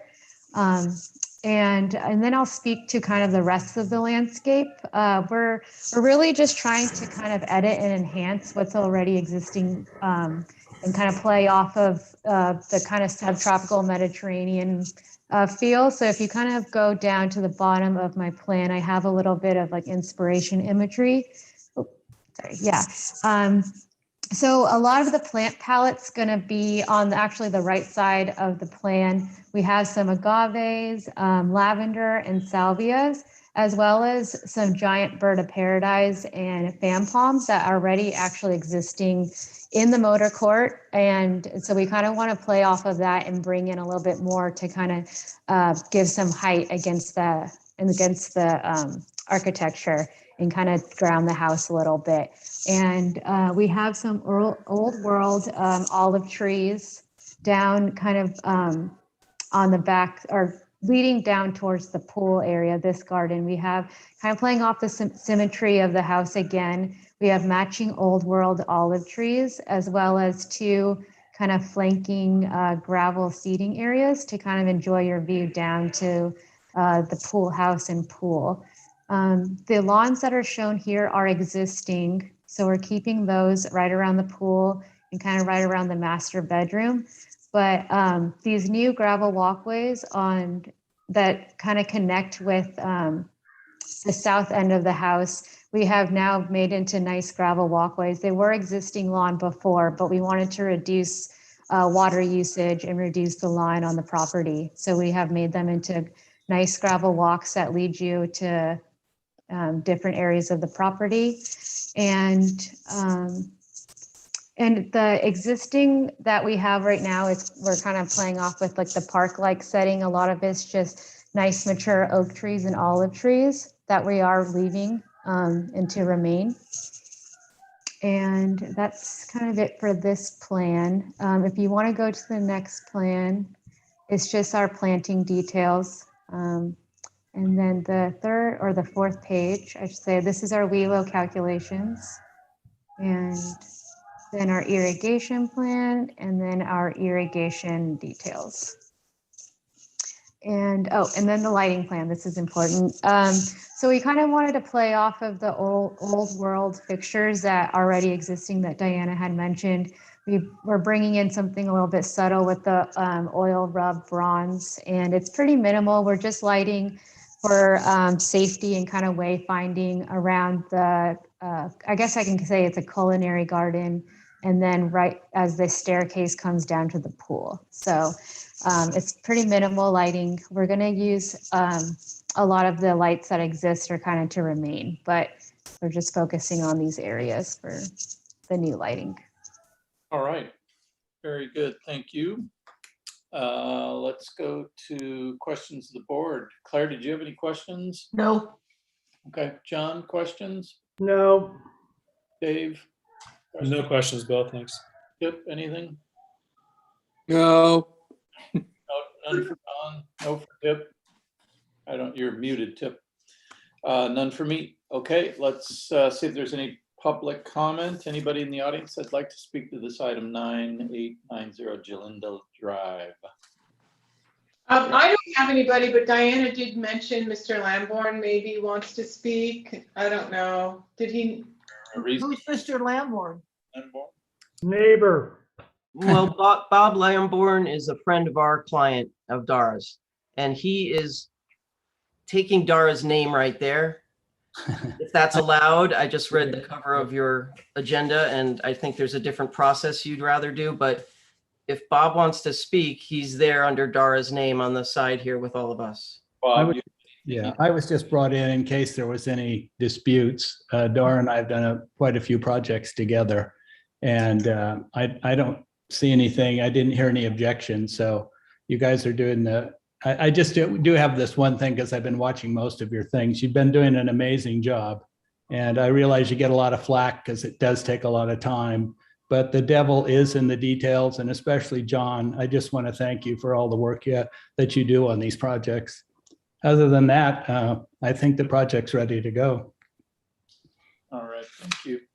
All right, we'll close public comment. And Mr. Chairman, with Bob's comment, I am ready to make a motion. yeah, I will move for final approval as submitted. I'll second that. Thanks, Don. is there anyone in the audience that would like to make any comment to that approval? No. None, we'll close that, and we'll take a vote. We have a motion and a second. All those in favor? Aye. Aye. Mr. Chairman, I will move to adjourn the meeting. I will second that. Thank you so much. You're all wonderful. All right. Thank you. Take care. Aye. Bye-bye. We need a vote, Bill. All right, thank you. We need a vote, Bill. All those in favor of ending the meeting? Hang on. Aye. Still in the, yeah, we're closing it up. Thank you, Bill. Thank you, Dave. Night, everyone. Yes, thank you very much. Thanks, Bill, everybody. Bye. Bye. Good night. Bye, Claire. Okay. Just now, as you could